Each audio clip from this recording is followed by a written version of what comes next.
Welcome to the Nomad Network, your first stop for complete and comprehensive Chicago Bears football coverage. Dive deep into analyses, updates, and all things Bears. Subscribe to our YouTube channel today and never miss a beat.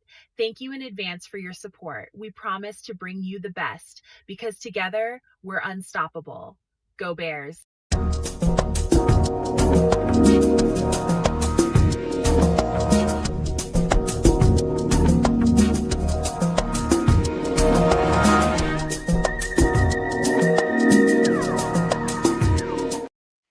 Yo, no maniacs. Welcome into another edition of some extra sauce. We're about to get extra saucy on y'all tonight, man. And as we get going, man, and people start to trickle into the show, seeing nobody in the comment section yet, but as people start to trickle in, I just want to say, took me a little time, man, to repair the wound of getting this close. The physical wound I have in me for getting that close, not being able to finish. You got a lot of people out there that would say, yo, no, man, ain't you glad that we got this far? We wasn't supposed to get this far. Says who? Says who? I don't know who those people are, but I didn't feel like we were playing with house money. I always feel like we had a chance. But when you get those opportunities, cashing them in is your best bet because you just never know when the next time you're going to get there. But, I just wanted to say, it was one hell of a emotional roller coaster for me. And I just appreciate them boys, man. I appreciate everybody that had anything to do with this team. I'm talking about the players, talking about the front office, the coaches, the fan base, everybody that had anything to do with the Chicago Bears today. I want to thank them. I want to thank them because what they provided for us, me as a fan, man, is tremendous. It's just from what we've seen our Bears being over the years to what just happened, what we just witnessed was something special, man. And I just want to thank them from the bottom of my heart. I appreciate each and every last one of those guys, especially those guys on the field. Each and every one of those guys that played any role, whether you're a practice squad player, whether you're a player on the 53 or you're a starter, it don't matter to me. Just know there's somebody out here that really, really appreciates what y'all had to do to get to that point, man. So I just wanted to thank these guys before we really get going in the show, man, because they deserve to be appreciated, each and every one of them, man. How you doing, Trip? Yeah, I'm good. Coming down. Yes, the loss was disappointing, but yes, there was progression made as far as the outlook for where this team, this franchise is headed, much more positive direction. So that is something to look forward to.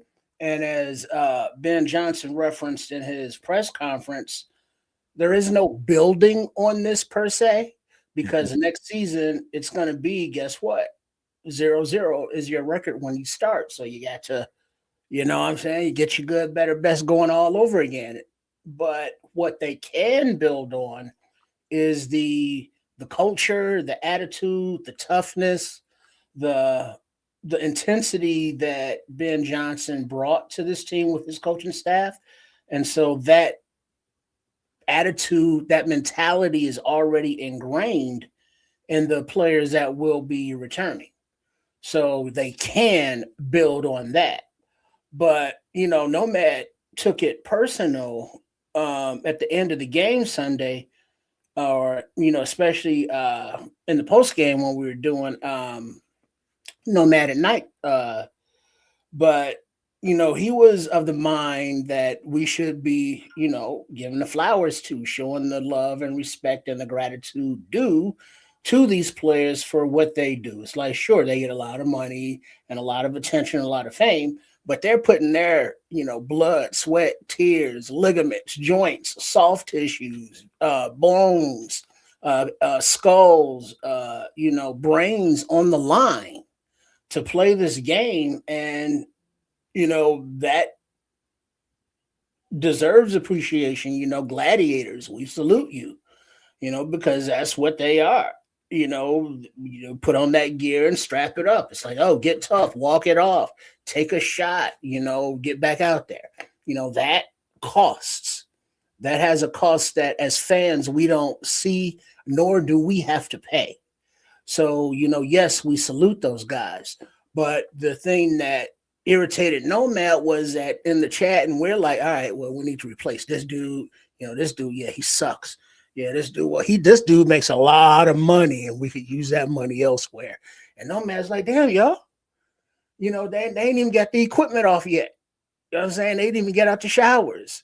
They in the locker room, giving each other, goodbye hugs and, no kissing. That dude, he's not in the league no more, so I ain't got to worry about no kissing.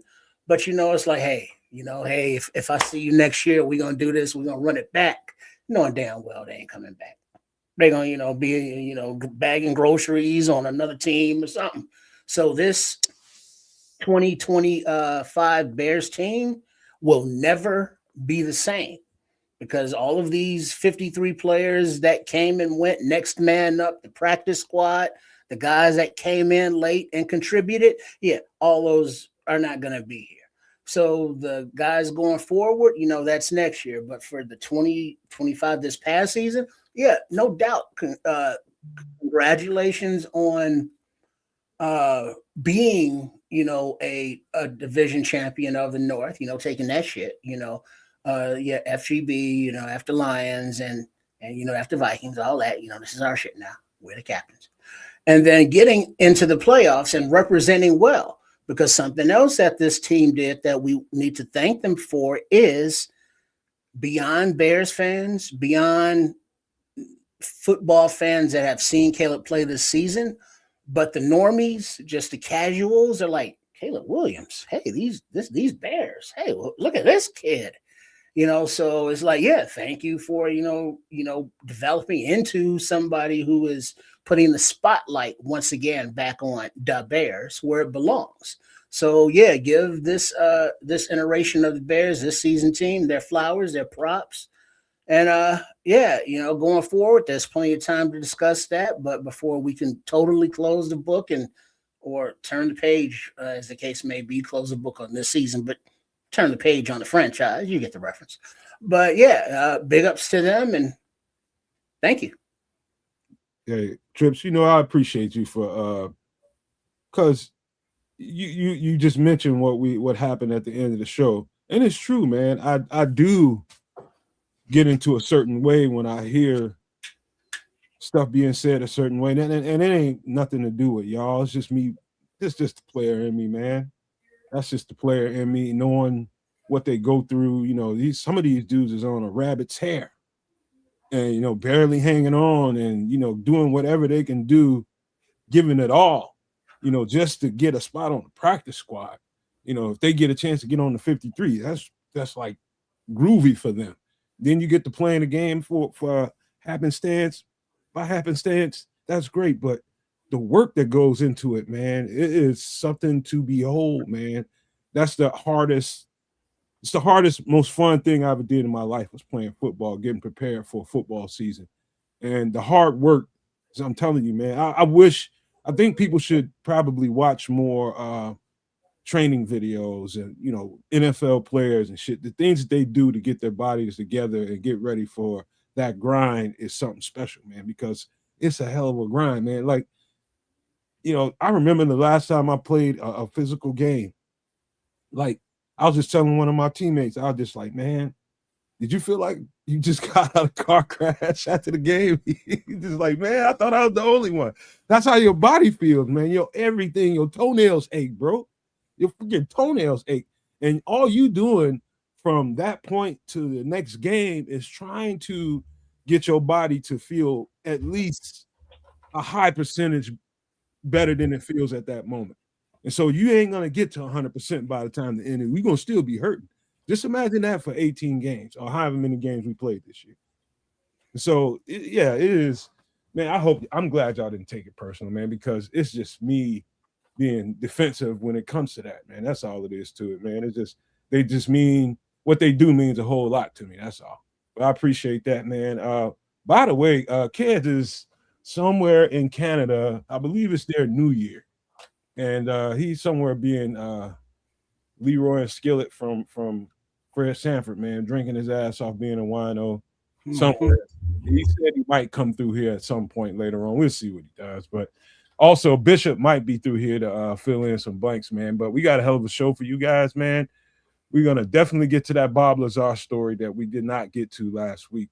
Um, it'd be nice if Kez came through for that, because I do think he told me that he did some homework on that story, so he knows a little bit, so I can have somebody to bounce some of that stuff off of. Of course, we're gonna do the food and drinks. We got a couple of movies, a couple of classic movies I think most people will know about, but very good movies that really, really surprised me. I just want to say ahead of time, we got Doomsday Survivor, we got all that stuff coming up. But before we get into all of that, man, let's get human for a second, trips, before we get into all this football and this other content, man. Let's be a human for a second. How was your week? It was cool since Saturday and when we were last together. Nothing new major that was happened. Just absorbing the the aftermath, if you will, of not only the Bears game, but things around the league. I'm sure we'll get to that. All the drama, all the shit going on in Buffalo and calling players out. And on the other side of the country, GMs calling players out. It's like, yeah, he ain't going to play another snap up in this motherfucking uniform. I tell you that. It's like, oh, shit. but yeah, it's just, yeah, I've been chilling, disappointed, like I say, that the Bears didn't complete that game on Sunday against the Rams. But I'm happy that they did make it that far, and now I'm expecting them to go further. So other than that, it's just been putting some stuff together. But also, I'm still looking for a video that is shareable, but can't find it, about something that you just mentioned. But I'll keep looking. But yeah, I'm good. So you go ahead. Well, I got, I guess, good news and bad news. It ain't no bad news, but it's a little story. Of course, I got a story every week, man. Here's a little story. Good news is I ran across a handheld, and I didn't have time to get the image pulled up, but there's a handheld plug and play. Like, I'm a old school game enthusiast, man. Like, I don't even like some of the new stuff. I haven't played Madden in years, by the way. I haven't played PlayStation. I got PlayStation around here, multiple of them. Don't even play them. I ain't got time for that shit. But I love those old games that came out in like the 70s and 80s. There's a nostalgia about that stuff. The movies, the TV shows. I'm just in love with that time period, because I think the advancement, the jump in technology happened during like somewhere in the 80s, right?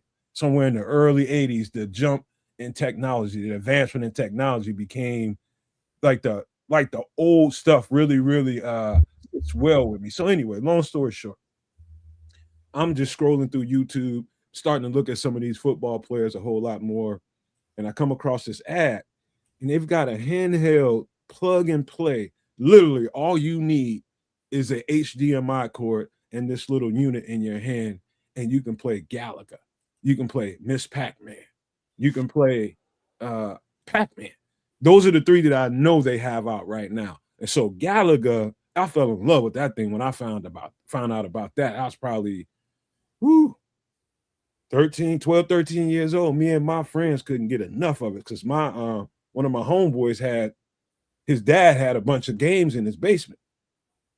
And he had that over there, man. We used to play that thing hours and hours on end. And so anyway, long story short, I find this thing on Amazon. It's like $44. I ain't made the order yet, but it's literally, it'll fit in the palm of your hands, Trip. You plug it in into your HDMI port on your TV, and boom, it's just like you there at that arcade. Literally that easy. Yeah. What we got going on here?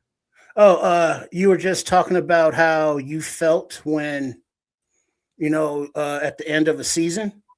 Now, what we have here, let me set it up for you, is not after, but the next night after the Bears game on Monday night, Caleb Williams went to a hockey game and hung out with center fielder PCA, Pete Crow Armstrong from the Cubs. And then the next night there were the Bulls game. Both games, the fans, when they showed him on the jumbotrons, ovations. So I want you to notice, what do you notice? There's no audio on this, so don't worry about it. But what do you notice in this about Caleb Williams, other than that very sweet Connor Bedard sweater? But I'm gonna play this, and what do you notice about Caleb? This is the day after the game. Limping. And for those that are on audio only, hell of a hard turn from retro video games, but okay, he's limping a little bit. Well, yeah, but we'll go back to that. But this is what you were talking about. This is what I was looking at on what these players put on the line. Now, this is the day after the game, and Caleb is getting up, walking up the stairs from the next to the glass of the ice, and he's like, he looks like me trying to go up them stairs, or like, you know, what a typical 80-year-old dude might look like getting up in the bathroom in the middle of the night. It's like he looked like he creaking and cranking and hurting. And it's like, yeah, you know, we admire the athleticism, the throws. We want him to fix his footwork. We want him to fix his accuracy, all of that stuff. We want him to learn the offense better and throw with anticipation. But we also got to give credit to not only Caleb, but all the players for putting this, you know, their body into this position.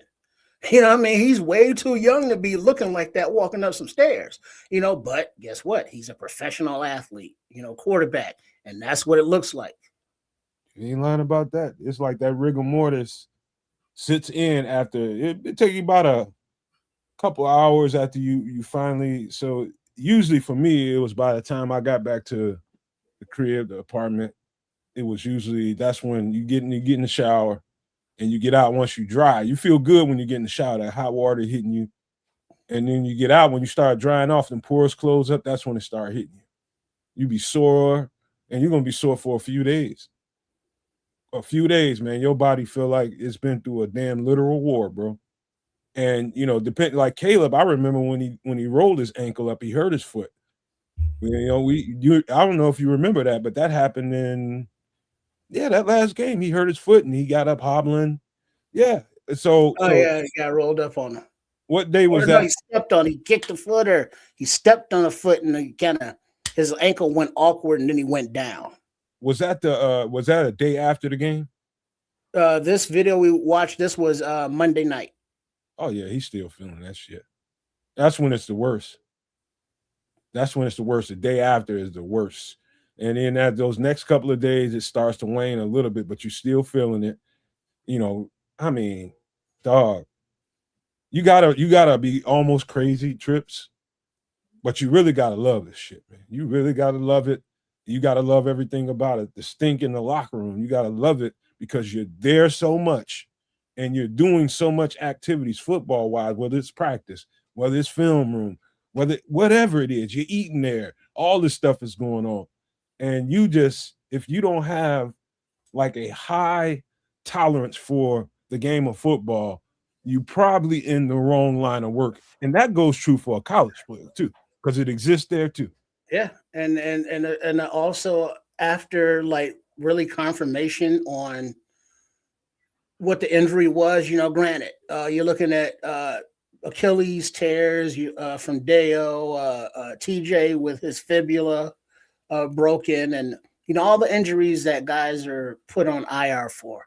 But I really got to give a shout out to Ozzie Trapillo, because his injury is something that it will take a year from now just for him to start being able to do stuff really. So I mean, the odds, well, not the odds, but the statistics of people who've had that injury, players, and have been able to come back, ain't very good. And like we see this kid, you know, this rookie, he's drafted high. It's like he's going to be the left tackle. And it's like, oh, he sucked at left tackle early. He's a right tackle. Everybody calling him a bust, you know, by week 2 because he wasn't the starting left tackle. And then he works his way in, and it's like, oh, shit. Okay, we got an offensive line now. I mean, he still, you know, has his rookie stuff to work on, but all right, we looking good. And now it's like, fuck, Now his whole career is in jeopardy, and the work that he's going to have to put in just to get back to being able to play.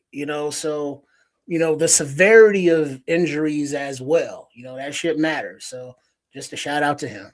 And you know what, Trips? Good on you for bringing this up. I wasn't ready for that, but since you brought it up, that's good.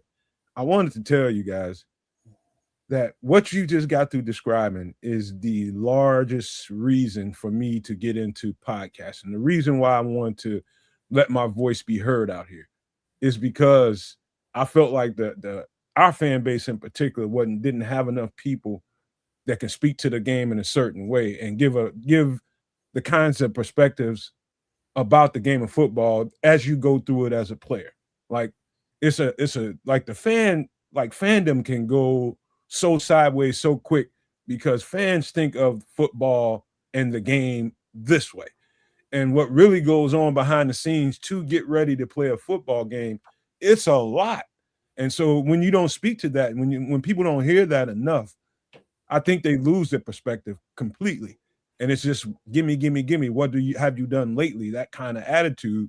And so I'm grateful for everybody that's here tonight. I'm grateful for everybody that subscribed to all our channels and listen to what we have to say, because it's important that you do.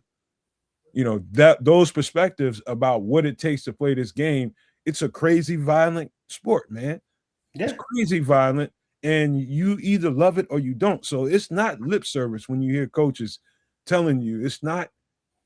It sounds cliche, but when you hear coaches talking about they're looking for guys that love football, you got to understand, after listening to us all this time, exactly what they mean. You have to love this game. And that's, speaking of perspectives, whether you are tuning in on one of the 3 live streams that we got going out now, the Nomad Network, Kids of Canuck, or Sports Chicago Style, aka Triple R SES. I'll let your boys. You will get those perspectives. You'll get the bleeding heart, former players like, hey, this is what's happening in the locker room. You'll get the meathead fan was like, son of a bitch, we suck. And then you'll get the cold analytical. It's like, yeah, I get it. There's a human aspect to it, but after all, it is a business. And it's like, we're going to trade this dude. We want to cut this dude. We want this dude to take a team-friendly deal. And it's like, wait. Then there's that perspective. Wait, team-friendly deal? So he got to take money out his pocket to give back to the team? It's like, take a haircut, take a prove-it deal. And that's where fans become the assholes. Because then it's like, well, there is no human factor.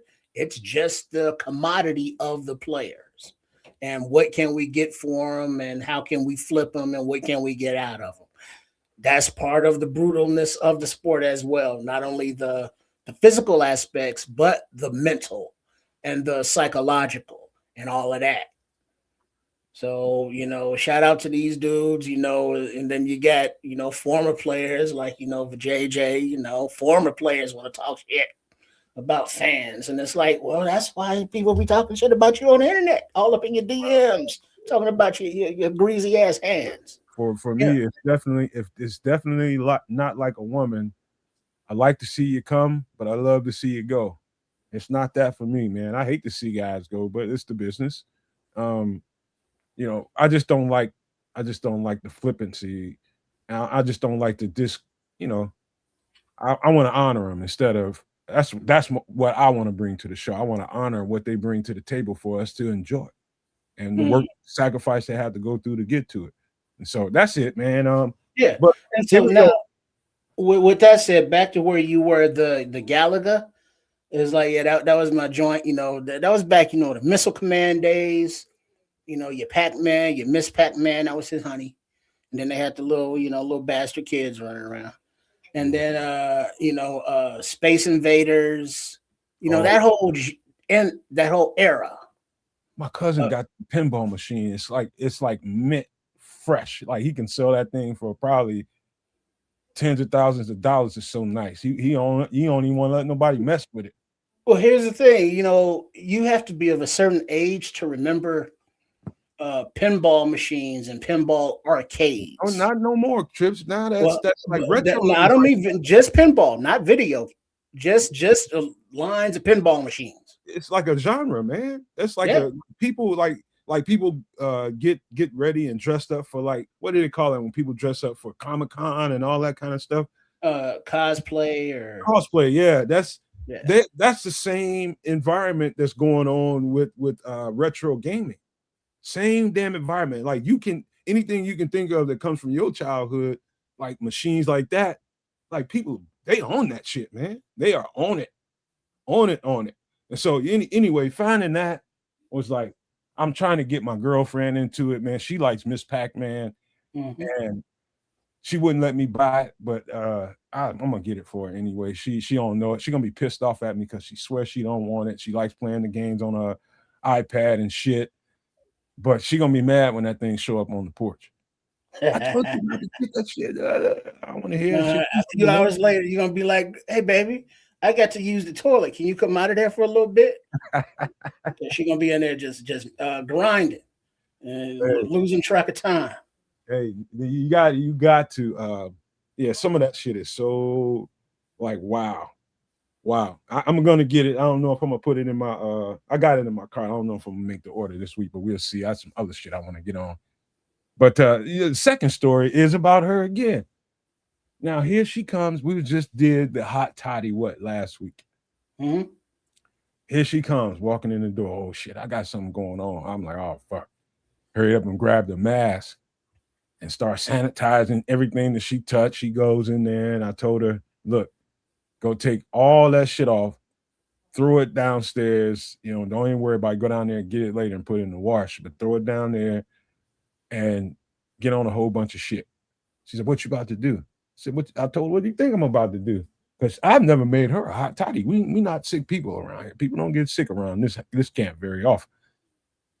And she got out. I told her, put on hats, put on hoodies, get bundled the fuck up, socks, everything. And she did it, and I made her a big ass. She has a nice sized mug, made her a hot toddy. Bro, when I tell you, I put her ass slammed to sleep, bro. Slammed to sleep. By the time she got done, she got to the end of that cup. She was just like, "Yo, this shit's strong." I was like, "It's supposed to be." You know, drinking that motherfucker. By the time she got midway through it, she was like, "It kind of tastes good." I was like, "Yeah, I know." Finish that motherfucker. Get to the bottom of that. And then it was time for a Steph Curry. Night. Man, dude, when she got up, I thought I was finna have to catch her. She stumbled, rocked, and I was just bubbles and shit. You can literally see bubbles popping from her head, man.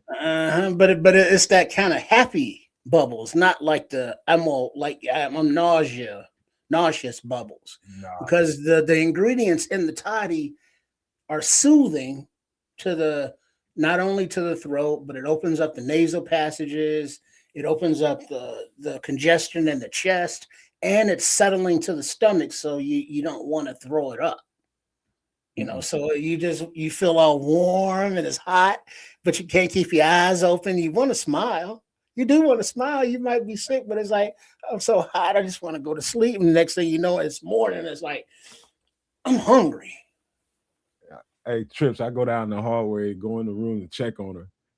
Man, that chick stretched out on that bed. You know when somebody fucked up. She had one sock on, one sock off, stretched that half the cover and shit on the floor. I'm just like, oh, she out of it. I mean, like out of it, snoring, looked like she was drooling, the whole 9 yards, man. Hey, man, that hot toddy did its job. She got up spry as shit. See, you could have done anything to her feet that night. She would not even have known. Boy, why I hate that I know things about you. You weirdo, man. Huh? That's a drunk woman. What the fuck? I'm just saying, you take care of her yummies, you know, wake up, maybe, you know, she has, you know, man. But yeah, she wakes up, it's like the whatever bug or bacteria or whatever making you feel bad is perspired out of you, because now you will be hot, but you'll be so in a state that you really don't care. And so it's like, yeah, I'm hot and I'm sweating, but it's a different hot than sweating and uncomfortable hot and sweating where you want to not be hot and sweaty. She This didn't is know. different. You got to experience it. It's just different. Trust me, she didn't know she was hot and sweating until she got up. And I told her, you got to get up out that shit so you can get some fresh clothes on you. Mm-hmm. But she did, man. She slept all through the night. And trust me, bro, even in a relationship, when you're attracted to your lady, you ain't thinking nothing. There was nothing sexual about that. Trust me. When that scene was like, oh shit, she just out, straight out, bro. Ain't no That's nothing. when you stay up on the couch playing video games all night. Yeah, man, ain't nothing. Or nothing doing whatever you're doing, plus in your lab. Plus, when she's sick, she get a reprieve, man. Ain't gonna be no handling. I ain't touching your ass, man. You get that shit about you. Fuck that. I don't even play. But yeah, man, that's the story, man. What up, Liberty's Outlook, Scrolls, Crimson, everybody that jumped up in here, man. We're gonna get to some comments, man. I don't want to see that. But let's get to some food right quick so we can get through that part. Let's do this, man. And it's still the wintertime, man. So I'm all about the hearty foods right now. So let me pull that up. Give me a second. Trip. When you see it, you can read it off if you want. Let's see. Chicken stew. Ingredients: celery, potatoes, garlic, parsley, thyme, whole chicken, carrots, chicken broth, flour, and a bay leaf. Kids' favorite. One thing I want to point out about this: anytime you're doing a soup or a stew, now I know it's generally regarded as you make what's in your house, but a lot of people, from what I understand, go shopping every week, and they get groceries from week to week, and they eat what's in their house that week, and then they go get some more shit. Like for me, I'm a stockpile kind of guy, so I got 3 freezers downstairs full of food, and so when I go grocery shopping for certain things, when it comes to like, I'll buy your chicken breast from time to time when they're on sale, right? They don't cost much. I will buy those. But I'm telling you, the value of a whole chicken is priceless because of the bones. People will avoid this triple R. People will avoid whole chicken just because they don't want to deal with the bones. They'll avoid chicken wings because they don't want to deal. They call chicken tenders like this. Those aren't wings. Well, now they call it's like, hey, can we get a bucket of wings? And they bring out chicken tenders. Yeah, what the fuck? So what the fuck is this? I asked for wings. And wings means all 3 part, because don't even get it twisted. Even if they do actually bring you quote unquote wings, they bring you 2 parts of the wings: the drum and the drum and the flat. Where's the flipper? I love the flipper. Where's my damn flippers? That's 3 parts of the wing. I'm gnawing on him too. Call me greedy, but I'm eating on that too. But the thing about using the whole chicken in the stews and the soups is that the nutrients, the flavor is in the marrow of those bones.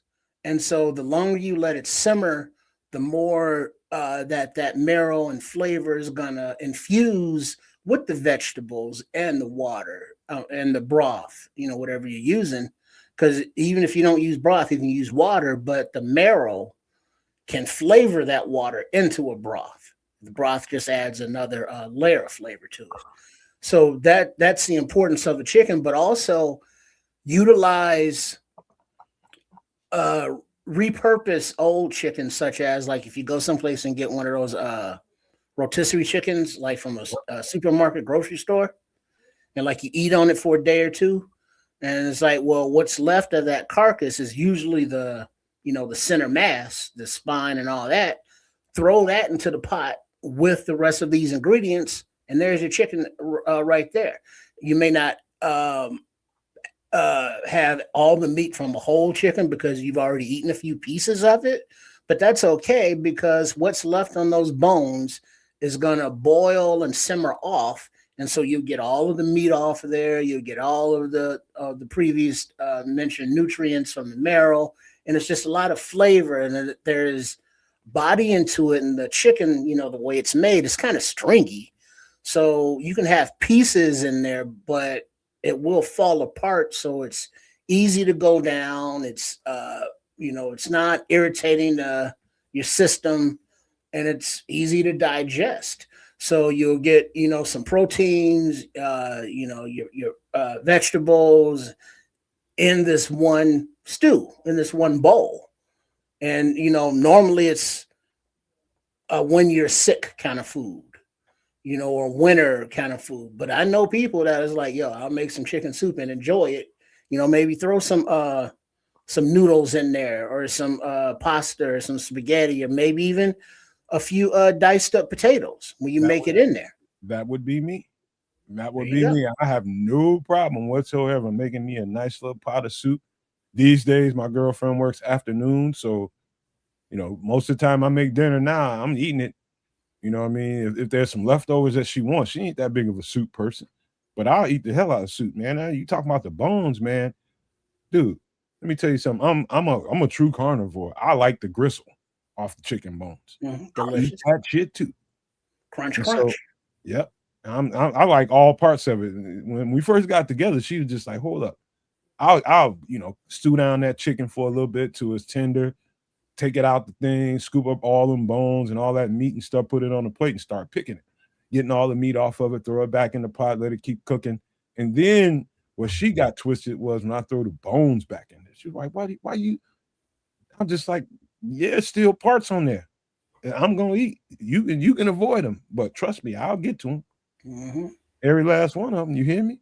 hmm Man, so you get some of this going in a pot on the stove, and after a while, after it's been simmering, go and get you a cup of rice, dry rice, and throw it in there and let that rice cook in that soup. And you Now, you can do that. You can do noodles. Me, I avoid the pasta and the rice. But carbs and such. yeah, but yeah, man, this is like one of my favorite things to eat, man. A good bowl of like by the time you get done, this is different than soup. That's where the flour comes in at.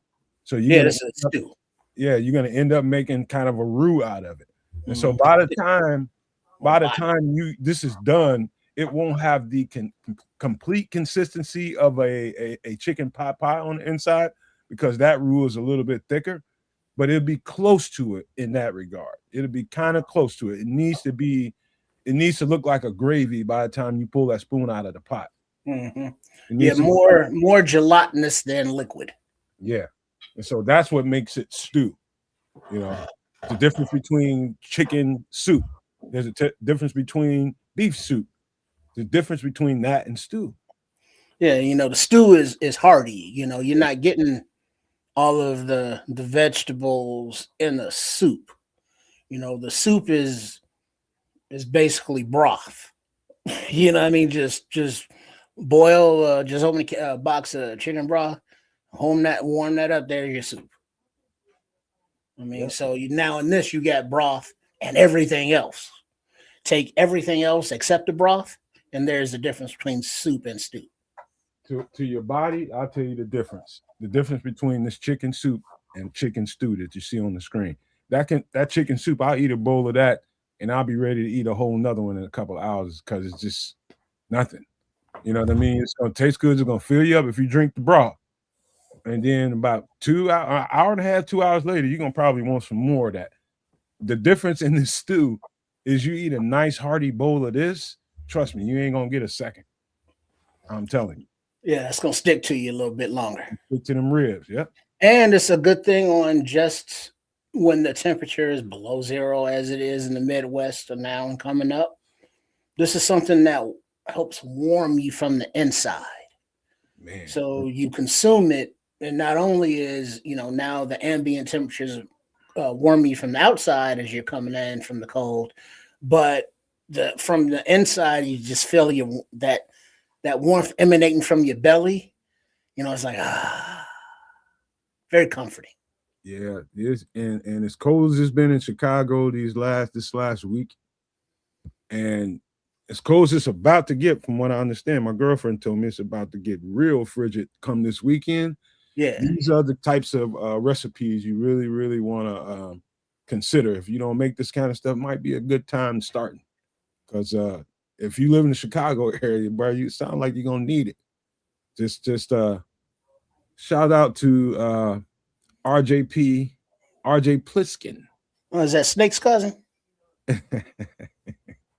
He says it's an honor listening to the Nomad Network. And Right guess on. what? It's an honor having you here Indeed. for sure. We appreciate you guys, man. All right, let's get to this next dish. This is gonna throw you for one trip, but then again, maybe not. This is gonna throw the audience for one. How you like this? Yeah, pizza soup. Delicious. Ingredients onion, bell pepper, garlic, ground beef, Italian sausage. What up, Crimson? Pepperonis, more chicken broth, some beef broth for another layer of flavor, tomato paste, and some beautiful mozzarella. And if you notice that these are the ingredients of pizza, it just so happens that you throw in all of those pizza ingredients into a pot and then throw in that chicken broth and beef broth. Now you got pizza soup. You know, I've had this at a friend's house in Georgia. Now I'm gonna tell you what's different about this, and you could look at it on his face and be like, "All right, this just another soup." Not necessarily, and I'm gonna tell you why. First, I'll give you some advice. Anybody want to consider making this? Don't get your store regular on the in that section pepperoni. You're gonna have to find a thicker pepperoni that can withstand a little bit of a boil. These are thicker pepperonis in there, and if they don't have it, the butcher may cut them for you. Mhm. And so, get you find that butcher, have them cut you some thicker pieces of pepperoni, and you just buy them, have them weigh them out, and you buy them.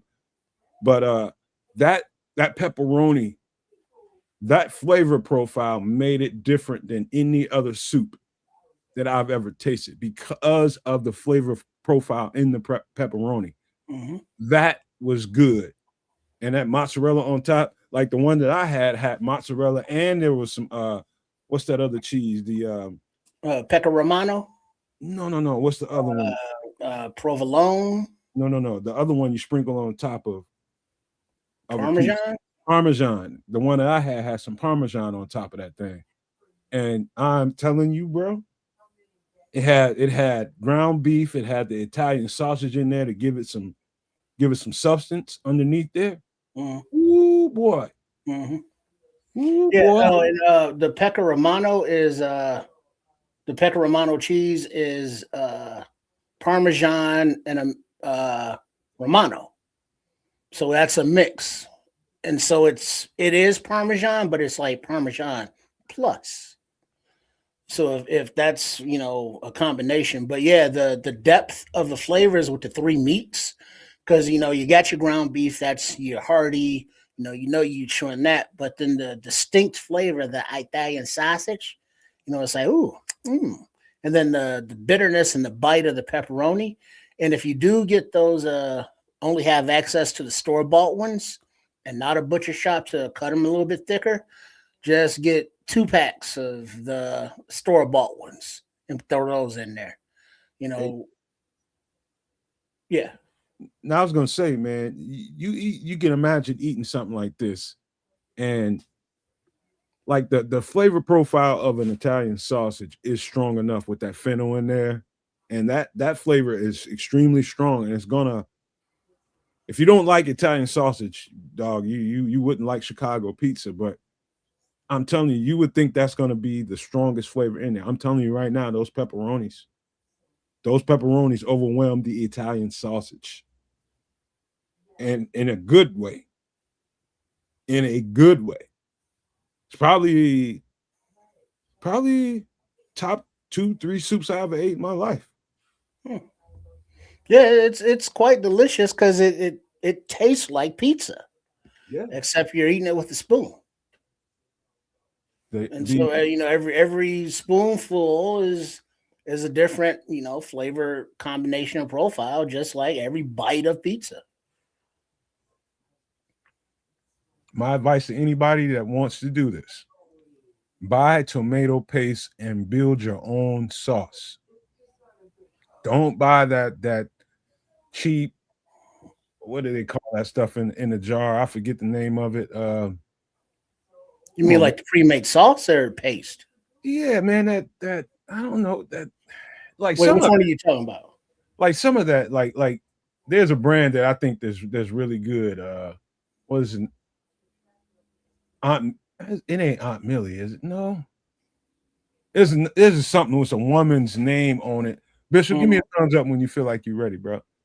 So I mean, is it a pizza sauce or a tomato paste? It's a jarred tomato sauce that people want to buy all the time because they don't want to build their own tomato paste. Okay, well here's the easy way around that though. Yeah, he gave you the thumbs up, I think. All right. But you get a Dutch oven, a soup pot, and then you throw in some olive oil, and then you brown your ground beef and your Italian sausage with the onion, bell pepper, and garlic.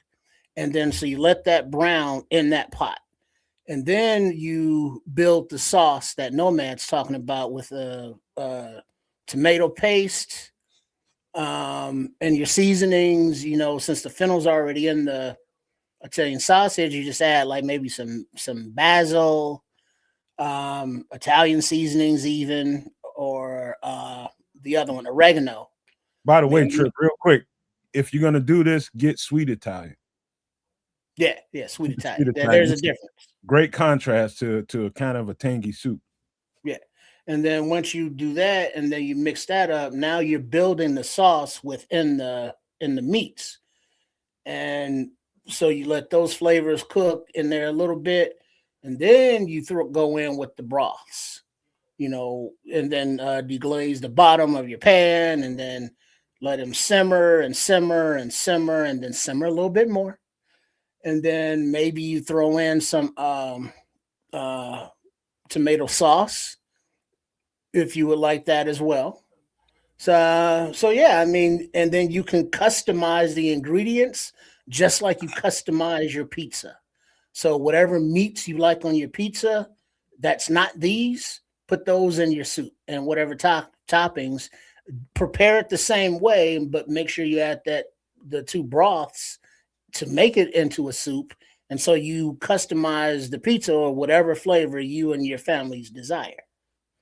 Hey, real quick, shout out Bishop for busting up in here, man. Yeah, It's good to see you, bro. I was just telling a story before we get into this. I got a second part of this pizza soup stuff, but I was just telling Trips, man, about the hot toddy came in effect at the household yesterday. My lady came home. Came home talking about she got something going on. I put that hot toddy on her ass, knocked her ass, put her ass slammed to sleep, boy. Slammed to sleep. She in there laid out with one sock on, one sock off, just stretched out. But put her ass out, man. But anyway, man, I was gonna say, yeah. I was gonna say, man, listen, another thing with cooking, it might be somebody that's looking at this Trip and Bishop that be like, okay, what's the chicken broth and the beef broth? What's that all about, man? Why are you mixing flavors? Edamame. Let me tell you guys something. Do not be scared to mix it up, because the levels of flavor that comes through when you make certain things, you can't really screw that up. You can't really screw that up. And chicken broth, and actually chicken broth adds some real good flavor to stuff, man. Chicken broth is a real hidden gem that most people don't even realize, man.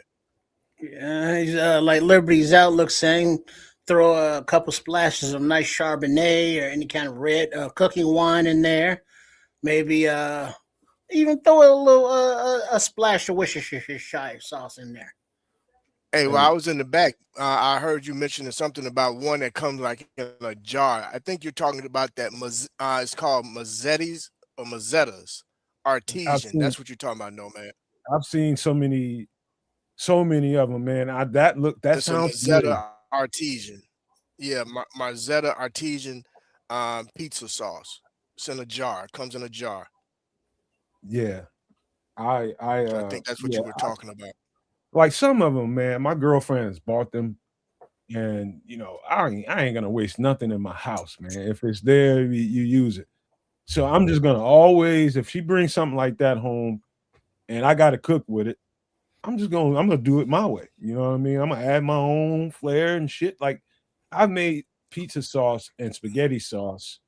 Like I'll tell you something I probably shouldn't say live to you all. I put bacon in my shit. Yeah. Literally. Bro, like bacon. Yeah, you fry that bacon up. Yeah, it's good. Well, bacon Everything. bacon makes stuff taste good, bro. Man, Don't trip bacon, on that. come on, Bishop. Tell him bacon go with everything from breakfast to dessert. Bro, look Like at here, I don't bro. know that many people that do it. If anybody, I ain't never met nobody else that did that in building their pizza sauce. I chopped the shit up and left it in there. I was gonna take it out. I put the grease and everything in it. I just like fuck it. Well, that's part of the browning of the meats in the same pot that you're putting the sauce in, so that you're getting that pot liquor of all the grease in there. And it's like I wouldn't put salt in there. That's why I would go with a splash of Worcestershire. But I would gonna put a couple pinches of sugar in there to counteract all the tomato sauce, so that smooths it out. And cut some of that acidity. Yeah, mellow it out a little bit on the acid. So, but Bishop, what pizza would you order right now if you order the pizza? What kind? What toppings?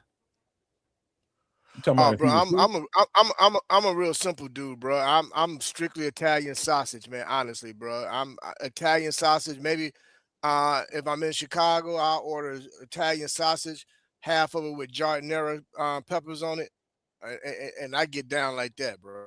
I don't have to have all that extras. Now, every once in a while, I may throw some bell pepper on there, you know, but I don't get too crazy and fancy with my pizza, man.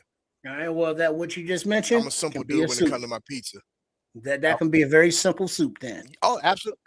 But it will be flavorful, just like simple. a pizza. Yeah. I mean, but you just put those toppings in, and with the sauce and the broths and all of that, and that's what it is. So it's pizza, and the instead of the dough, you got the liquid broth. That's the only difference. Mm-hmm. So whatever you desire on your pizza. The only thing that I would caution people, and I don't know what it might taste like, but the only thing that I put on that I've eaten on a pizza that I wouldn't put in this soup would probably be some anchovies. I wouldn't put that in there. But I pineapple. Yeah, pineapples and shit. Like, nah, you don't do all that. But anchovies has a lot of salt to it, you know what I mean? I ain't saying it might be the worst thing in the world, but I wouldn't put that in the soup. Well, if you want to cut down a little bit on the salt, but still want a little bit of the same flavor, put a can of sardines. No. I mean, you won't, because you won't see the sardines. You won't see it. You just mush it up in there, and it'll just be part of the sauce. Trips, you lost me, bro. Yeah. I mean, but it's the same dip premise as our anchovies. If you ever put well, I mean, it's a different culture, but texture and everything. Fish sauce. Hey, you know what, Crimson? I wouldn't piss on the idea, but it just feels like, and you're right about the salt part of it. The same thing with the bacon. But I just don't know. And I do like fish. Like, I got fish paste, like shrimp paste here that I use with a lot of different stuff that I cook up, man. And you'd be surprised what that shrimp paste can add to it. I mean, all you do is just grind up sardines. Now you got fish paste. No. You don't put the sardines in there. No, Trip, you tripping. I remember you made that shit on the show. It was delicious. It was beautiful. I forgot that. I'm still sick from watching that shit. But listen, man, anything you can imagine that you like on your pizza, like the farthest I go is mushrooms and some sauteed green peppers. That's about as extravagant I get from, sausage. Those mushrooms in this pizza soup right here too. Yeah, mushrooms. Give me some good mushrooms and some, and maybe some green peppers for sure, man, because that makes everything taste better. But yeah, man. But the thing is, what a lot of people don't realize about cooking are the different layers of flavor, because you could have this soup right here and you can just throw some raw mushrooms in it and they will absorb and cook within that sauce and be delicious. Or you can saute some mushrooms, with some beautiful butter, maybe a little garlic in a different pan, and then dump those into this sauce. That's going to be a totally different flavor, between the sauteed mushrooms and just the raw mushrooms. So taking the extra step here to grill or saute or sear or fry. That's just another layer of flavor, whatever that method is that you're preparing it.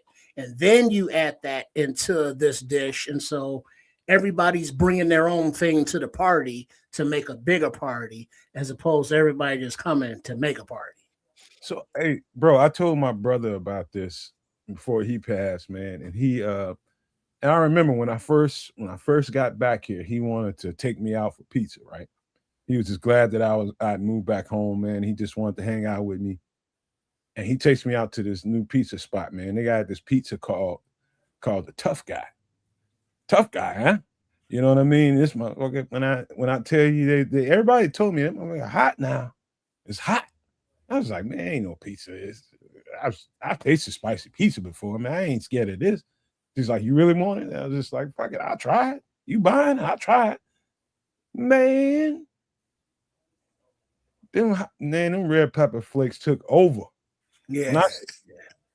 Took over. Like, I mean, dog. Yeah, a little bit of do you with the red pepper. I almost had to sit down on their toilet in that bathroom, man. Yeah, that would have been nasty. That would have been nasty. Oh, bruh. Like, I know people that like red pepper flakes on their pizza. Like, my mother gets pizza, and no matter what pizza she gets, she's gonna put Tabasco on that thing. That's it. That's just how she rolls, man. But man, hot sauce. Here's how you can pepper it up a little bit, but it will be more soothing on the innards. Throw in a couple banana peppers. Oh yeah, I'm all the time. That's like one of my other favorite things. Is black olives and banana peppers. Love them. Yeah, though both of them can go into this mixture, into this soup. But see, this is a really good soup to have, man. Let's say you having a bunch of friends over to the house, friends and family, man. And of course we know adult beverages is taking place. Having this type of soup, man, where they can get them a bowl of that, man, and put that on their stomach will help soak up that alcohol, man, and have some French bread sliced up, where they dipping that French bread in it, man, and chasing it with that just help, coat the stomach, man, so you absorb that alcohol and stuff and keep folks, somewhat think slow about on this so they can drive home. Isn't what do you call that game? The Super Bowl coming up? This could be perfect. This could be perfect right here. Pizza, soup, and chili, and make a pot of chili for folks too, man, if they want that. So they got something to choose from, But you can't go wrong with a dish like this, man. It's comforting, it's filling, flavorful. Yeah, and to get you right, this is the kind of check all the boxes. It's a lot of oil in this piece of it. It's got that component in it, from the pepperonis, the cheese, the sausage, the ground beef, all that shit that's going on underneath that cheese on the top and on top. All that's got the components in it to get you right, man. When you need to get right, you've been out doing too much. Get you a bowl of this shit, man. Get your ass put your ass slam to sleep. You gotta get the right Italian. You gotta get the right Italian sausage. Make sure it's got that. It's got the right flavor, man. Just not any old sweet Italian sausage.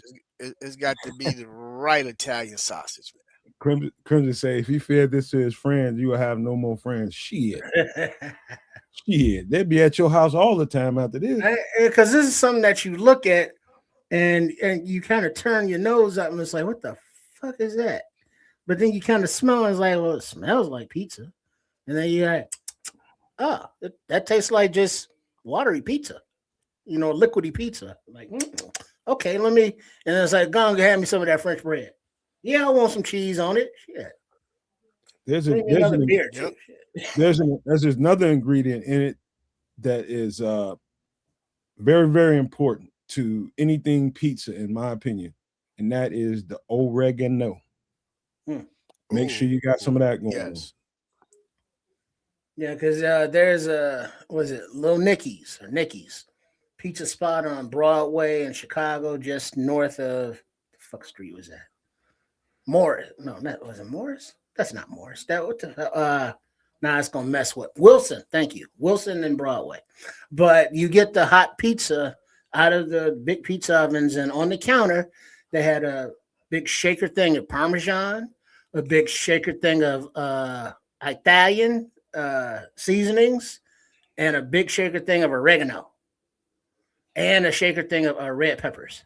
If I gotta put any of that on the pizza you just brought out the oven, that pizza ain't worth shit to me. No, it's just plain pizza, but if you want seasoning on it, those are the additions because it was delicious pizza. I mean, you didn't have to add anything, but those were, just what they had on the counter. And those were the popular toppings that, people would add.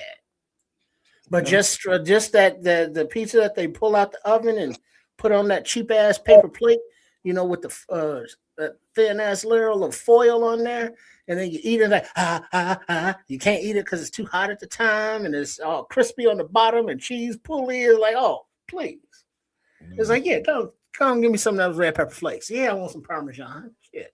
Pizza is Mount Rushmore as one of probably the top 2 or 3 things ever created since mankind started creating. Period. And I'll fight you about it. I will fight you. All right. Y'all ready to get to some drinky drink? Man, you talking about fighting, and in the chat, you got 2 natural born enemies, the Hatfields and the McCoys, Crimson and Scrolls are coming together saying kumbaya. I see that, man. They've been arguing the entire show. But that's cool, man. That's good. They're getting to somewhere, man. That's the fan base. Hug it out. Base business going on right now. You know what I mean? Hug it out. All right, here we go. We're gonna get to some drinky drinks, man. Y'all ready to all right, this is Bishop right here. Bishop, I actually was thinking about you when I was thinking about these cocktails, man. I want to see what you think about this. Okay. Go ahead, read off the ingredients stuff, Bishop. Ooh. Out loud. All right. So it's called matcha highball. Ingredients: honey syrup, lemon juice, Japanese whiskey, which I love, club soda, matcha powder, I'm not familiar with, of course, a shaker, and ice. So sounds. I've had a shot of Japanese whiskey. I don't know. Not everybody's tasted Japanese whiskey, bro.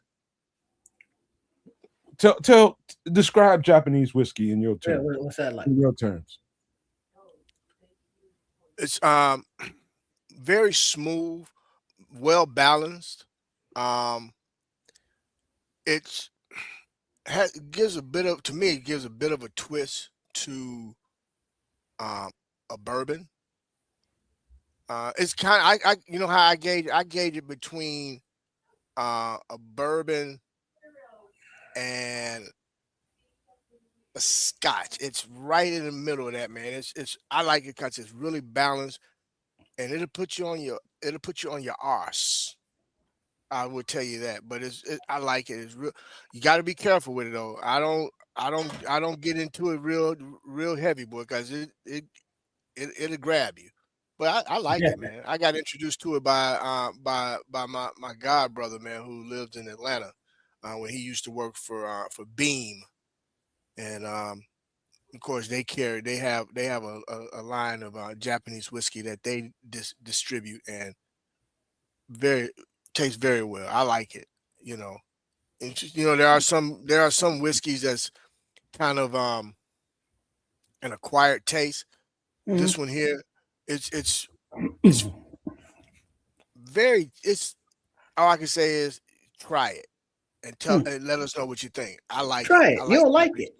Yeah, try it. Because I'm like I said before, I'm not a clear liquor kind of guy, but Japanese wise, I will enjoy me some sake, whether it be cold or hot, which is hot. I like sake. Yeah, I like sake because hot sake you take it to the head. But I wasn't familiar with what the matcha powder is, but I'm familiar with the term matcha because of Caleb Williams, and I guess that's his thing, the matcha tea. But matcha powder is finely ground, shade-grown Japanese green tea, known for its vibrant green color, rich umami flavor, and antioxidant-packed jitter-free energy boost from caffeine and L-theanine, used for traditional whisked tea, lattes, smoothies, and baking, made by stone milling young tea leaves. Hey, so Trip, I got to tell you, here's my experience with Japanese whiskey. There's two run-ins with it. Still never tasted it. There's some down there in my basement right now, some little bottles and shit that I happen to go through. So it's a guy that owns a liquor store. I just got to know the owner. And when I go through there, I just go through and get a heap of shit. Like last time I was chit chatting with Aldo, he talked me into going to get some bourbon. So I went in that motherfucker and bought like 7 bottles. So imagine 7 nice bottles of whiskey and how much you're going to spend at one time. And so the owner of the place is going to notice that. So he's just like, "Hey, you spending that? Why you getting all that? You having a party?" I was just like, "I'm gonna taste them all." You know what I mean? So I bought hundreds of dollars worth of whiskey and bourbon. And so he ended up being cool with me. We get talking and shit about different stuff that I wanted to try. And so he was just like, "You want to try some? Try this." So he had like these 3 Japanese whiskeys. They're all clear, all of them clear whiskey. And so to this day, I haven't tasted any of them. Now, I was in a Japanese steakhouse, not there to eat, in there for a meeting. And somebody had a shot of Japanese whiskey and asked me if I wanted some. I'm just like, "Dog, I'm working." It's like, "Yeah, just have a shot." I was like, "Nah, dog, but let me smell it. I want to see what it smelled like." I'm going to tell you, it's uniquely different, man, on the nose. I don't know what it tastes like, but the smell of it was uniquely different, bro. And that's what he used to say about cocaine. I'm gonna share a little something with you about Japanese whiskey that many people don't know. It's distilled very much on the same level of Scotch. So you have your single malts, Japanese whiskeys. So Suntory is one brand.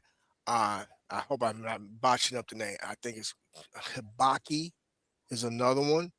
But they're distilled very much like Scotch. So that's why I said it's to me, it's in between. It's more closer to Scotch than it is bourbon, but it's right. It's in between those two. But you trust me when I tell you, it does have a very distinct smell to them.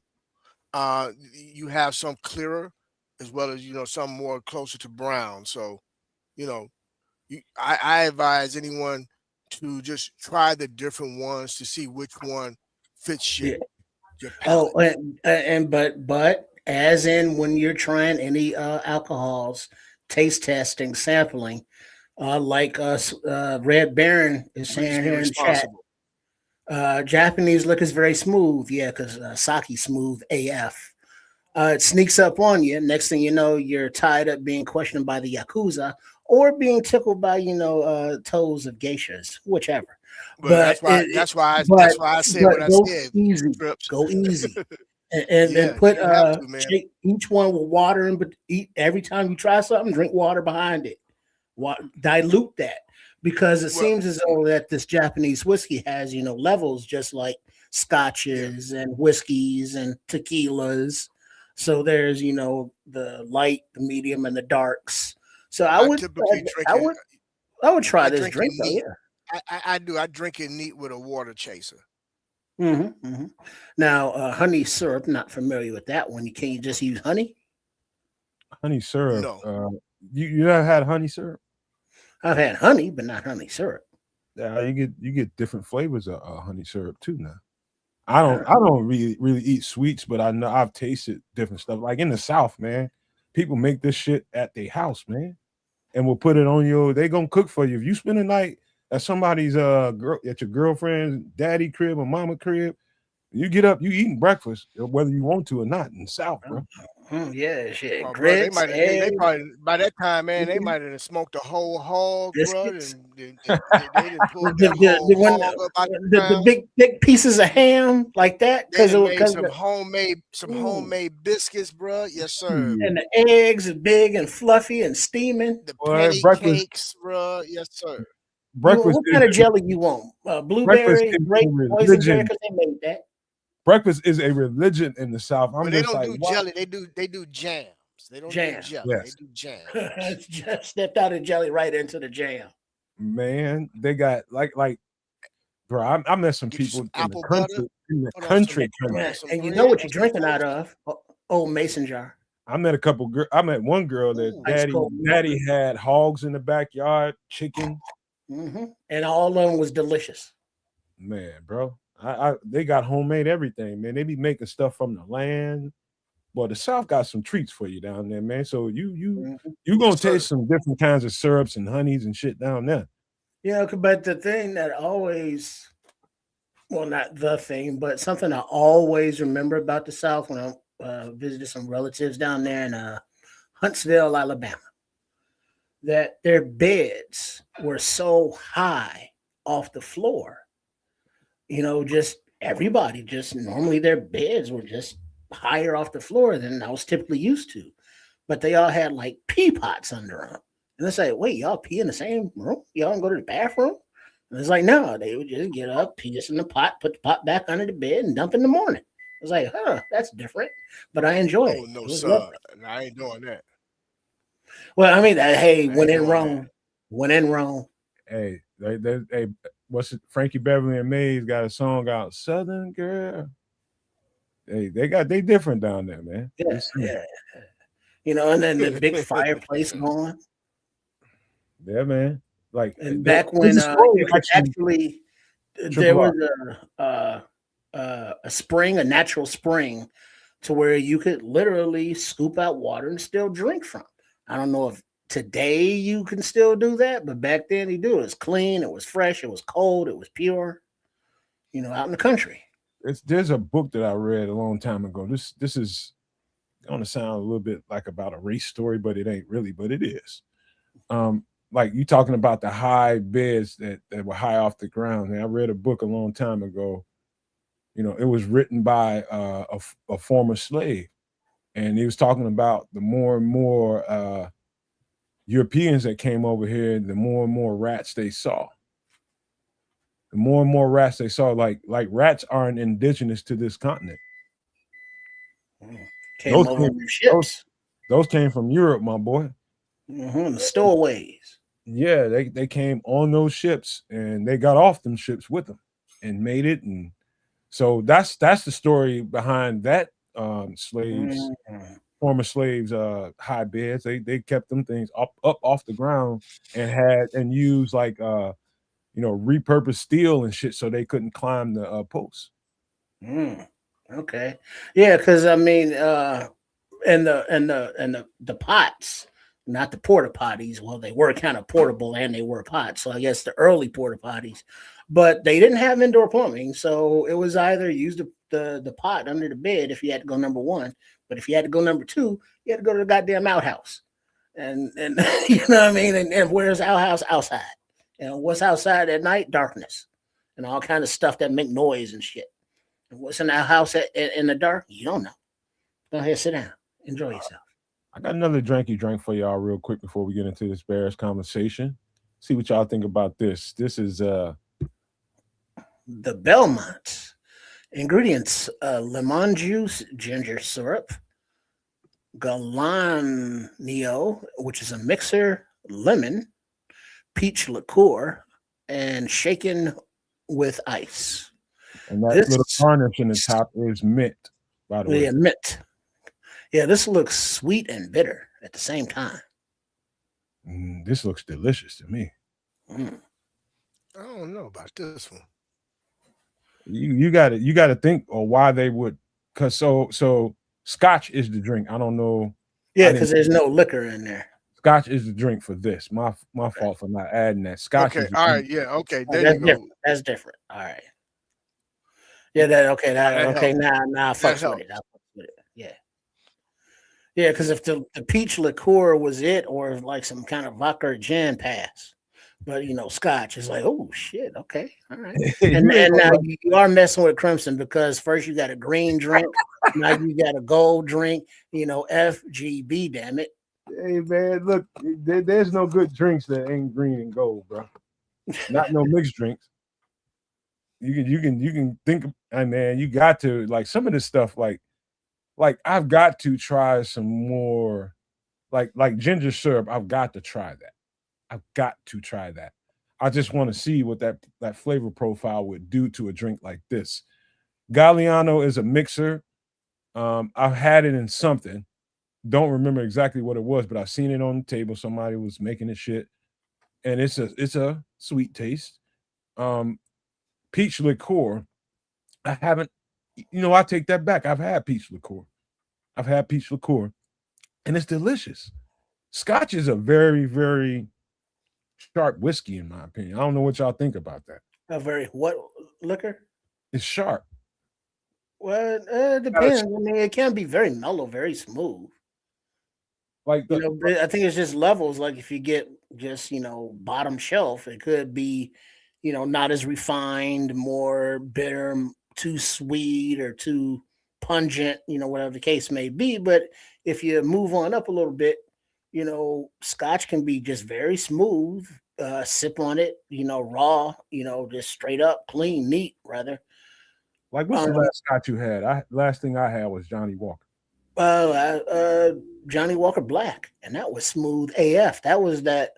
It was over the Christmas holiday, so it was get up, brush your teeth, drink a bottle of water, and it's like pour yourself a couple fingers of the Johnny Walker Black, and it's like, hey, good morning. I mean, there was that kind of flavor, that kind of smoothness to it. Is Chevis? I think that's a Scotch too. You know what Chevis is? Chevis Regal. Yeah. Ooh, yes. Yeah, that's that old school right that there. was my grandmother's favorite. Uh-huh. That was my grandmother's favorite, bro. Yeah, with that dark label on the bottle. I got a 60-year-old fifth of that downstairs. Yeah, now that'll put hair on your chest and then burn that shit off at the same time. Imagine what that shit is after 60 but years. It's smooth, brother. It's smooth. Man, you can run a car off of that stuff. Chevis? No, Chevis is real smooth, bro. Chevis Regal is real smooth. My grandmother used to drink that, bro. That was that and a tall can of Budweiser. So that's Chevis. So I'll tell you how I came across it. My mother bought this. I think I told y'all this. My mother bought this house for my grandmother. It was a total rebuild. They had to gut it first and start from scratch, basically. Just start with a shell. And that's what they did. And so at one point or another, it was a hoarder who owned the house. An old man turned into a hoarder. And it was just so much shit in there from top to bottom. You talking about big long roll-offs full of shit. Just constantly dumping that old ass shit. The man had been gone for about 15 years. So she won it at an auction and got the house and was going to rebuild it for my grandmother. And that's the house they live in now. She's living there with my grandmother. And dude, it was so much shit in there. So here we are. They cleared the house out completely. Now they off into the garage. The garage got as much shit as the house, right? Now they get to the bottom of it and they find all this old ass liquor. And these motherfuckers, before I got there, they had already got to like 3 bottles of it. Old, like 60-year-old liquor, man. Good shit too. And I get there, these motherfuckers just drink. I mean, where the fuck y'all getting this shit from? I get in there and I'm like, hold up. Hey, man, put that shit down. Who the fuck told y'all these? You got to get, we got resident crackheads in there cleaning out that nasty shit. It's got mold and it's got dirt and it's got, hell, it might be some raccoons living up in that motherfucker. And it was, all that shit up in there. So everybody's dirty from top to bottom. They find them some liquor up in there. They opening up 60-year-old liquor in there. Shit, take it to the head. And drinking it. And so I got to probably turn that up. About another 15, 20 bottles of shit that ain't even on the market no more. Some of the shit that I put online just to give it a test run to see how much it's worth. You got everything as low as $700. There's some shit in there worth $4,000, man. Yeah, I mean, sometimes it's not only liquor, but the actual bottles, the casings that they're in. All of that stuff, they're just looking for the seal to be on it. Yeah. Those are collector's items, materials right there. Not meant to be enjoyed or consumed or imbibed. So yeah, but Scrolls here is hey Trish, this Belmont here, very sweet. that looks very, very sweet. So if you're on the sugar, diabetic, you may want to chill with this one. But also, you can't gauge how much alcohol you're drinking. Well, that's easy because you pour it in a shot glass and then you pour it into your drink. So you're measuring your liquor. You're measuring all this stuff. You're just not free balling pouring.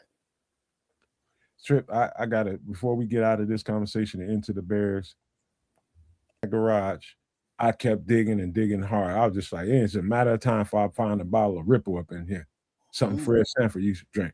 That's what I was looking for. But I found never. Yeah, it was cool, man. But that's that for the food and drink department, man. We're gonna get to some Bears right now. Hey, here's a question. Now, Kids isn't here, but the No Maniacs. Because we were talking about it, the algorithm has been popping up homemade wines. And I think the Nomad Network, the Kids, Canuck, and Sports of Chicago style, you get whatever flavor you want, apple or soda pops or whatever. And then we do the experiment and we turn that into wine. Because you can do it like a couple weeks. You can. Yeah. And it's like, let's see how it turns out. If we do some homemade stuffs. They do that shit in prison with toilet water all the time. Thank you for sharing that. But think of it as more as more in your bunker, in your getaway spot. If you want to have a little something to turn up, but you can't go out to the store because there are no more. But you do have, a bottle of spiced cider or whatever kind of soda pop or whatever. And it's like, hey, you want to drink? This is how you do it. And so you put the materials into your shelter, and now you can have your own little bar, from those materials. Yeah, you know what? That I have seen some stuff. Maybe that's one day we'll get into some of that, homemade wine talk, man. But but is that when you think about the prepping and the doomsday preppers, as we do here on the Extra Sauce, that is also part of survival.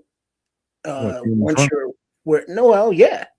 Because mentally dealing with a lot of pressure if the situation, around you is one that you're in a survival situation, is like, yeah, I need a drink, and you so mentally, physically calm you down. Maybe you need to take a nip to make a hot toddy because of a sickness and illness, and you don't have medications. So if you need to make alcohol, there are practical, purposes for it. And so knowing how to do it in a limited situation, how to do it yourself, I think that's a valuable skill to have. Distilling, huh? You want to teach people how to cheat the game. All right. Well, the game will be broken. Yeah, you right about that. All right, man. Listen. Scroll said, whenever doomsday hit, I'm gonna be wherever Zay Frazier is. You about to be back in Hollis Hall, though. And all right, let's get to some. Let me do this, man. He is off the grid, man. But hopefully we're gonna get something out of this guy. We're gonna find out here in a few months. Let's get to. Before I'm gonna put it up and we're gonna talk around it until we get into this conversation. But the Bears, hold on a second. Let me turn my mouse and went dead on me. Give me a second. But we ain't gonna talk about this yet. But as it's showing on the scroll back on the bottom, the Bears have signed 15 players to futures contracts, and you'll see the name scrolling on the bottom. They've already interviewed with a player that they're interested in, probably as a UDFA or something. You'll see him at the back end of it. But 15 players have been signed to future. So what they're doing is basically setting up camp. So the next camp and doing salary cap, gymnastics, making sure they got certain, boxes checked so that when they have to get into the meat of the salary cap situation and figuring out what they have and what they have available to them, they've got some of this stuff checked off. And you're probably going to see several more players get signed. And, these are, guys that'll be here. And a couple of them, I think, will be here for a while. But these are just, basically camp bodies. You got to fill up the roster to complete camps. You need enough people. But That's what you see scrolling on the bottom. I think some of them could have a bigger role in that. Yeah, for sure. For sure. Well, guy I mean, I'm we saw. excited about is the Dominique Hampton. Oh, wait, who's that linebacker? Yeah, they got him listed as a linebacker. Let's see if they stick to that because he was a safety at Washington, but that's a whole other conversation. Let's start this way, man, because what I wanted to do was kind of put things on par to the side a little bit for Sunday. What we're going to do Sunday on Nomad at Night at 8 p.m. Central, covering, what we should do salary cap wise and what we can do in free agency. It wouldn't be right to do that kind of stuff with Ked's not here. He likes to do that kind of stuff. And so we're going to save that conversation for Sunday night at 8 p.m. on Nomad at Night. We'll do that there. We'll start getting into the gymnastics of who they can sign, who they can't sign, and how much it's going to cost, and what we can do in free agency. Because from experience, I know that we need to cover those bases first before we start getting into all the mock draft stuff that we're going to get into with the college players. To me, I think we need to do just be very judicious about who are these guys and what can they bring to the team. There's several impending free agents now that we can bring on this team and upgrade the level of this team. Talking about the depth, maybe even find a starter or two in that, man. But we're going to have that whole conversation Sunday, and that's going to be fun. But right now, man, what I want to do is continue the conversation about this season and think about where we were, Bishop and Trips, when the season started. The mind space that we were in, getting a new coach, Caleb's second year, not being totally sure about exactly how this thing was going to marry up. And here we end up damn near in the NFC Championship game. Let's just talk about all of that stuff right quick, man. Let's just get on where we were and where we are now, man. Yeah, I'll lead off. Yeah, going from flus to first is a beautiful thing. There's something that we have not heard that we heard a lot last year and previous years. Sell the team. We haven't heard that from the McCaskies this season for the fans. Nobody's saying that. Mm-hmm. What fixes those calls? Winning. So maybe other Chicago owners, Jerry Reinsdorf, looking at you, the White Sox and the Bulls are still hearing those chants, but those are no longer the chants here for Alice Hall. So, all right, sell the teams off the table. All right, what has changed in just the last year?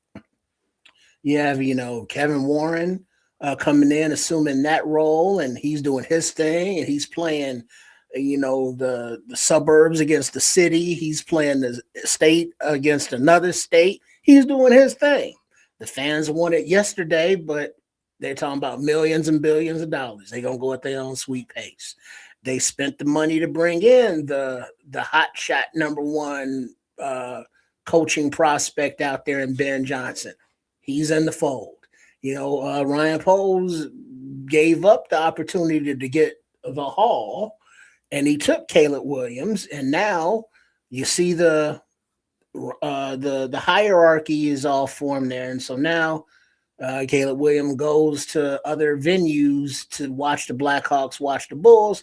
He's loved and cherished by the fans, the national media, the normies of football. Or Caleb Williams, that kid's pretty good, So we got that going for us. The offense has been spent on highly with the draft. We've seen the rookies step the hell up like I don't think we've seen a rookie class do. They didn't start all of them hot, from the beginning of the season, but halfway through the season, they started contributing more and more and more. And to the end where it's like, yeah, all of them made mistakes. And so, yeah, they're rookies, but we see the development. We see the flashes on all levels. So the coaching staff that Ben Johnson brought in is a higher level than any of the Flus or Nagy or Fox regimes, to a positional coach, who are getting interviewed and poached. So the not guaranteeing that next year this team will be in the same position is very true. But we have the we have more faith, more confidence that at least they're going in the right direction and they just don't look lost like the bad news bears of old. So going forward, yeah, a lot fucking better outlook, mentality, attitude. Bishop, what say you, man? You want me to go first? I can go. No, I'll go. I was just making sure Trips got it out, but very well stated, Trips. Here's my take. Like you said, from flutes to first. I love that. We're talking about a team that, for the first time, went out and got their guy to head the helm at coach. They went after the most coveted guy in the league at that time, and they got their man. Um, More importantly, he came in and assembled a coaching staff that garnered respect throughout the league. Something that we can't say about previous Bears teams. One or two coaches here and there might have garnered um, respect, but not an entire coaching staff. Which, you know, and this probably be we might bring this up later on in the show, but amazing to me how we've been getting criticized for the season that we had and how lucky we were, or it wasn't supposed to be where we did get to. But why are those same teams trying to poach our coaches if we were a fluke? Once again, the puke green and yellow, or gold, whatever you color you want to give them, you know, that's a whole nother story. I digressed. Um, then that this coaching staff came in and did something that we haven't had in a long time, which was real evaluations of players.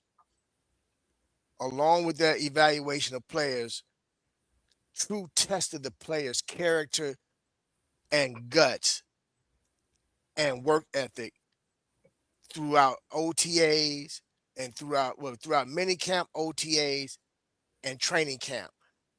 Many of those players, not the entire locker room, stated about just how tough of a practice of a training camp that they had that they have never experienced prior to, either with the Bears or previous teams. This man came in and put together and built a culture and an identity for a team that, we must be honest and say, was pretty much lost. Didn't have an identity, didn't have a culture, didn't know who they were. Too busy trying to be like other teams versus we're going to stand on our own and be who we are. That's what Ben Johnson did and this coaching staff this year. Now, let's get to the players. A very nice mixture of veteran and rookies and first, second, third year players on one team, strategically brought in key veterans in key positions in key rooms within Hallis Hall to make sure that at every level, those players could be met where they were and help elevate it to get the level of play that we got out of these young men this season. Um, on top of, we talk about culture. The culture actually started from top down, and we cannot go without mentioning the hires of the Kevin Warrens, of the Ryan Poles, the Ian Cunninghams, the scouting team and staff, where many were let go and others were brought in so that they can go out and evaluate the talent at the college level and evaluate free agents to determine who was going to be a fit for this organization. Not just physical fit in terms of play and play style, but character. All of these things is what encompassed and provided this city, this great fan base, a team that can now be respected, but more importantly, make the fans proud to walk around and wear their gear now, because we have now made a mark, made some noise. We are now on the map. Now, next season, we not up on nobody, but that's okay. We're not trying to sneak up on you. We want you to see us coming. We're gonna be, as a team, as an organization, as a fan base, we're going to be in your face because we're confident. The organization's confident.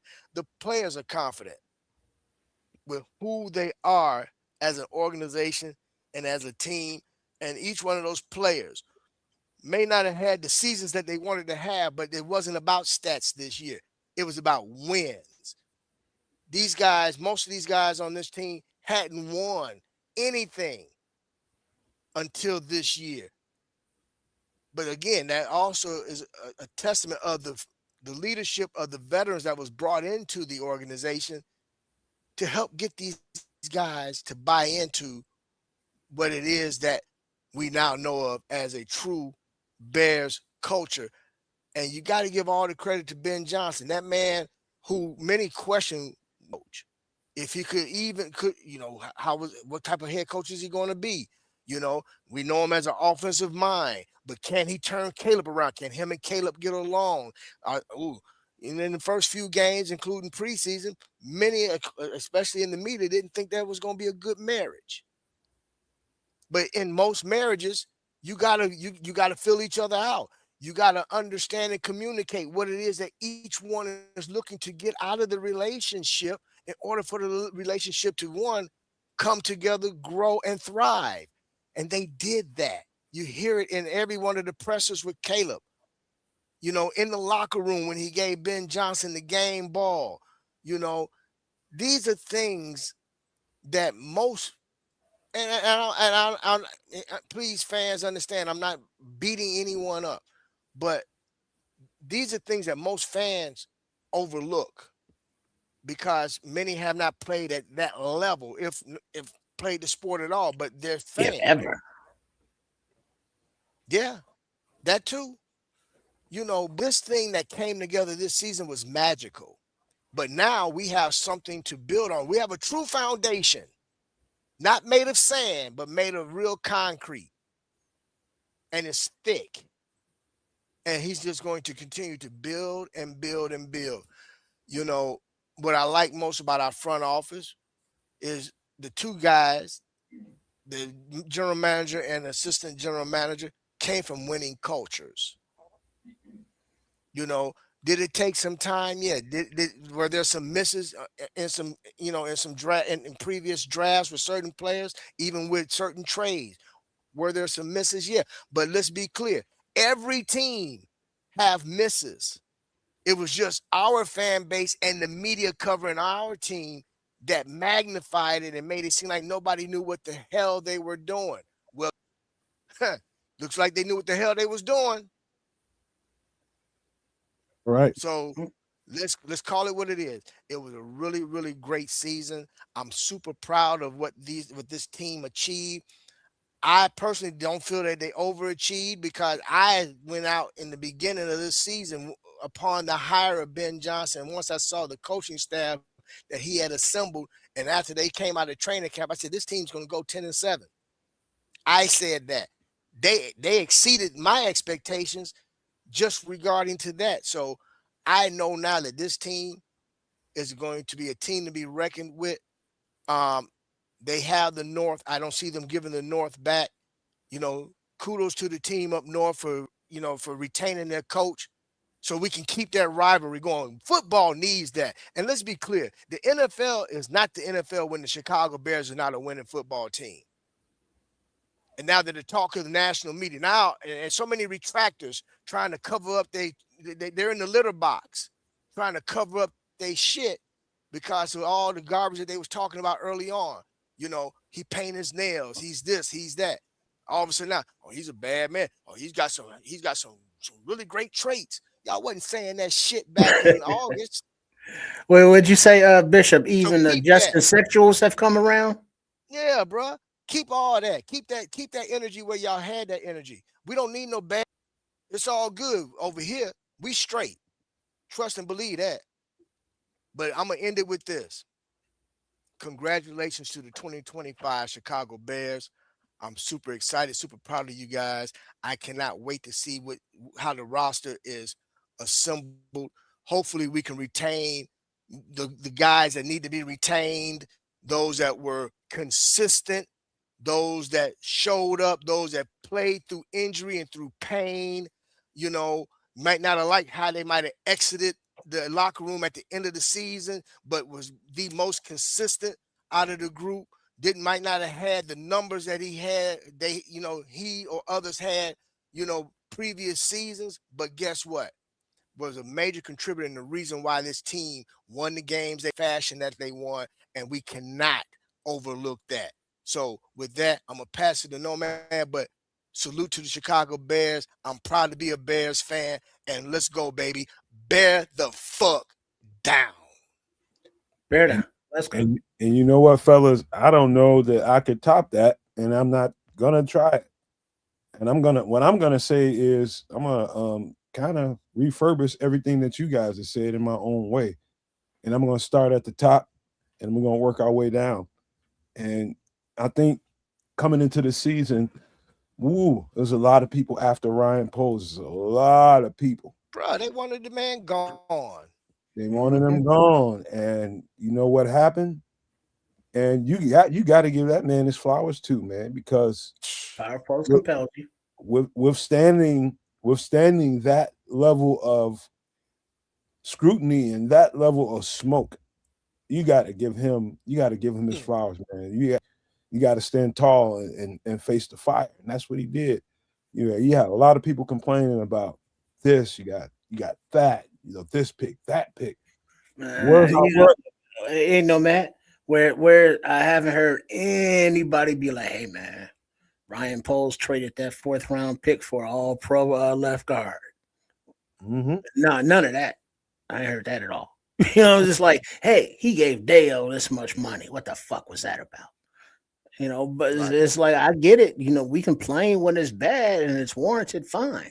But when it's good and he makes good deals, he solidified the offensive line. We see how his draft picks contributed, and their trajectories. So it's like, yeah, you got to give him his props. Power polls compels you. Look at what Scrolls said. The polls has officially taken the North, and that's exactly where I was going there. He came in here and proclaimed that those are strong words when you come in the NFC North division. This is a tough division, and it's getting tougher every year. The better the Packers are, the better the Vikings are, and the better the Lions are, makes it even tougher. That's a season within itself, having to deal with that. That's a season within itself. Just trying to get through that part of your season, trying to annex your main rivals. You know that what's going to happen, though, Matt. Just because you said that, the pettiness of the NFC North between the Lions, the Packers, the Vikings, and the Bears. The Bears hired away the offensive coordinator for the Lions, right? Who was an instrumental part of their success. And now They he's called him a having Judas. success in Chicago, and they called him a Judas and all that. But now we see Al Harris getting interviewed for the Commies, I think the Giants and the Packers. I could see the Packers hiring Al Harris to be their defensive coordinator just to be petty like that, even though they may like him, but just to the fact that it's more the about newly being petty signed than actually LaFleur like gets to jab at his buddy Ben Johnson. It's like, I'm gonna take somebody off your staff. I could see the pettiness you know of what? that for that. You know what, Trips? But I don't think and I could be wrong. I could be a bad judge of character, but I think Al Harris went and did the interview. I don't see him taking the job though. I don't, and honestly, and I'm gonna say this. I'm gonna say it because of this reason alone. I don't feel that he fits into the culture of Green Bay or in the makeup of their locker room, not the locker room per se, but you know what I'm getting at. I just don't feel like I don't feel like he's a fit, and I don't think that they would buy into Al Harris and how he like to do things. That's just me. Because I'm gonna be honest, bro. I'm just gonna call it. The motherfuckers are soft, man. They soft. They soft. The head coach soft, man. Anytime a fan base is Oh, crying so if Al Harris come about a in, yeah, handshake, you know, yeah, one dude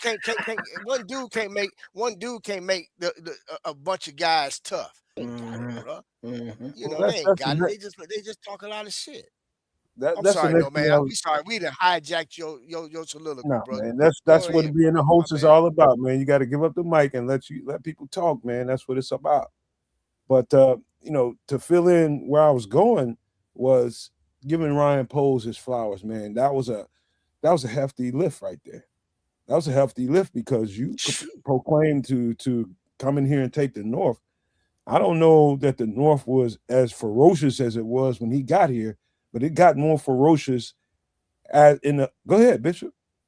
Go ahead. Speak I to it. got an. I want to make an. You know what, bro? I'm glad you just man, bro. You really just hit me with something. I got to get this out. I want to on this network right now. I want to be the first to give a sincere apology to Ryan Poles because I was very critical of him when he made a specific trade. First and foremost, I was very critical of that, and I wasn't bought in right away on the draft pick used for Caleb. Caleb made a believer out of me. I am a true fan of Caleb, and I want him to be not just an exceptional quarterback. I look for him to be a MVP in this league. I expected him to be a multiple Super Bowl winner in this league. But more importantly, look at here. The boy, he's a dog, period. And I want to give him his flowers, but I want to, on this network, for anybody that can go back and check any of our previous shows, I have to give a sincere apology as a fan and as a podcaster, and as I like to consider myself a bit of a savant when it comes to NFL football and college football. But more importantly, I want to give this man a sincere apology because I was very critical. Ryan Pose, I apologize to you, and you have made me a believer, and you have renewed my fandom in the Chicago Bears. And trust me when I tell you, I'll throw some bowls when it comes to these Bears. So my apologies, but thank you for giving us what we had, because nobody talked about how he stripped down the roster, cleaned up the salary cap to make sure that he was able to make the moves to acquire the talent that we currently have. So, and a lot of that goes unnoticed as well and untalked about. The young man to be his age, he is at some point he's going to get GM of the year. He has to for what he's done. But again, my apologies. Go ahead, no man. No, you all good, man. Good job hitting it on point, man, because that's part of where I'm going after I get finished with Ryan Post talking about Ben Johnson and everybody around them. I'm talking about everybody within that facility. And it takes a team effort, y'all. It ain't just this individual, that individual, this individual, and that individual. They have to come together as a collective to deliver what we saw this season. And what we saw this season was success out of nowhere. And to finish with the Ryan Post thing, Bishop, I think you mentioned it. He's not gonna hit them all, you know. And No, to but have it nobody in you, does. yeah. And to have it in you to be able to give grace to when he doesn't hit them all, because you're a different animal when you're in college versus what it's gonna take for you as a professional in the NFL. Mhm. Every single college player is going to be highly rated coming out of this draft. Trust and believe me, he's going to go through his trials and tribulations when he gets to this level. There's a few guys that might come out every 5 years or so that you plug that guy, you pluck that guy out of college and you plug him into the NFL and he gives you results right the F away. Sometimes you get that, but most of the time you're going to get a whole lot of development and a whole lot of question. Why did we draft Mhm. this guy? What is the GM doing? He doesn't know all that old kind of stuff. And my thing is this: I've been trying to be supportive of him as best I can this entire time. But this last season made it pretty difficult for me. Made it really, really difficult for me. And, for the first time in the off season, I was giving Ryan Post SHIT because I felt like he deserved it. But what I'm about to give him his flowers is his decision making. His decision making.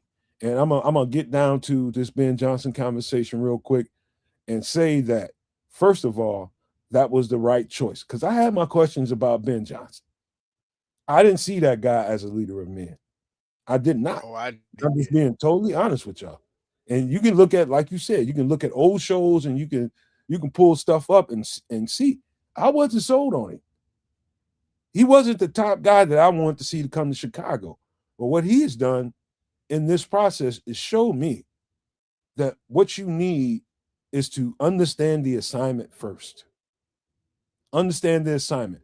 First, you got to check some boxes about Chicago and making sure that we attack some of these stereotypes about Chicago football and what we are. Let's attack that first.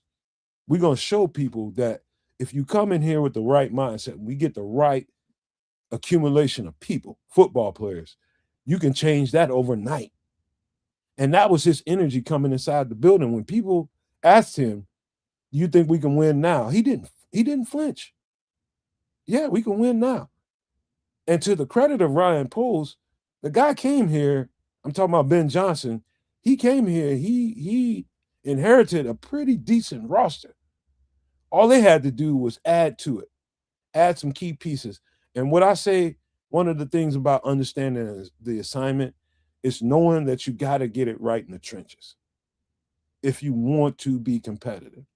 Knowing that, hey, if we're going to invest money this year and we're going to invest capital, invest it in making sure that you got this guy that I like and I believe in, talking about Caleb Williams, which I'm going to get to in a second. In order for him to be successful, in order for him to flourish at the rate that you need him to, what you're going to have to do is shore up the interior of the offensive line. And when you do that, he can be more comfortable as he's developing as a quarterback. What you're looking for, development. You intensify how good the protection is on the interior of the offensive line, which definitely changed the game for Caleb Williams. Ben Johnson understood the assignment. Those were, I'm not going to say take nothing away from Ryan Poles, but I'm going to say that Ben Johnson probably nudged him to say, I know you want to do some things with filling up this roster and getting key things taken care of, but if you want to see this prized draft pick come about and be the guy that he's capable of being, this is what you're going to have to do first. That's what I mean by understanding the assignment. Taking care of priority one. This team is going to be built around what Caleb Williams can do. He understood that. They also gave Dennis Allen some priority, and he got a couple of pieces. He didn't get anywhere near what he needed to get in order for that defense to be what it needed to be, but he got what he can get. You got an offensive head coach. Hello. You got an offensive head coach. His wants came first. We had questions about what to do in the draft and who to draft. Put all that stuff to bed. We thought they drafted. What the hell we doing drafting Colson Loveland? All that kind of stuff. I love that pick. I was so on board with that pick, brother. I knew go ahead. I'm sorry. Go ahead. Well, you saw Ben Johnson's reaction. He was giddy. He couldn't contain himself in the seat when the car was turned in. Well, I'm going there. Number one tight end on my list. Ben Johnson, being aspirational as he was to these guys, came in here with a certain amount of intensity that the Bears players fed off of. And that I'm gonna put that to the side because I got a lot more to say about Ben Johnson because he proved me to be a leader of men, that he can get men to follow him. That's the key to it. When you talk about leader of men, are they buying into what the fuck you selling? And he proved to me that they could, and they did. And we got the results of that this year. Proud as shit of that. Now to Caleb Williams. again, all honesty, I was not the biggest fan of Caleb Williams at all. Not of it wasn't talent that I was worried about. It was about, okay, do I see this guy fitting in what Chicago is? Like it was the whole thing about that. And it was you put that in contrast to the quarterback that we had, and I was just like, oh no, he's more Chicago than Caleb Williams. What Caleb Williams has done since then is shown me I watched that guy grow up in front of me. I'm talking about as a competitor. I've seen some growth in him as a human. I've seen a little bits of that too. And when you start talking about somebody of that age, I want people to understand that you're not dealing with the finished product, not at all. What you're dealing with is a product that is starting to mature, and we watched the maturity of a quarterback during this season. And what I'm most proud of is how he met the moments, the resilience. I'm proud of shit of it. I will say this out loud. He proved me wrong about him. And I'm glad to say that, man, because it was never about him as a quarterback and his talent. It was never that. I saw that day one, the minute I laid eyes on him. It was about, is that going to translate to this level? Can he take the coaching? Can he take the instruction from the coaches and build himself into an NFL quarterback? And that's playing on time, that's playing within system, and not all this wild running around and being willy-nilly like he was able to do in USC. It seemed like a Herculean task to me from that contrast from what he was in college to what I see now. And guess what? The guy didn't even scratch the surface. He ain't even scratched the surface. What's unique about this kid, and I think the most valuable trait to him, people might talk about his arm strength, how accurate he can throw, and this, that, and the third. But what's more important than anything is how, excuse me, is how he's able to negotiate the pocket and avoid sacks.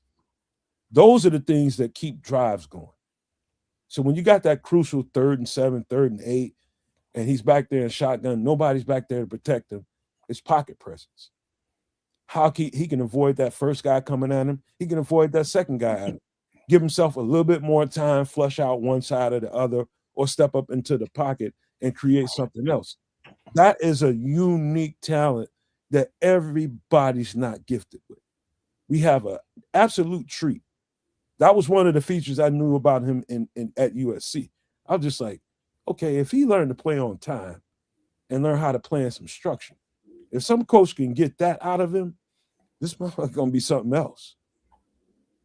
And he is.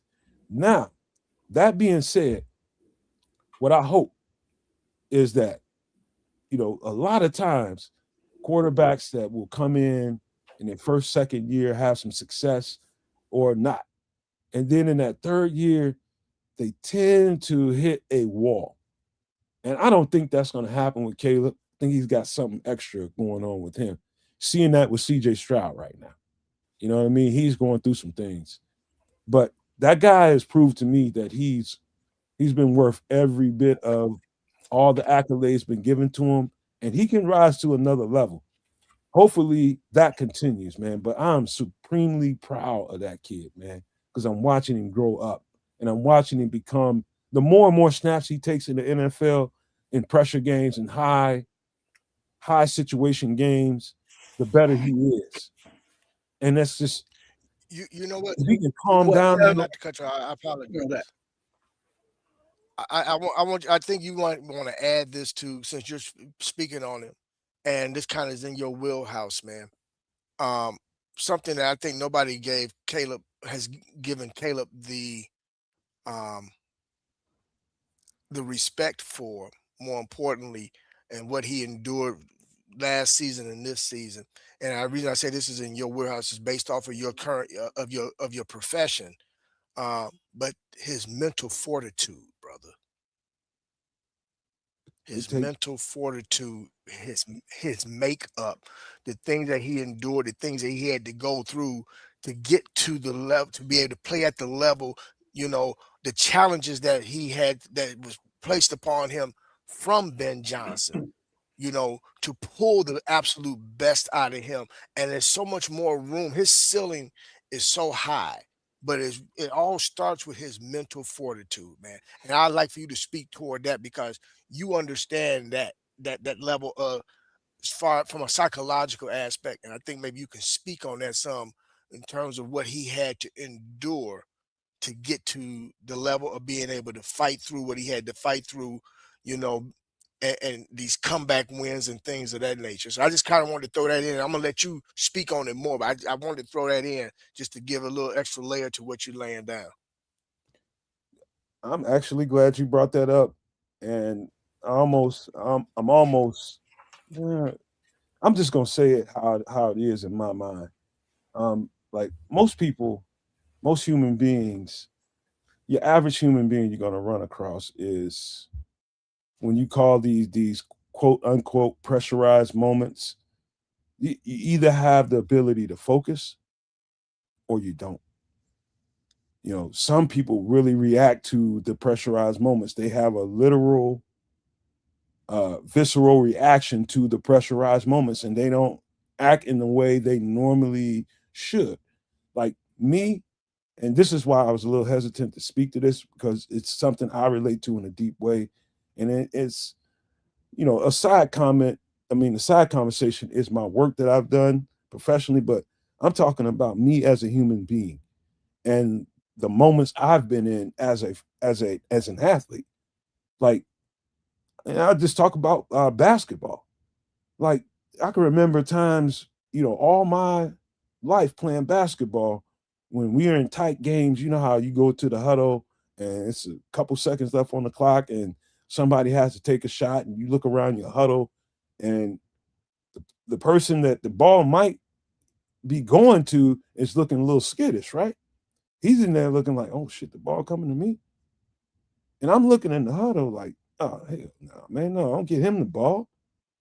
As soon as the huddle break, I'm telling everybody, man, pass me the ball. And so I'm not trying to pat myself on the back. What I'm talking about is it's an ability to be able to be calm when everybody else is, you know, chaotic. It's a Hmm. it's a trait that not everybody's born with that I was born with. I just don't see pressure. I see opportunity. And I think that's the way Caleb sees these moments as opportunity. That's the best way to look at it because if you start looking any more deeper into it than what I just said, then you'll find that pressure that everybody's talking about. I think he runs through those moments like I did. Well, that's some people internalize things different. You know, not everybody feels the same things in the same way. You know, because you know, before he was drafted, the main thing that, you know, most fans knew about him, Bears fans otherwise that weren't, you know, USC fans or what do you go, Hmm. Oklahoma fans before that, was like, all right, who's this dude running up in the stands, paints his nails, okay, you know, crying up in his mama's bosom after the loss, and it's like, well, what the hell are we getting here? You know, then he goes to the combine, it's like physical. Nah, you know who I am? Fuck all that. And it's like, oh shit. You know, and it's like, you know, the huevos on this dude, you know, the chutzpah, if you will. But to see him, you know, now develop as he grows up before our eyes, because that's what he's doing on the field, growing up, you know, as well as off the field. I mean, he's a young guy. So the way he carries himself, that Nomad and Bishop were referring to, is cool, but just his physical toughness. You know, we played that video earlier where he was coming up the stairs from the hockey game and he was stiff as all get out. You know, the percentage of snaps that he plays, you know, after getting dinged up, after getting knocked over or whatever, he's on the field, you know, to his credit. And going forward, we expect that development because we've seen that Caleb wants to be great. Anytime he's around Tom Brady, he's like under him, just absorbing whatever he can from him, whatever kind of knowledge, whether it's about his own physical health and maintaining that and staying in shape, whether it be about quarterback stuff and how to spin the ball in the weather, or whether it be about leading a team or being the face of a franchise in a public aspect, being a business person. He's getting all of that. And we're watching him do it and bring his teammates along with him. He's not a quote unquote diva. He's not throwing guys under the bus. He takes responsibility for things and he's kind of nonchalant about it because he's just kind of a nonchalant kind of guy. And, next season we'll hopefully not have as many drops because you don't have as many drops. And when he does put the ball where it needs to be, they're not in that situation at the end of the game. But going forward, I think the wide receivers will now be more of accustomed to his pocket escapability, that they will be more on the same page with the wide receiver drills for, quarterback scramble drills. He will be more willing to say, hey, instead of just example, last play of the game, throwing down here to DJ, let me just dump it off over there to Mananga. Let him, or let me run to the left and just keep moving the sticks and moving the sticks. He's a big game hunter. That's who he is. And it's like, if he hits the pass, we all happy. But it didn't. So it's like, oh. But he does look like he's earned the opportunity to become a franchise quarterback for the Bears. Physically, mentally, he develops. He's comfortable being uncomfortable. He wants to be coached hard. Ben Johnston wants to coach him hard, and they are communicating. They're seeing each other's visions as far as what plays should be and designs and what plays route should be. So as he now has a second year under his belt in this offense, more maturity in the league, more maturity out in the streets, his aura, as the kids say, will continue to grow and develop. And so it's like, yeah, Ryan Poles picked the right son of a bitch. Yeah, man. Listen, let me tell you something, Trips.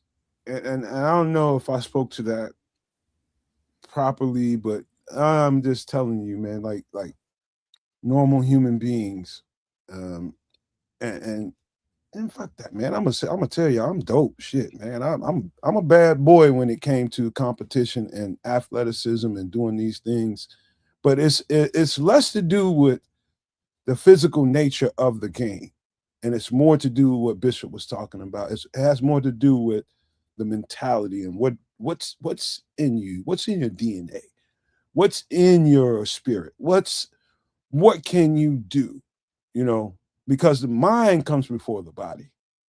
If you got a physical DNA, you got an athletic DNA, that's going to come behind what you think and what you feel.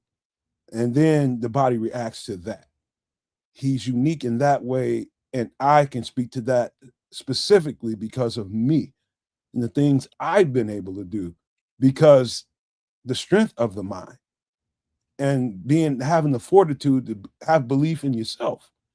Because a lot of people will tell you they believe in themselves, but you think most of them believe that shit? They're just telling you, and they're trying to tell themselves that they believe in themselves, and they don't necessarily. And that's just the truth about human beings. But that's the credit I want to give him, man. He's shown me a fortitude that's rare in human beings, being able to rise to the occasion. Hopefully that continues. But down to the rest of the team real quick. The guys on this team we could talk about forever, man. But you had guys like the Nation Wrights of the world. You got guys like, and Trips, don't think I'm trying to kick you in the small parts. But Kevin Byard, did you thought that was like a bad deal because he's a little older? We're gonna have conversations about a couple of older guys that we might be able to get in free agency. I'm gonna try to convince you it can have the Kevin Byard effect on this team for the next couple of years. But you're talking about the mixture that Bishop said about the mixture of the veterans and the young guys. These guys feeding off of each other's veterans learning and teaching the younger guys learning and leaning on the veterans to. I mean, it was the perfect storm.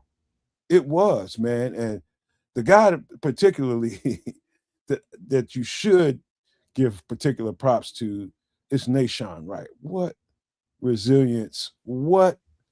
You just picked What this a guy off. story. Right? Come on, man. What Come a on, dog. story. You know, and it's so messed up because this kid, he worked his ass off. He played 95% of the damn defensive snaps. You know, he got 5 or 6 turnovers.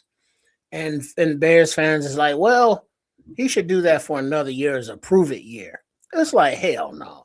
That boy need to go out there and get his money because guess what? Teams are going to look at him. What up? But Trips, you just said it.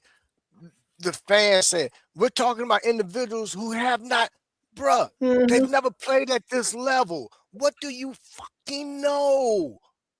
Just look, the man, and this is what upsets me most about people, is that we're at an age of information. Do your fucking homework. I just said the story. Find out who this young man is. Find out where he come from and what all he had to go through to get to where he's at. And maybe you'll understand the makeup of this individual and why this individual was able to strive in this particular environment versus other organizations that he was a part of. Again, leading back to the coaching, leading back to the culture, you know, and to Nomad, when he mentioned about Caleb and his fortitude and the things he did.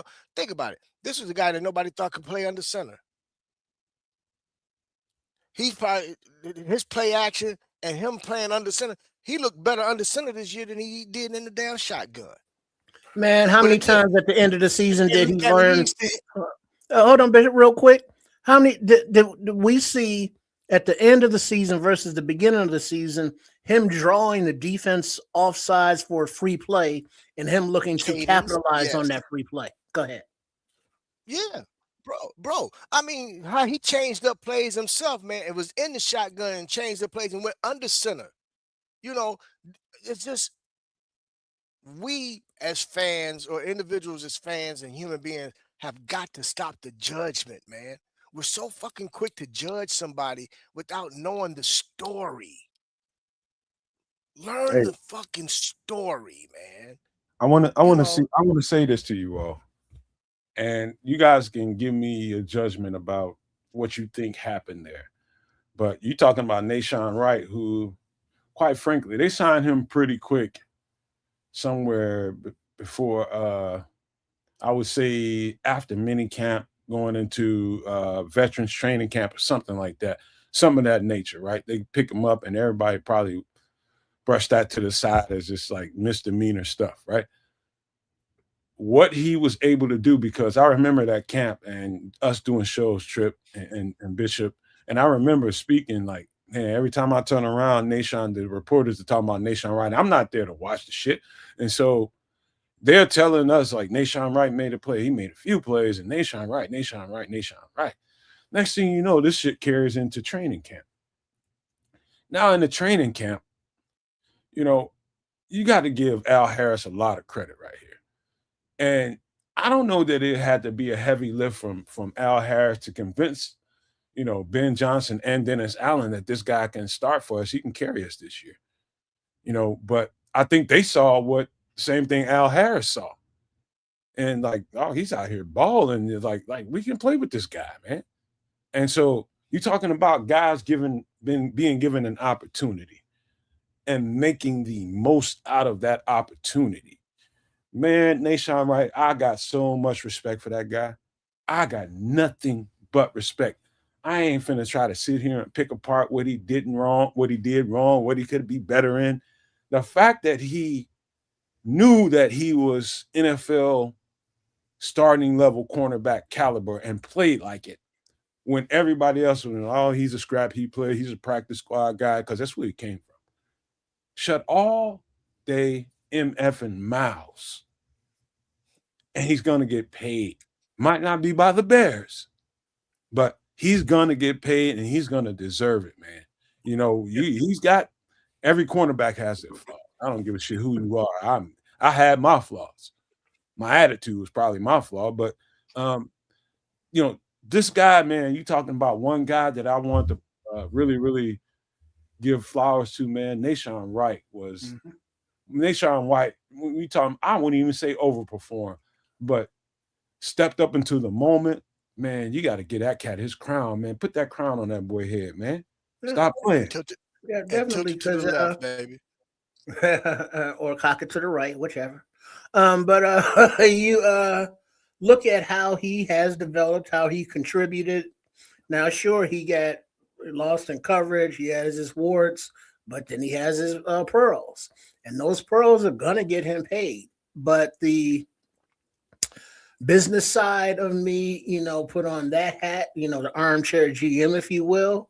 That's not a horrible thing, him go out getting paid, because the more he gets paid, the higher level of compensation comp pick that we could get back in return.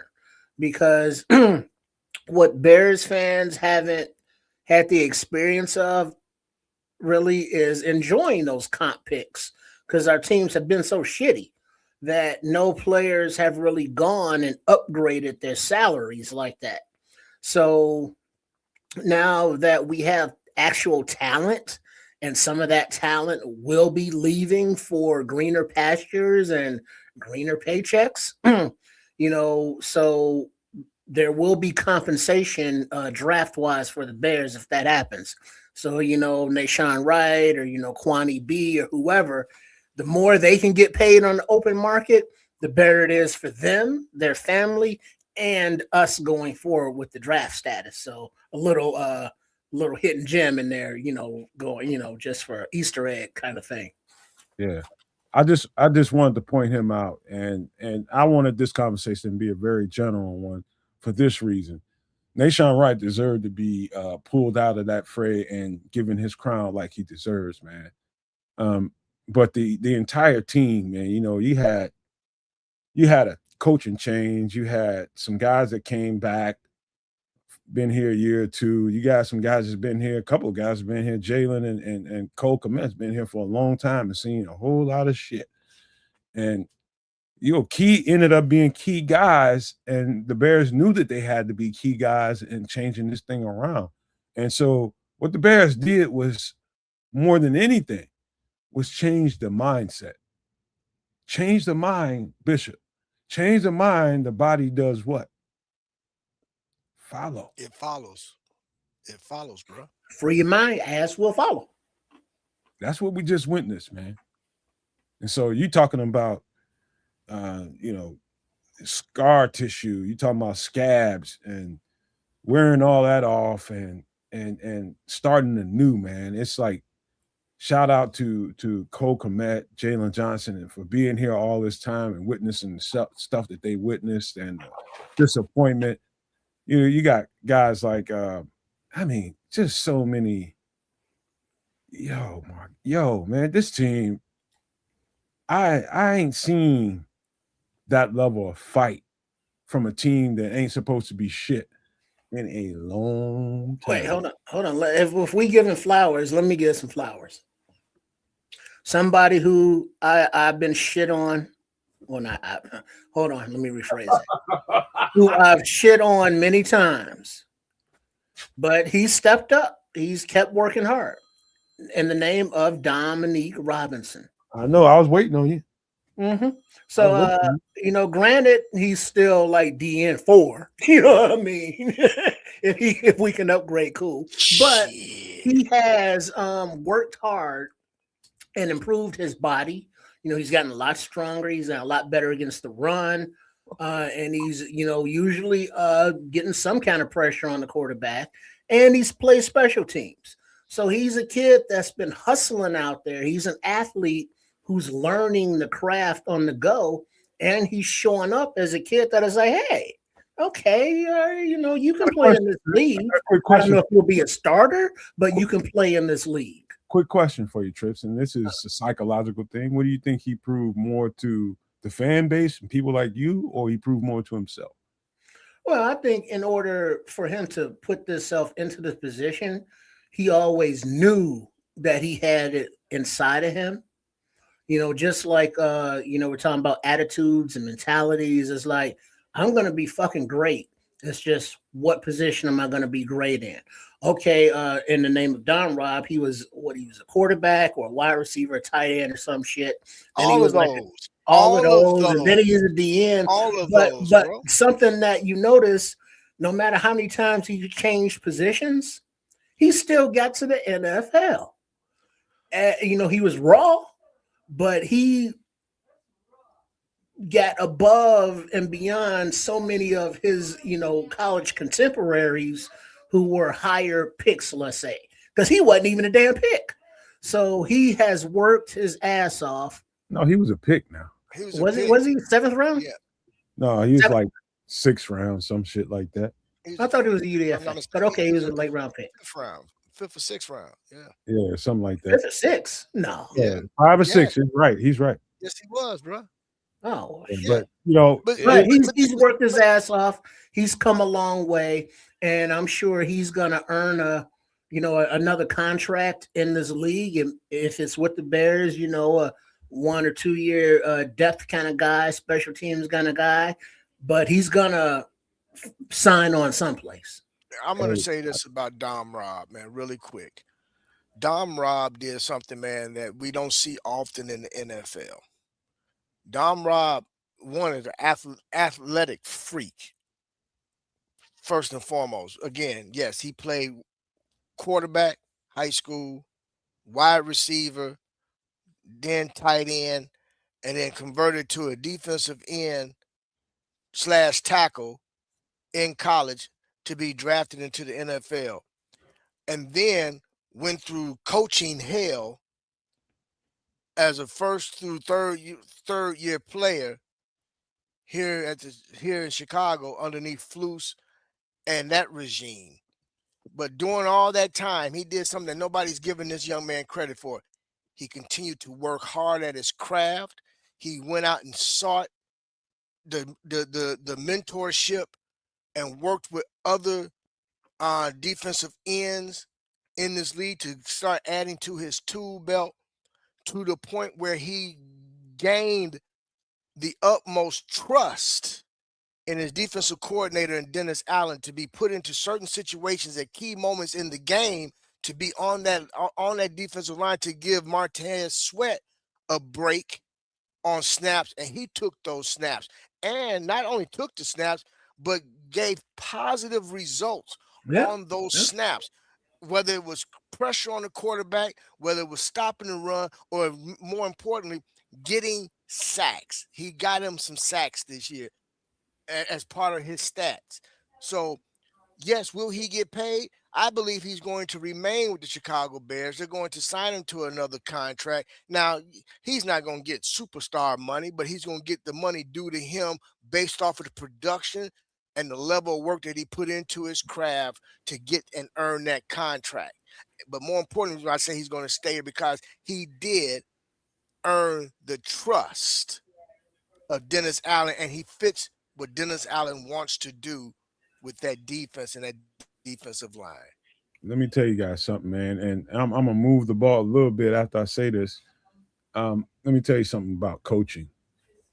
A coach to me is a dime a dozen for the most part, and then you get people that inspire you, people that find a way to motivate you in ways that you didn't really necessarily notice yourself, because you yourself all the time 24/7, and you know what you're intending to do. You Dom Rob, you 6'5", 260 something pounds, 265, however big he is now, and you're just like Bishop said, you're a freak of nature and you're fast. You know what I mean? And you're a freak. And every coach is gonna see a guy like that, built like that, and gonna be like, let me work with him. And not every coach's message is gonna hit you like Babe Ruth, you know. And sometimes, man, I said this in the off season as Flus got rid as he left. I said this to you guys, Trip. You probably will remember this. Sometimes when it comes to defenders, especially along the front, you can think too much and be trying to do too many things. You could be having coaches teaching you this move, that move, this and the third. You got 4 or 5 things they're trying to teach you when you only need 1, 2 things to do. A strong move and a counter. Ace that shit.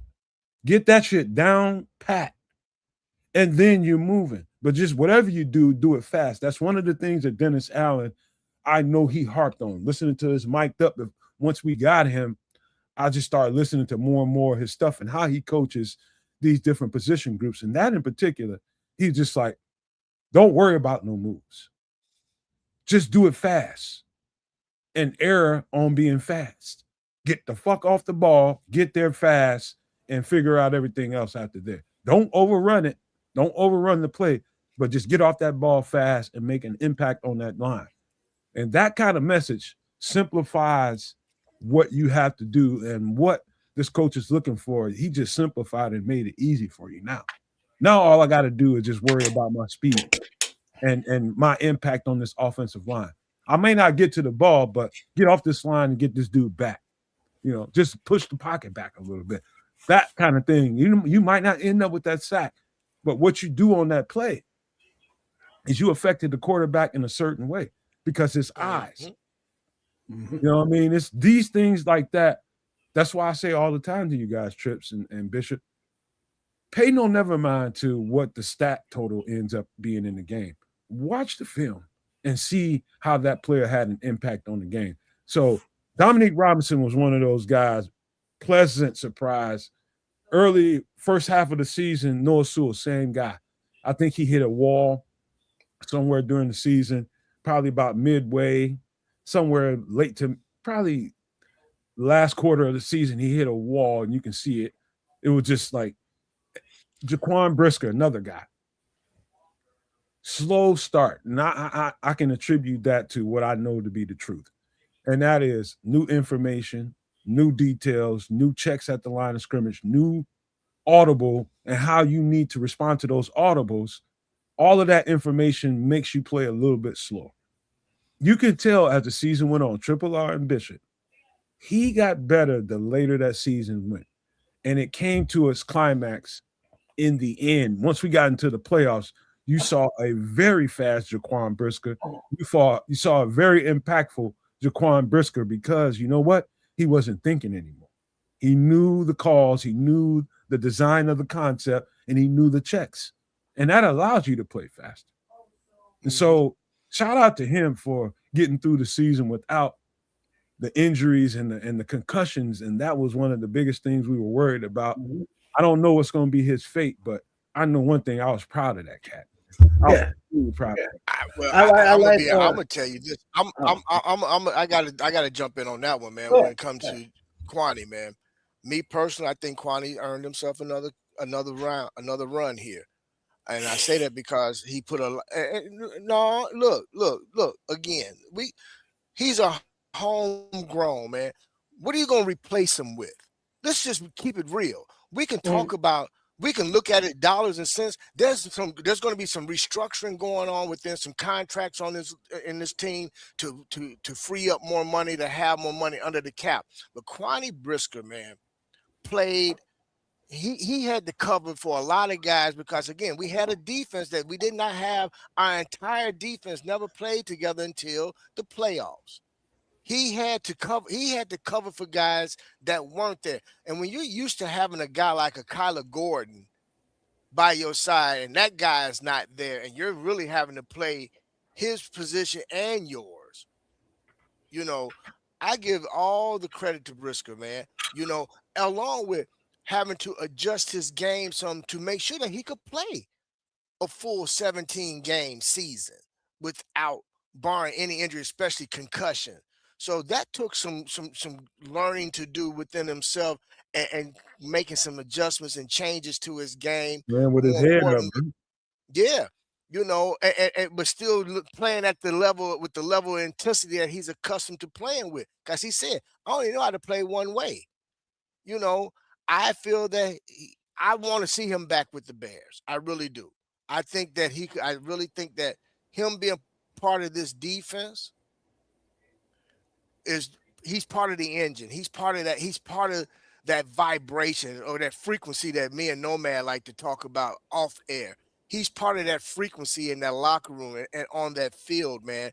And I just think that he's a part of that engine that keeps that engine going. And I think, you know, here you go. Well, look at Here you that go. comment. Before you even go, Trish, before you even go, you're gonna be like, he ain't done shit. He ain't do shit. Yeah, I know what I'm gonna say. Okay, my, but my thing is this: who you he gonna gonna be a replace him little with? dismissive, man. He gonna piss you off. I'm just gonna tell you right now. Well, I'm gonna say it like this. He is a good player. I'm happy that he was able to make it through the season with no injury issues and stuff like that. He's good going downhill, support the run. He can do some coverage, but he doesn't fit what Dennis Allen wants to do coverage wise. I mean, that's kind of obvious. He's too slow for that defense. No, but he's hold on. He's too did slow. it in the playoffs. You're judging a guy that had to damn near play out of position, bro. Well, yeah, I get that. He didn't know the scheme out of position. I get it. I get that. I know. I want faster. About a guy, man, that Put had it like this. oftentimes he's not fast. play the field versus the boundary, man. Let me help y'all fix. Let me help. Hold up, Trish. Let me help y'all fix the conversation. And y'all are making a contrasting point. Trips is saying that he's too slow, he's not fast enough in this defense, and he's looking for speed. That's true. Let me tell you something. And to Bishop's point, there's a lot of things to think about when you make a statement like that. You're talking about you talking about a guy that basically at a certain point, shoot, Dennis Allen was Houdini with how he had to manage these players out there with the injury. And that's part of what I want to say here that will probably bring y'all together a little closer. What I said in contrast to what both of y'all just said, I don't know if y'all heard me on the part of it's important to understand that, like, you started off the season with the entire defensive playbook and a bunch of calls that is unfamiliar to you, and your level of how fast you can get that down and how fast you can have that translate to the field. I can literally see why Jaquan Brisker was slower on a lot of plays that he had to play. It's because he was just new to the terminology. You new to the language. And you could say that, Kevin Byard was too. You could say that Kyler Gordon was, or whoever, Nashawn, whoever. But everybody's learning curve is different, man. Johnson. Yeah. And you can tell I can show you the last 3 games of the season and show you the difference in Jaquan Brisker then and every game before that. You can see literally that he just really started to get it. You can literally see that.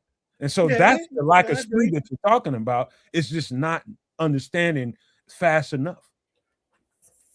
Yeah, but even when, let's say, understanding where he's supposed to be, I think he's good, but I think that we need better.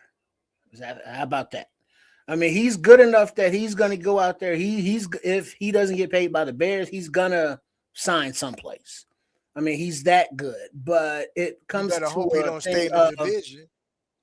Well, I mean, if he wants, I mean, it comes down to his wants. Trips. Well, no, it depends on what he wants, contract wise, and what teams have to offer. So, I mean, who is that? The Lions or Vikings or Green Bay? Do any of them need safeties? What I just got to describing to you. Everybody always use secondary, bro. Everybody needs secondary. To y'all is processing speed. It took Jaquan Brisker the entire season and into the playoffs that the processing speed caught up to him. So he can play and not think. Yep. Yes. And so think about that as you. Yeah, I get all that. I concede that. I understand that. I still want better. That's You so. wasn't, but you wasn't saying that, but Actually, I was. in the previous regime, you was saying that Well, he they didn't wasn't know due how a to. contract in the previous regime. It don't matter. Yeah, It it don't does. matter. Because He going was. forward, no, It no, doesn't the trip. difference. We're There's a talking. difference. The We're difference talking between the contract previous versus regime play, Trip.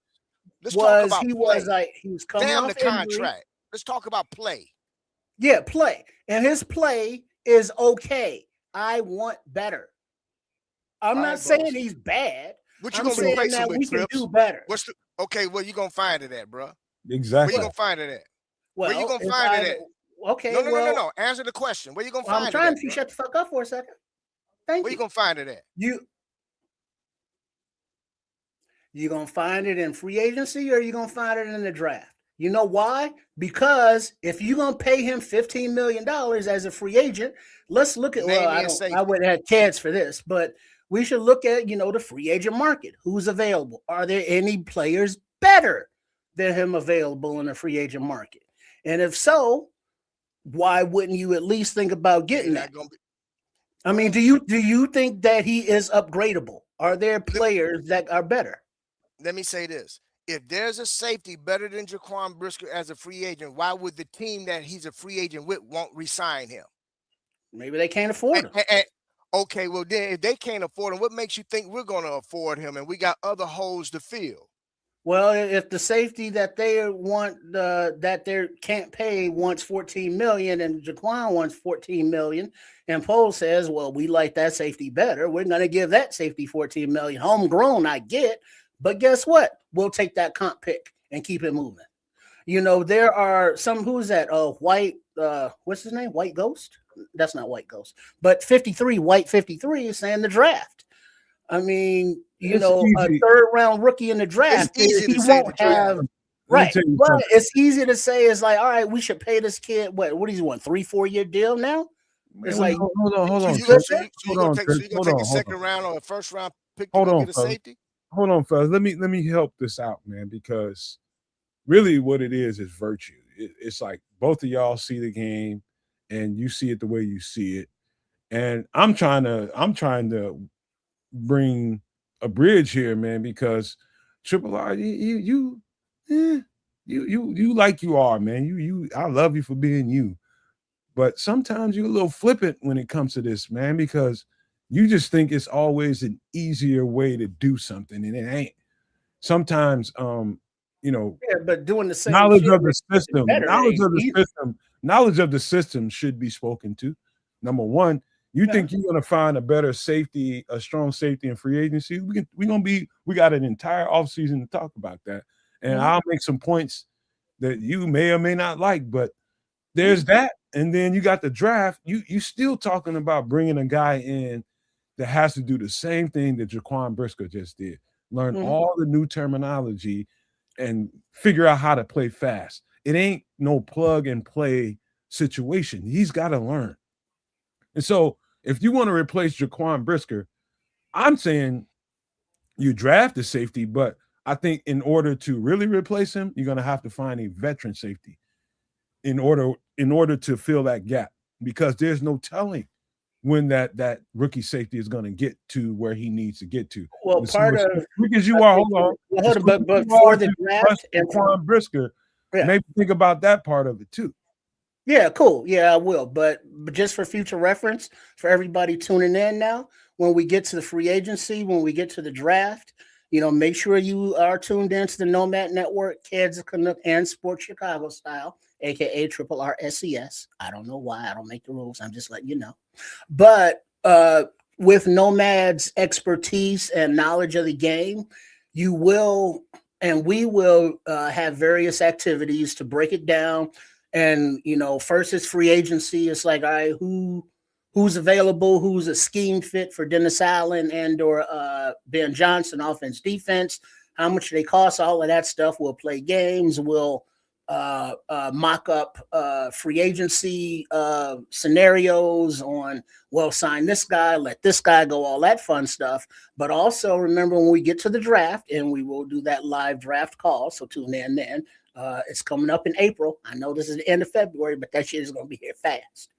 But make sure you are tuning in, because during those draft breakdowns, as you see now, the the roles for the players are differently defined.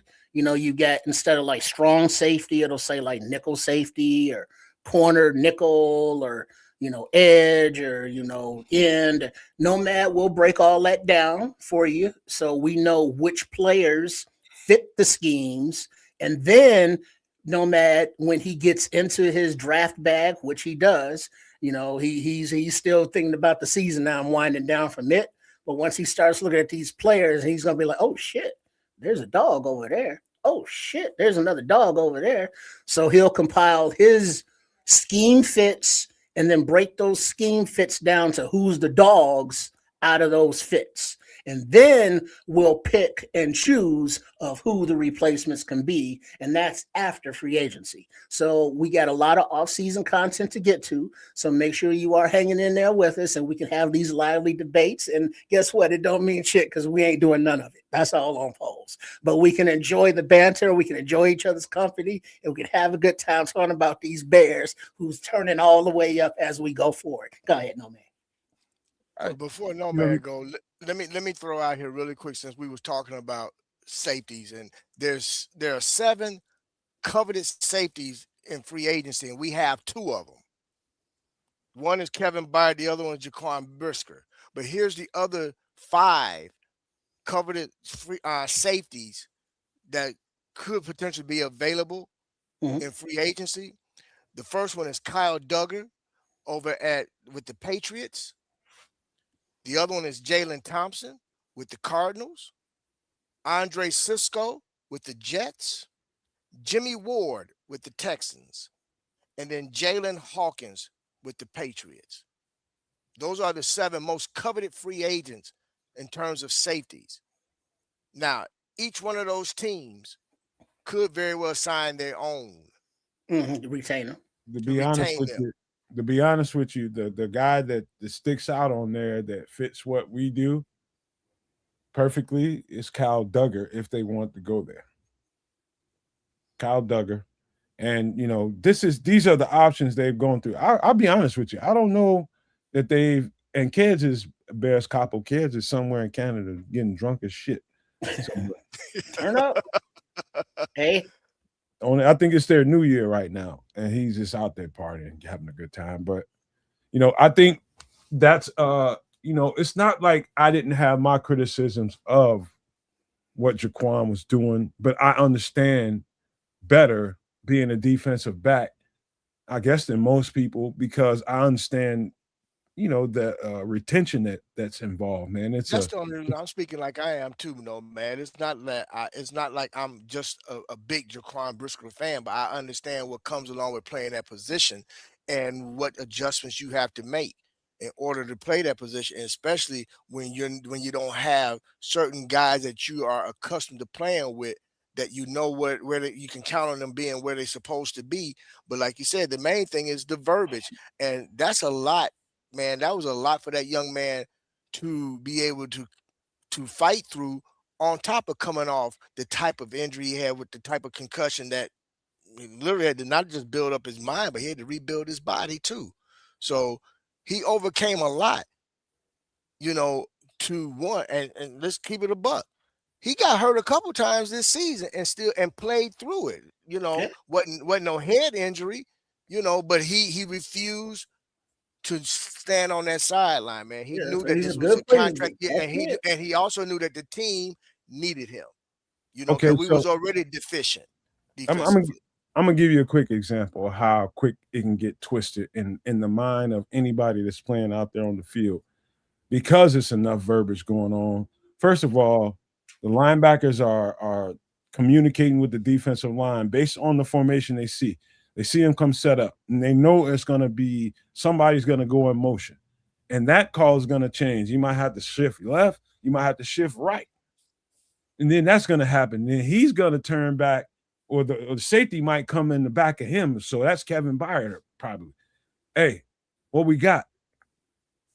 And he tells the lead safety, what it is. And then that lead safety turns and tells Jaquan Brisker low. It's just that simple. Low. So basically, that tells the safety that this is a low concept. So get ready to come down on the ball. And so based on the formation, this is low. If he'd have told him something, if it was high, that means keep your distance back there. Keep your distance, play the deep ball. So you just simplify it and say it's slow. Now, what that play entails ain't no description of it. Now you just worrying about what's coming in front of you. You know you got to play downhill. These are the things that happen on the field in a split second while the quarterback is going through his cadence. These are the things being talked about on the defense. The lead safety says, hey, play low or play high. Okay, I got to trust him. Number one, let's talk about that part. Trusting the guy next to you. That's going to help you play a little faster. But if you don't trust him, you're going to be a little slower. Well, is he a scheme fit for Dennis Allen, you think? What do you mean by scheme fit? Well, I mean, he can play it, obviously, because we've seen it. But because he being Dennis Allen wasn't here when Jaquan was drafted, so this is an inherited player. If Dennis Allen had his choice, coming out of the draft, would he be like, Jaquan Brisker fits what I want to do? Or is he just making it work and Jaquan is learning and adapting to it? I'm pretty sure that's why Poles drafted him as early as he did. Because he knew he was high on a lot of people's boards.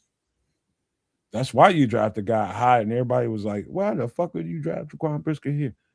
Jaquan Brisker has a lot of qualities.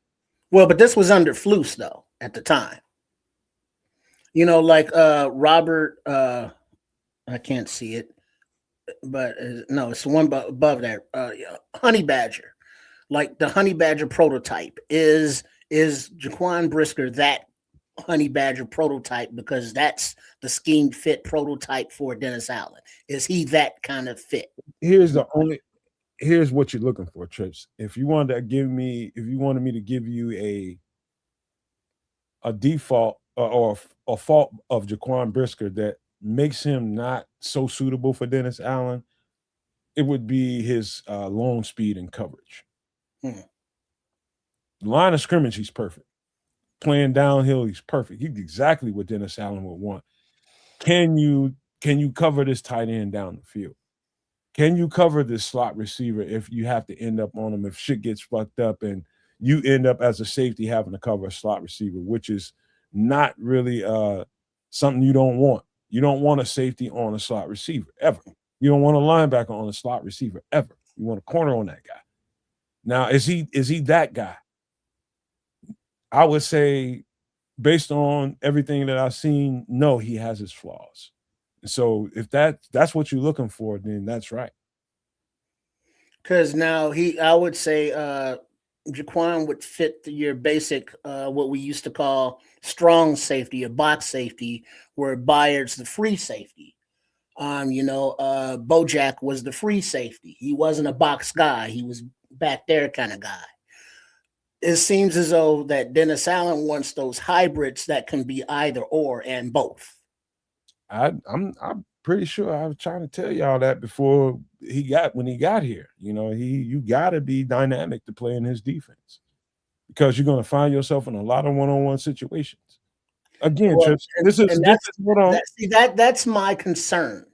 It's not that he's a bad player or a bad kid or he is anything bad about him. It's just that in those situations where the defense is blitzing and now Brisker has to cover somebody, and that long speed will make a difference, and he's going to be left out there. I love his hustle. I love everything about him, but he's just upgradable in my opinion. You might be right. Let's find out, man, because there's a lot of homer in me when it comes to these football players. There's a lot of there's some personal when it comes to this. I'm watching these guys grow up, and the truth is when I look at a Dennis Allen defense when he was in New Orleans versus what I see here, it's not that much of a difference, other than certain positions and certain flexibilities. Like you got Tyrann Matthews is a unique football player when it came to that. You got certain guys like that around the league, like 33 for Green Bay is the kind of guy that can go out and play high safety and play the deep part of Or the even the guy that you mentioned, Duggar, like him. Kyle Duggar is a better does it say his track record is he ain't really got a lot of flaws. He can come down, play the box, he can get out high and play. I'd say him playing out high is, if you had to give him a weakness, that was probably his weakness. If you don't want to have him chasing nobody for 50, 60 yards, but he can do it. But he doesn't have a whole lot of flaws. He doesn't. But I'd be surprised if I think, where's Kyle Duggar? He ain't with the Patriots no more. He's with anyway, long story short, we got to get out of this conversation. He's with the Patriots. He's still with the Patriots. No, he's a free agent. He's a free they're agent. still playing, so he will be a free agent. I don't think he's with the Patriots. I think they let him go. They got him, brother. I'm telling you, I just looked it up. They got him listed with the Patriots, bro. Huh? Yeah, man. All right, let's round whatever. this up. There's plenty of time for that. Yeah.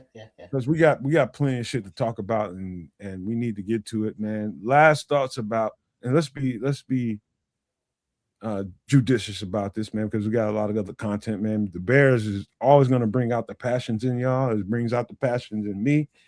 But last thoughts about what to do moving forward. Let's just be quick as we can about it. Triple R. All right.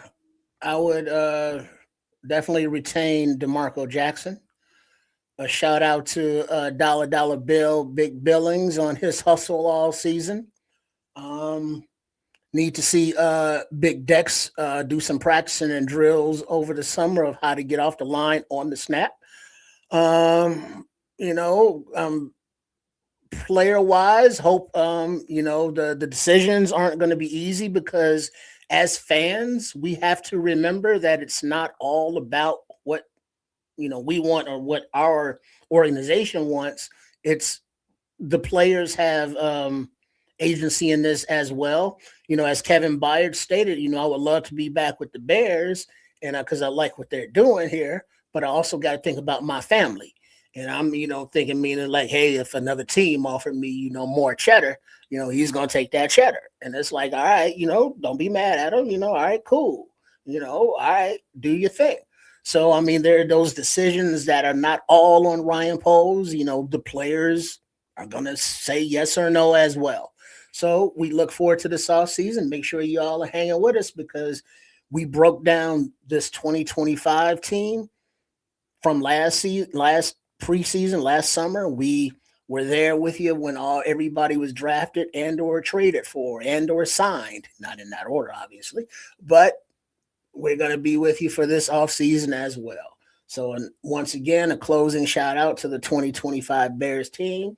It ain't nothing personal. I don't hate none of y'all, but hey, it's like, hey, how do we make this shit better? And it just happens. It's about you, and it's personal to you. Ain't personal to us. So big ups to y'all. Keep it moving. Bishop. Look, I'm gonna keep it short and sweet. Got a lot of major decisions to be made here in the next few weeks. Before combine, after combine, before the draft. Some decisions we're not going to like. Other decisions we're going to think should have been made. But more importantly, I'm just glad to see that we are headed in the right direction. I'm happy to see this foundation, but more importantly, I think what needs to really be done is to continue to meet these guys where they're at and build them up. I think that was the major success for this team this year. And I see that moving forward. Regarding to players, I get it. Everybody's got to make a decision based off of their needs and wants, and more importantly, their families. So I get all of that. I really do. I feel certain guys might have played themselves into a contract, and there's some guys that definitely played themselves out of one. That's for doggone sure.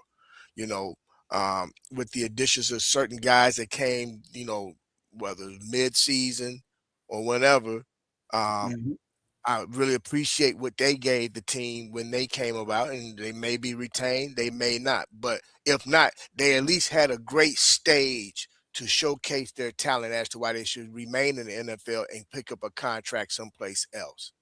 You know, one quick thing I want to say with regard to our players as well. Please, each and every one of you, continue to work on your craft, get better, get stronger, get more flexible, so we don't have all the soft tissue injuries that we had to deal with this current season.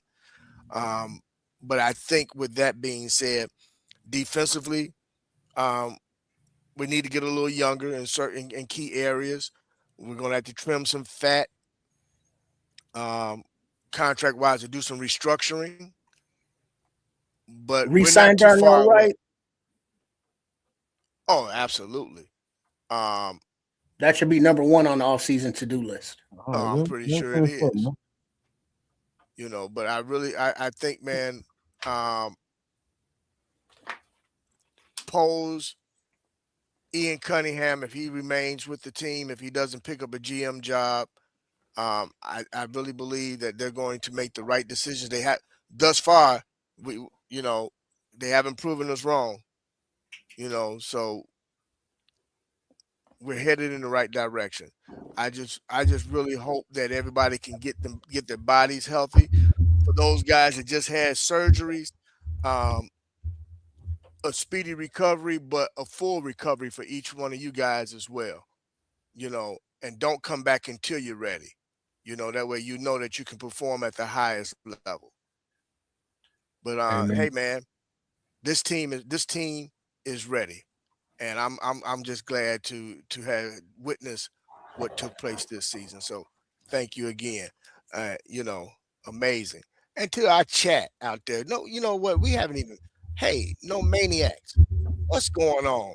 Thank you guys as well for hanging in there with us. We've been going strong now, coming up on 3 hours, man. You know, and we really want to thank you guys again. The passion that we have is one, we're former players. More importantly, you know, we're fans, but we do this for you guys. You guys help us, help motivate us, and push us to make sure that we're giving the best content and giving you guys the best information. And we're not just giving you information for clicks. We're giving you information based on facts, based on study. And, you know, thank you guys. You know, so you guys have been a big part of this season. You guys are going to be a big part of the off season. You guys are going to be a big part of the next season. And again, because of you. With that, I'm going to get out the way, let No Man do his thing. And catch the bishop right now. I'm really getting at some folks on X. So if you happen to see any of my comments, hit the likes on my like my comments, because I'm trying to give it to a few folks, and they in the national media too, and they refuse to respond. I know they see my stuff, but it's all good. Hey, you know what? I'm gonna leave Twitter to the side, or X or whatever they call it, to the side, and I'm gonna just all the people that's hardy enough to still be on that app. Good for y'all, man. I appreciate y'all. But again, like Bishop said and like Tripp said, man, thank y'all for rocking with us this entire season. The all season is gonna get in full swing come Sunday. Sunday at 8 p.m. Central. Stay tuned for that show. That's not gonna be a variety show. That's gonna be all about the Bears and what we're gonna do in the off season. The reason we ain't doing that tonight is because kids wants to talk about the financial part of what we need to do, and it's not right for us to bring that stuff up and he's not here. It's just what he wants his lane to be. And so we're gonna respect him in that way and do that Sunday at 8 p.m. Central. We're gonna get started on that. We're gonna start like we should in the free agency aspect of the Bears rebuild, because every season to me is a rebuild. I mean, you're gonna be replacing a whole bunch of people. You know what I mean? Is it a rebuild or a retool? Is it a Retool. rebuild or a Let's retool at retool this if that point? feels good, At this point, no, man, because I think we can honestly say that we're at a retool level now. Yeah, okay. But every season is that then. It's a retool. Oh yeah. Oh, Every absolutely. season is that. You ain't gonna be able to keep all the guys you want to keep. And we're gonna start there and we're gonna argue and fuss about who we think we should keep. And it Oh, started lightly here on this show, but we don't Cause need y'all to. be tripping. Yeah. it's gonna be a combination of jardinera, jalapeno, banana peppers, serrano peppers. It's gonna be spicy. But chase with a little scotch and water back. Nah, kids Yes, ain't sir. bitch out on the Bob Lazar story. His ass just somewhere doing He's some. doing family stuff or business stuff, but he's doing stuff. He Kids is doing Actual kids. we sit around bullshitting, with our little sewing circle, drinking, sipping some tea, gossiping about some little sporting activity. He keep, out there in the real world doing shit. keep calling his name like Candyman. That his big face ass will show up. Watch. But all right, look. My last thoughts about this is again, I'm just very grateful from where I was at the beginning of this off season and expecting this and end up getting what we got. Man, dude, it's like the Bears team pulled us all out of, and I don't live in that dungeon that the Bears fans live in for the most part, that just constantly be thinking negative. I'm always positive. That's just me, you know. But having seen everybody else be pulled out of that negative space and into a more positive space was the most gratifying thing for me outside of the actual players that went out there and did that work. That's the second most positive thing to me, is to see the fan base being pulled out of that negative space and more positive, and then people are looking forward. But people, I'll tell you right now, this fan base is they're gonna find shit to argue with each other about. Trust me when I tell you, because that's just how they built. They want to argue about something. They're gonna find fucking something to be Man, arguing they about. built this I'll stadium in tell you. Indiana Mountain. Let me tell you, they're gonna find something to be fussing about. It's But all that's not my. love, though. Yeah. We all together. As long as we remember that and not be trying to take pot shots at people because you have a different way of thinking than the next person, we be fine, man. But we frown upon that kind of Don't talk way about of nobody's thinking. mama. Yeah, you say that about me, boy, I'm gonna show you something. But anyway, man, that's that, man. But we need to get to I think this is definitely Tripp's part of the show. Whenever I make it, I always make it about him. So we're gonna get to this real quick. I know you gotta bounce, Bishop. You ain't even have to say nothing. But let me get down to here. Hold on, because my mouse is dead on me. Hold on. Y'all ready? Yeah.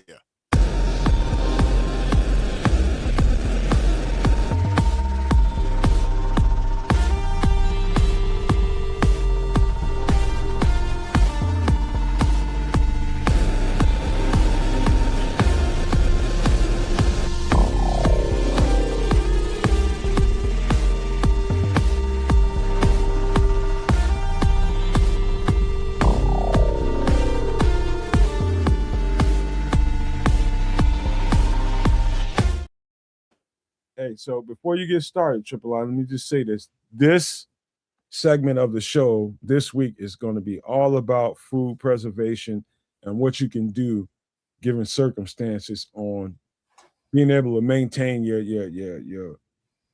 food, man. This is your meat, man. How can you make the most out of situational meat, what they call protein? That's what this is about this week. But go ahead, Triple R. All right. What we're looking at here is a meat dehydrator for as low as $59.99. Now, yes, you can put your meats, your fishes in there, but you can also, I would assume, dehydrate anything because you have controls up there temperature wise. So, your dehydrate a garden, not a garden, but a tree's worth of fruits or whatever, and make some nice snacks for the winter or for your camping or for your sustainability. So you take your fresh stuff and instead of letting it go to waste, if you can't eat it all, you dehydrate it. You dehydrate meats, vegetables, fishies for storage, for long term packing. You can turn them into jerky. Nice chuck roast or pot roast or whatever kind of roast. You slice it up, you let it marinate a little something, something. You throw it in that dehydrator. Now you got your own jerky. Whatever flavors you want, whatever meats you want. It's something that, yeah, it's a useful tool to, make foods last longer, change their state for different purposes and taste. Or as Patrick saying is like, yeah, if you want to dry out some ganja, you put it in there and then you dry it out and then you make your can of butters And that's and where it that goes down a whole slippery flow. slope. Let me jump in here real quick. We ain't going Whatever you down need to dry, you can going dry. down that fucking slippery slope, man. Let me get in here. Listen, here's the optimal thing to remember when it comes to a meat dehydrator. You can find them as low as $59.99. You might even be able to find them cheaper than that. But that's when you're gonna f around and stumble into a Temu territory, and you're gonna get a whole pile of garbage. That's what you're gonna get. And so that's why I said you don't go no lower than about $60. You're gonna end up with some BS. But here's the optimal thing to remember about a meat dehydrator. Count the number of racks and space that you have on each particular time that you have to plug that up. Because remember, if you end up needing a meat dehydrator in a survival situation, now it's about how much you're pulling on the energy that you have in whatever solar or generator situation that you have going on. And so you want to absolutely maximize how much meat that you can put in there or how much food that you can put in there at one given time and get as much done as you can. So what you see here is about 6 or 7 trays. Count the number of trays, and that probably is going to tell you how much value that particular item is going to give you. Mm-hmm. And it's a good way to jerk your meat, not that kind of jerky meat. That's different. Bishop, settle down. But you put your flavors in there, you get your meat, you get your shit, you go fishing, and you got a good haul of a mess of a crappie, trout, bass, bluegills, or whatever the fuck. You clean those things, you put those things in there, you dehydrate that fish, you got some good eating throughout the winter. It's a very practical, useful tool if you eat. So don't get turned off by the meat title in it if you're a vegan or a vegetarian, because your vegetables, your fruits can also be dehydrated as well. Yeah, man. This is one thing this is another thing that I don't have in my arsenal that I want to add. But go ahead, Bishop. You got something? You had something, I was just Bishop? saying, man, I stuck around to see this, man, because no, I look, like I said, I just wanted to stick around and see this, and it's very interesting, man. I'm gonna have to do some more research on that, man. But you guys gave me something to really think about, man, as always. But I gotta look more into this, man, and see how that would fit into my arsenal, man. But hey, before I get out of here, I wanted to say thanks to you guys, man. I believe I should be available Sunday if possible. Jump in with you guys, man. But more importantly, man, as always, it's a pleasure chopping up with you guys. I didn't want to leave this time without saying goodnight to the No Maniacs and thank you guys again. Until next time, y'all, the Bishop is out. Right on. Man, you know we love and appreciate you, bro. Until we see you again Sunday, man. All right, Be y'all. Peace and be that love. dude, man. Always, baby. All right. Appreciate you, bro. All right. So meat dehydrator. Let me tell you something, man. I am going to get one, and I'm going to get let's just say I'm not going to be cheap about it because I want something that's going to last and I want something that's going to be substantial.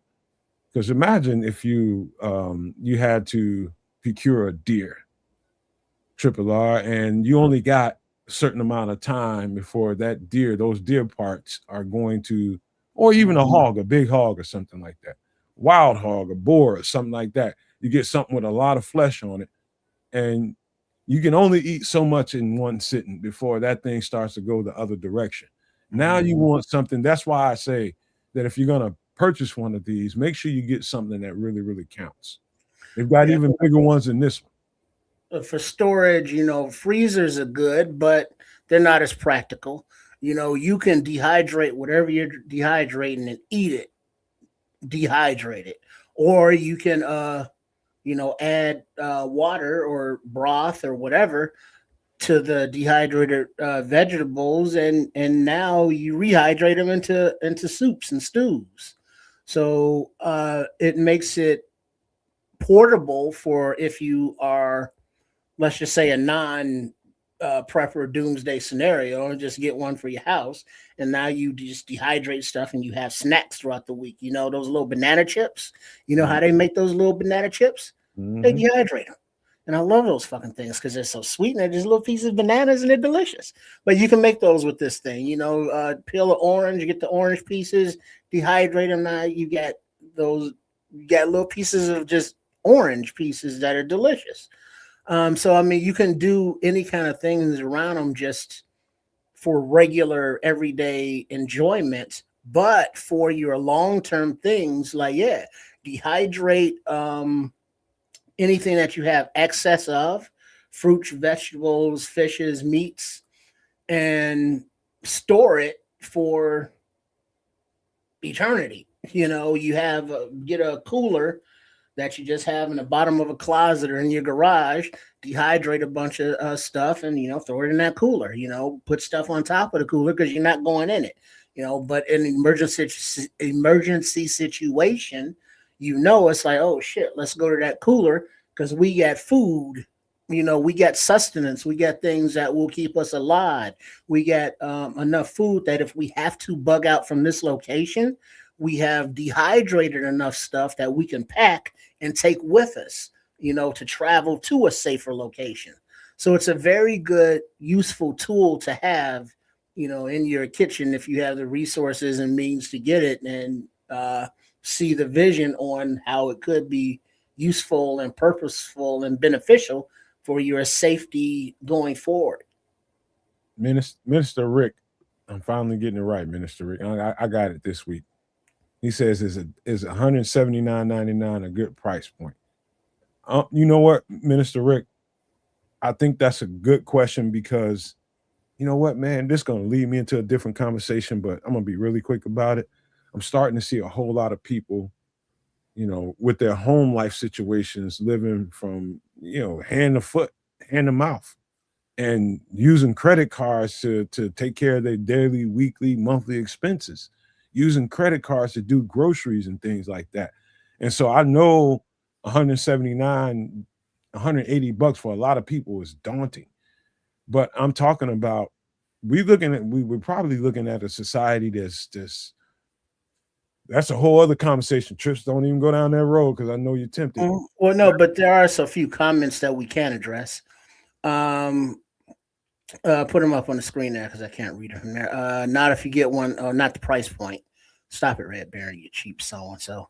But somebody says if you dehydrate it, you put it in a sealed bag or something. That's the next thing we're gonna get to. So just rock with me right now. Okay, yeah, but it was a question in there. Go ahead. Yeah, I get it. I seen it. So I would say to the person, Minister Rick, I think it's worth it given the circumstances. If you live in the United States of America, it's worth it to consider these things right now. We're not doing this just for entertainment, man. These are things that you probably need to give strong consideration to because things ain't so sure around me. I don't know what it is around you, but I'm telling you, give strong consideration. If you can find something that has 6 or 7 racks on it that's about the size of this, then it's probably worth a purchase, man. Anything less than that, you're probably into a bad territory, man. So yes, I do think this is important because if you have to, let's just say your neighbor up the road, let's just say the lights went out all of a sudden and nobody has lights and nobody's really going to work. And, and this has been going on for a couple of weeks and now you run out of groceries, but you have a neighbor up the road, a mile or two, that has a little farm down there. And he just told you that, hey, I can give you a side of pig. I can give you a quarter of a pig, whatever it is. Now you got to figure out how you can make use of that pig and feed people. This is where this comes in. Mm-hmm. or Yeah, deer. 'cause it's good for not only conservation, but it has a lot of practical uses for just regular life.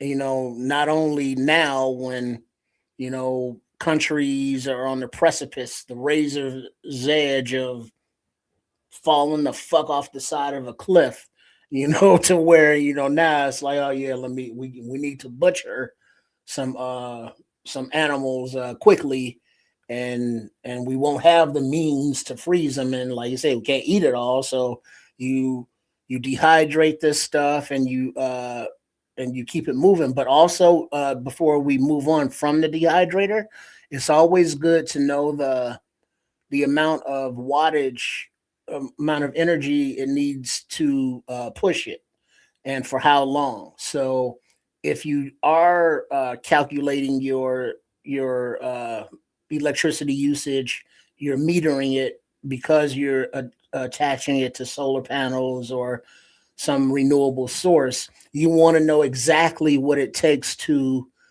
make this thing work, to feed it. I know we're used to just plugging the shit into the wall and it works, but it eats a certain amount of electricity to make it work. And for these situations, you got to know what that is. So when you come across, let's say, something to harvest and field dress and cook, or not cook, but dehydrate, it's like, all right, well, how much battery bank power do we need? Make sure you got that. So it's a whole thing if you want to add this to a doomsday scenario, because it's not going to run just by cranking it. That's right. I'm glad you mentioned that, because if you're dealing with solar power or anything, even a generator, whatever you're dealing with, it's gonna definitely require you to pull some of that energy, and it probably would be worth it in that situation if you didn't turn on fans and everybody doesn't have a phone plugged up. It's gonna help this thing process that meat faster. Yeah, You know, like Patrick is saying, 1,800 watts. That'll drain batteries quick. yeah, yeah. So yeah, I hear y'all, man. I hear y'all, but all that's leading to this to be something else. Give me a second. All right, the vacuum sealer. All right, wait, 99.99, or the basics of 29.99. That's a hell of a price difference right there. It's like, Well, okay. I had to put that up there because I bought mine at the regular price some time ago, and Amazon Basics is something I really believe in. I don't know about y'all. Well, I'm the talking about generics. in the chat, and I'm talking about you trips, but I never really went wrong with an Amazon Basics brand. Shit, you I've mean, never. what you think I've been munching on? I'm just saying, I'm talking about, you can't go wrong really on the food and tissue and all that kind of stuff. But when you get like an Amazon's basic this or that, that's a Mhm. machine, or their overall pick for this, Yeah. Amazon's choice for that, I'm telling you all that I've never been let down as far as I go. I'd like to know if anybody else has gotten anything Amazon selected or their brand and been let down. I haven't, man. So I really believe in what they pick for you. I mean, for a product. So if they got one that's $29.99, I'm gonna tell you that it's probably good. Yeah, human rights violations, employee things, union busting, all that aside, $30, you can't go wrong. Because what it is, a vacuum sealer, it's a storage device for your foods. And it's not only for dehydrated materials that we just discussed, but you can put the vacuum food in there and freeze it for long term storage. But what it is, basically, it's a plastic bag, and then the sealer sucks all the vacuum, not the vacuum, it vacuums out all the air, or sucks out all the air, if you will, and seals it up. So it's like a Ziploc bag, but on steroids, because it actually, removes all the air, which in the air is what makes the things rot and spoil and go bad and such. So this is a storage device material thing, and this is easier to carry along with you once you've not the sealer, but the sealer is easier to transport if you need to. But the Ziploc bags of the whatever it is you've zip locked are easier to transport in your backpack or whatever you're carrying. Because now I'll address the comment that was earlier is that mason jars, someone said that they got a vacuum sealer for those. But if you don't have a sealer for those, another way to seal mason jars is to put them in a pot of boiling water, and the top will suck down as the air escapes, and so that seals it. And so that's how, back in the day when they would do canning and jarring, that's how they sealed them up. You just put them in the boiling water there and let that, and it sucks it out, the air out, basically like a vacuum sealer. But now this particular model, someone just had a comment that this isn't a good sealer. You need to seal it that the item sits inside it and the top lowers on it and it seals the item. So it kind of, it's like you sit on the plate and you put the plastic wrap over the plate and wrap it up. It's kind of like that, as opposed to it sucking the edge out. So there are different models, different designs, and different price points. But I'm more concerned with the end result and what you're doing with it and what you can do with it. The actual hardware, that's up to you, your resources, and your budget. Canning. There you go. You there, Nomad? You muted, or did you leave us? I was muted, man. I was talking my ass off. Thank you for that. But somebody with a little product knowledge of a brand that's similar to this right here, and I'm probably on the low end of the spectrum when it comes to these vacuum sealers, because I got mine about 4 or 5 years ago, somewhere around COVID. And so this is when I started to, realize that, all right, you need to get some stuff and you need to preserve it. And so here's my story. I've got meat down there right now that I bought during COVID. Imagine that. We're looking at about 6 years ago. I'm still pulling meat out of that freezer from COVID. And it's still fresh as all get out, like when I bought it. This is the value of a piece of equipment like this. This is not only something great for your, your survival kind of repertoire that you have set up for you, but this is something we use these things bi-weekly, bro. Whenever we go grocery shopping and we get bulk groceries, or once a month at least, we're gonna go bulk grocery shopping and we're gonna put some stuff in the freezer and save it.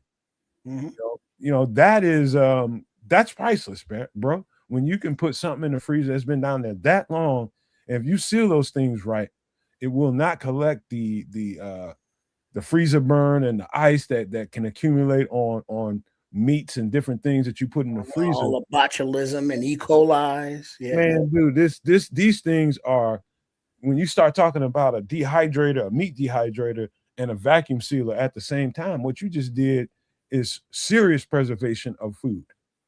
Serious preservation. You talking about you want to seal up some jerky. I'm not going to tell you that you can dehydrate some jerky and keep it for 6 years like this COVID meat that I have in my freezers. I'm saying that you can keep that jerky for a whole lot longer than you probably would have if you didn't have it. A whole lot longer. All you have to do is keep it at a regulated temperature. And now we're talking long-term storage here with those examples. But even when you go, just say grocery shopping, and you're not long-term stuff, but just for the week, you can seal stuff up that you're getting in the grocery store and put it in the refrigerator, because that will keep it longer than just it being in the refrigerator if you didn't want to freeze it before cooking it. So these sealers aren't the bags. I mean, they're not expensive, but they're not free, obviously. And it's not a very difficult process to do. You just do the thing, you press the button and it does the thing. So it's very easy to do, when you go harvesting meats, vegetables, fruits, whatever, just to let them store longer in your kitchen and on the shelves without, dehydrating them or freezing them. Can I speak to a couple of comments real quick, Trips? And this Mhm. is from Patrick Higgins. He says, "No, man, I know you had to be skeptical. 6 years question? Yeah, I was. But guess what? Let me tell you something. I was so I had to be the test dummy to me because my girlfriend was definitely skeptical of everything you thinking right now. And he also said, no freezer burn, 6 years without food saver vacuum. That's why it had no freezer burn, because of the vacuum. You put that thing down there, and if you sealed it right, you ain't gonna have that problem, man. I pulled up stuff because we turn that freezer over every year. We turn it over every year. So whatever's in the bottom comes to the top. We know we need to eat that sooner rather than later. And so what I'm gonna tell you is what I did. The most recent thing that I pulled out of there was let me make sure I'm right. What I think it was I think it was a pork roast. Let me make sure. Yeah, it was a pork roast. No, I take that back. It was a ham bone from about 3 or 4 years ago. 3 or 4 years ago on freaking Thanksgiving. We had a ham and cut it up. We might have got that ham bone from my grandmother or my mother or somewhere. Took the bone, vacuum sealed the thing, put it down there, and it was down there forever. And over the New Year's, we just did this in the New Year, so not even that long ago. Pulled that out, and my girlfriend was like, "Eh." I was just like, "Well, let me go and give it a shot." And put that thing in some water. My mother told me, "Here's what you do." She said, you soak it in some cold water for about 30 minutes. Take it out, pour that water out, and then run cold water over it. Put it in there. Put it in your pot. Throw a bay leaf in it. Throw a bay leaf in that thing and let it cook for about an hour before you start adding all your ingredients. And I'm not kidding you, bro. It might have been older than 4 years. It might have been 5 or 6 years. And I'm not kidding you, bro. And I put that in my black eyed peas. My New Year's black eyed peas, and they was the best black eyed peas that I ever made. Just for the record. I'm telling you, bro. There's Now, ways. question: Are you familiar with the ceviche? I'm familiar with it. I never had it. I didn't see me either, but isn't like vacuum sealing part of their cooking process? No maniacs. Isn't like you can vacuum seal like this piece of meat right here, then you can freeze it, and then you can put it right into the ceviche, which boils it or some kind of thing, or you can seal it and put it into the ceviche and then cook it. And so the reason I asked that is because there's a question, Minister Rick, does the bag have harmful chemicals?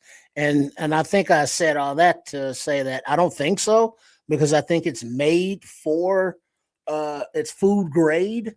So there are no chemicals that would affect anything in the food from the bag. And by the way, G man, trust me when I tell you, we turn that thing over every year, and that don't mean that when there's so much food down there, that don't mean you're gonna eat all that shit just because you turn it over. It just keeps getting turned over. That's it. Time That's after all it time. means. It's been turned over 6 times Yeah, before it got 8. that's all it means, man. That's all it means. And so that this time, getting the doing Wait, he said, Red Parent said, you eating meat from the Matt Nagy era, talking about the wise, or you eating it? This old ass shit. Yep. That's what I just did. New Year's, ate an old ass ham bone, and that shit was fire as hell, man. You should have tasted them beans, man. So anyway, to put it all together, man, if you're gonna be like me, I have few freezers down in my basement. One has beef, pork, chicken. No, one has beef and pork. One has chicken and all the products, any fowl in it.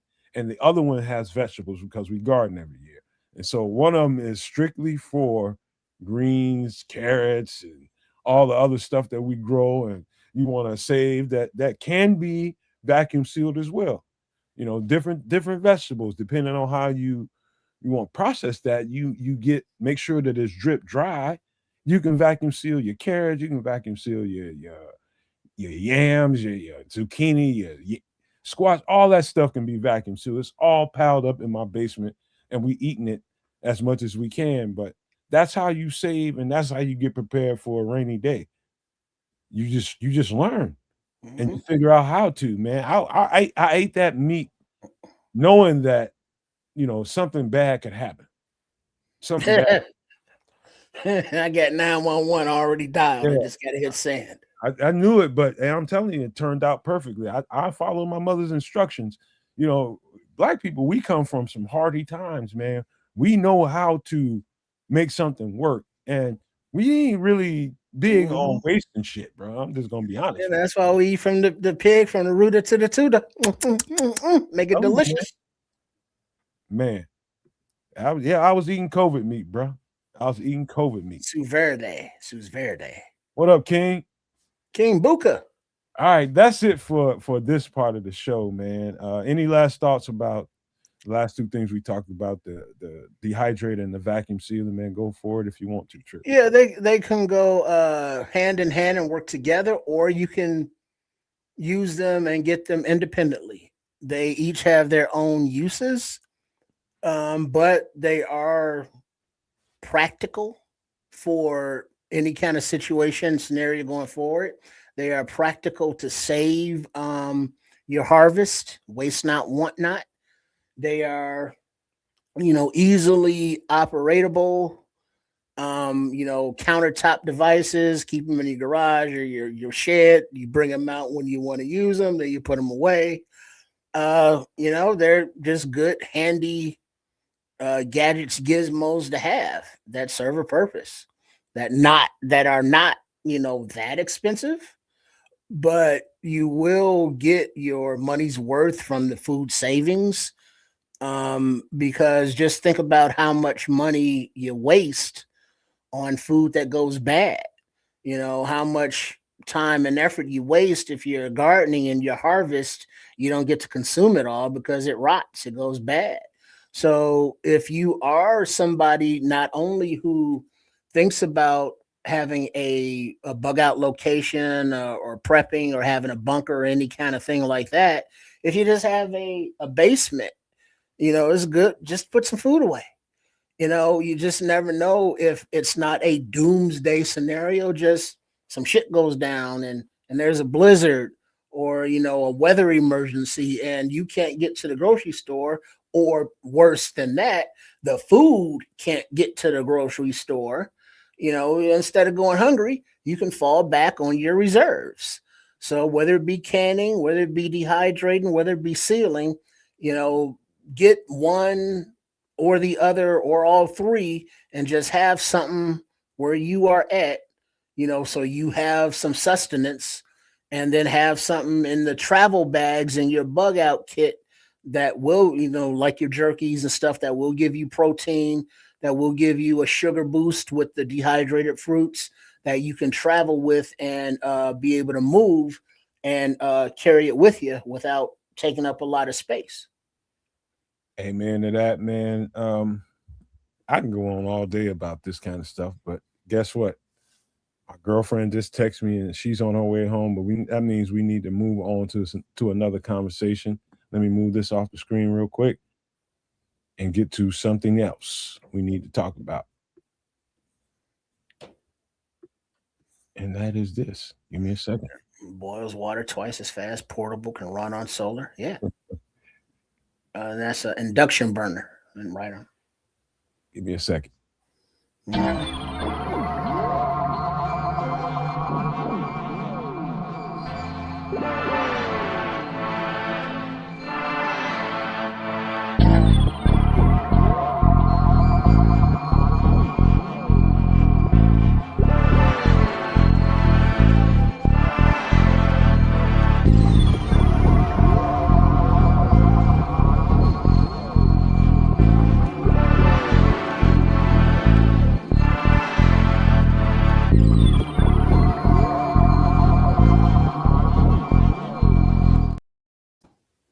So this is the Bob Lazar UFO story. And I'm about to let you guys look at a little video. Trips, I know you're new to it. And maybe some people in the chat are probably new to this too. But I believe, and I got to give Scroll some credit again, but I believe he's the one that mentioned it during the chat probably a couple months ago. Like, we should cover this. And, you know, I knew about this story, but the more and more I dug into it, the more and more I learned. Bob Lazar is a nuclear, basically he's an engineer, science engineer. So he's one of those people that loves physics, loves math, and the math that comes with physics, quantum physics, and all this kind of stuff. He's this 20-something-year-old kid going to school, and so basically I'm really kind of, I'm not sure exactly when this crash happened, but a crash happened, and I don't know how long it was before they brought Bob Lazar into the story, but the U.S. Military and the U.S. government brought him into a secure site to ask him to work on some retrieved materials from a crash site. And what he found in this secure facility that they called S4, it's very near to the Area 51 spot. I think it's like 15, maybe 15 to 40 miles away from where this Area 51 is popular area, Area 51. They got a lot going on out there in the desert. Now he's he's working at Los Alamos. You know where that is, Trips, right? You know, everybody knows where Los Alamos is at this point, right? Yeah. New Mexico, ain't it? Yeah. Basically, he's out there working at this laboratory, working on whatever they bringing him in there and having him study. And all of a sudden, secure military professionals come to him and just like, hey, we need you to do this. How about this, man? Let me just take this off the screen and bring you guys into this part of the conversation. Let me share my screen real quick. I got to stop a screen first before I share it. All right. I'm going to show you exactly. This is the short story form of what Bob Lazar is, who he is. Listen to this. Hi, I'm Bob Lazar. In December of 1988, I was hired as a senior staff physicist by a U.S. defense contractor called EG&G Special Projects.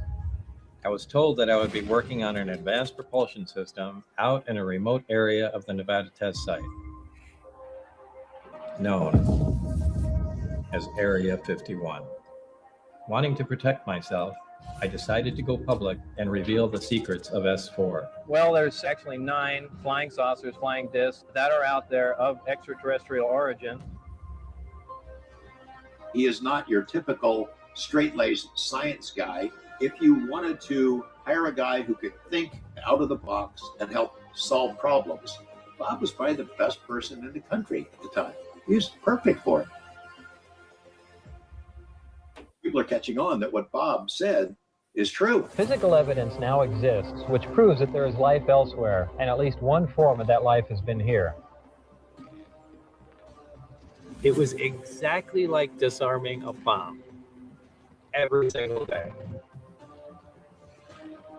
He was targeted. And I saw the guy. So I have to stop it for the sake of YouTube just to get in here and tell you real quick, Trips, and everybody in the chat.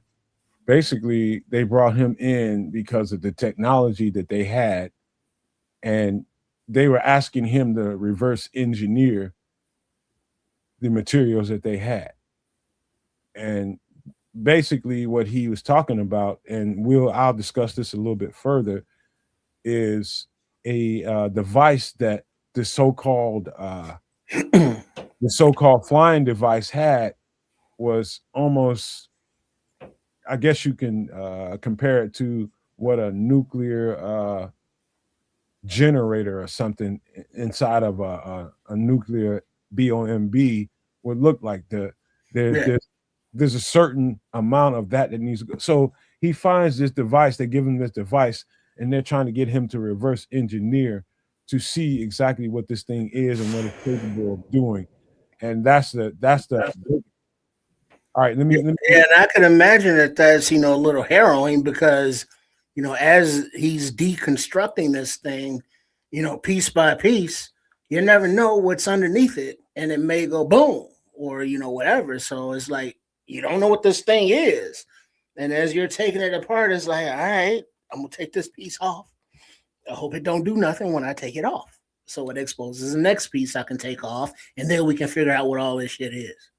And people actually have died trying to do things that he has done, and people before him have died. And he knew that, and he still went in there and went and did this assignment for the government. He's probably crazy. So I know the fuck I wouldn't have. But let's get back. Let's finish the story. Gun. I was willing to fire back. These briefings contained a wide spectrum of information, mostly relating to aliens and alien technology. The people that have been keeping these secrets for a long time are not going to give this stuff up. No one has ever been able to show exactly what I saw with my own eyes until now. So at this part right here, what you're seeing is the promo for his documentary that I think is out there called S4. I've seen a promo for it that's about an hour long.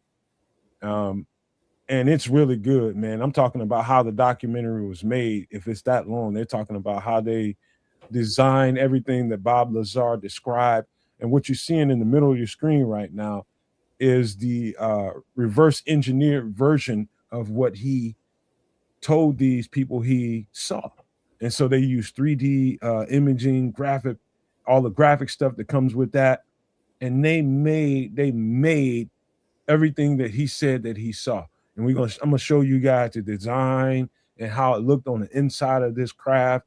But this is what the outside of the craft looked like. And that's why I think the term that I grew up hearing a lot was flying saucer, because this thing looks like a saucer on the bottom, but So just with another one flipped over on the top of it. So stereotypical, it's almost a shame. And that's what he said, like in his very first interview when he was talking about this thing. Was, you know what, he kind of smirked and laughed. He's just like, I hate to even sound like your average stereotypical person that says they saw something, because it's going to be exactly how they described it. It's like a saucer. But more about that to come, man. Let's finish this thing.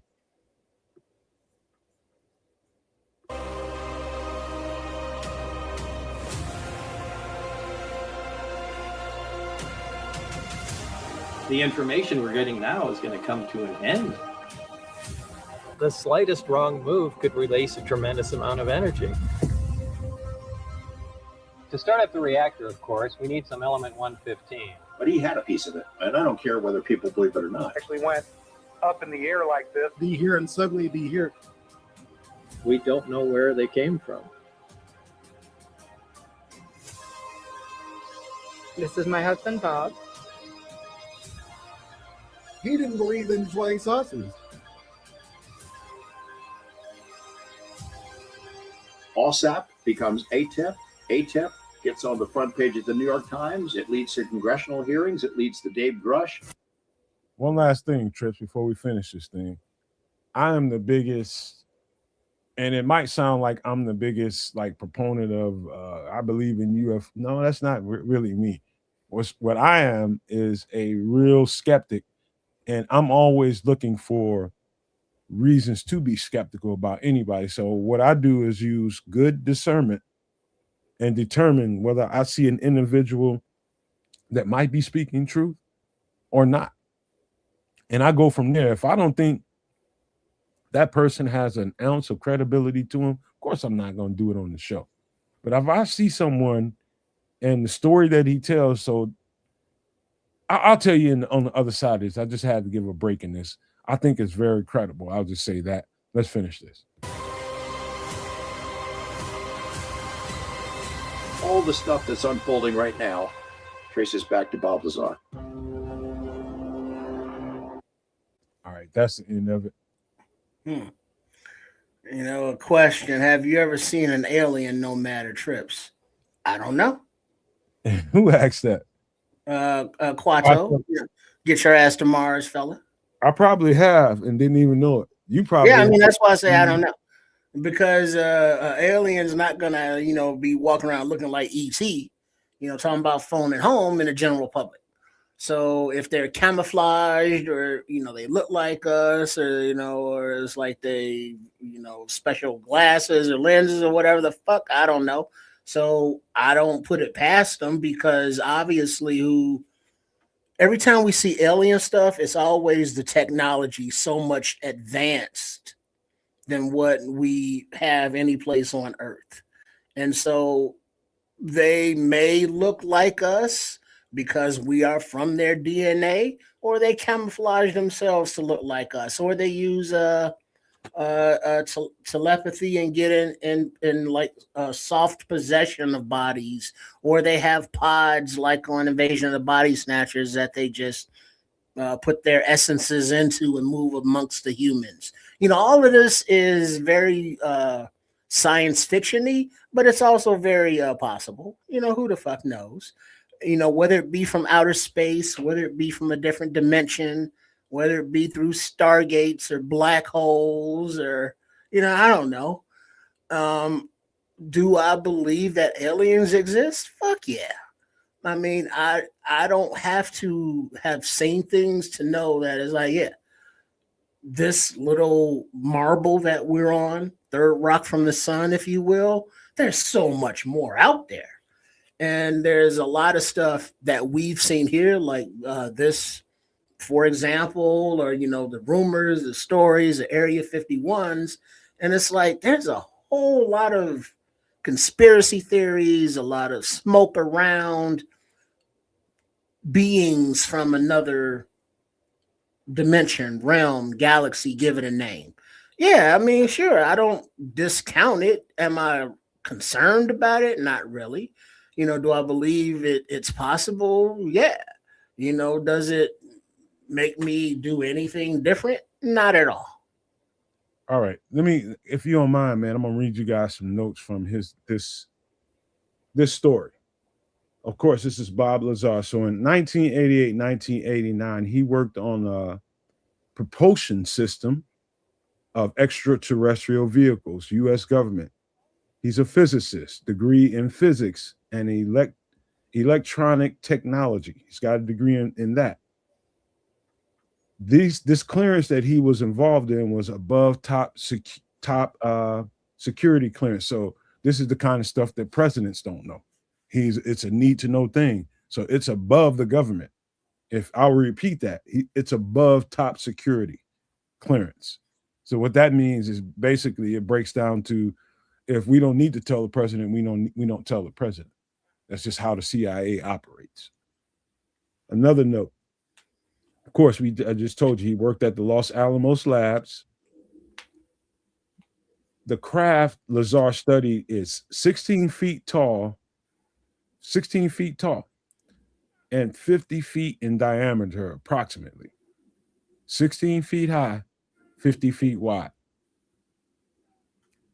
Lazar was pause there for a second, though, Matt, because there was some chatter in the comments here that the saucer thing that we saw, would be too small to travel throughout the stars or what have you.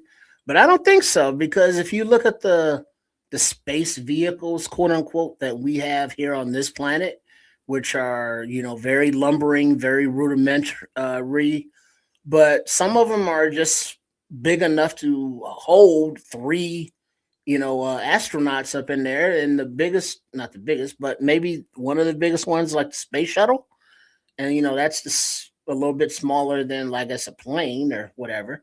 But something the size of this flying saucer, I think, would be plenty big to transport the beings, because something that we don't know, if this is a transport for any kind of a beings, how big are the beings?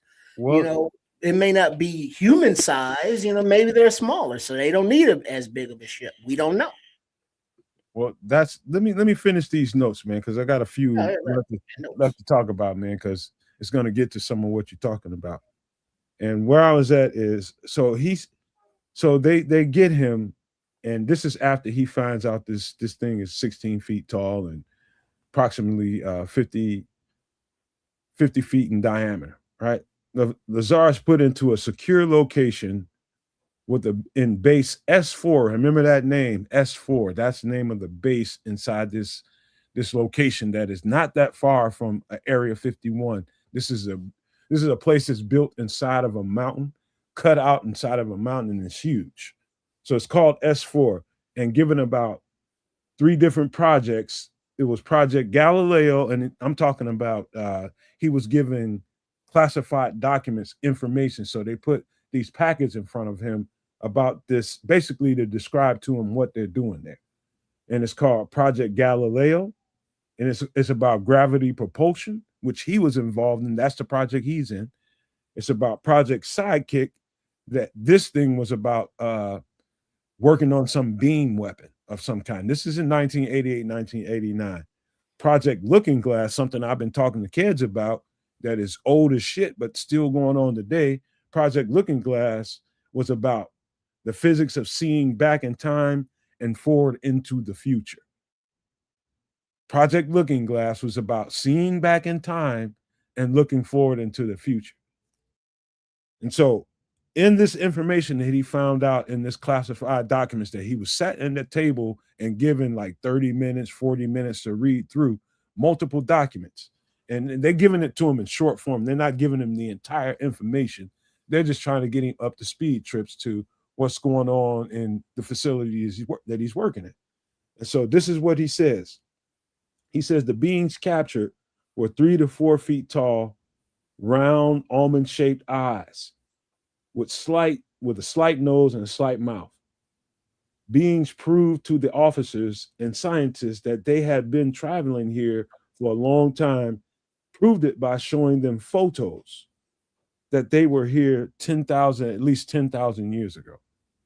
So they're about 3.5 feet tall, almond-shaped eyes, and they needed information from this being.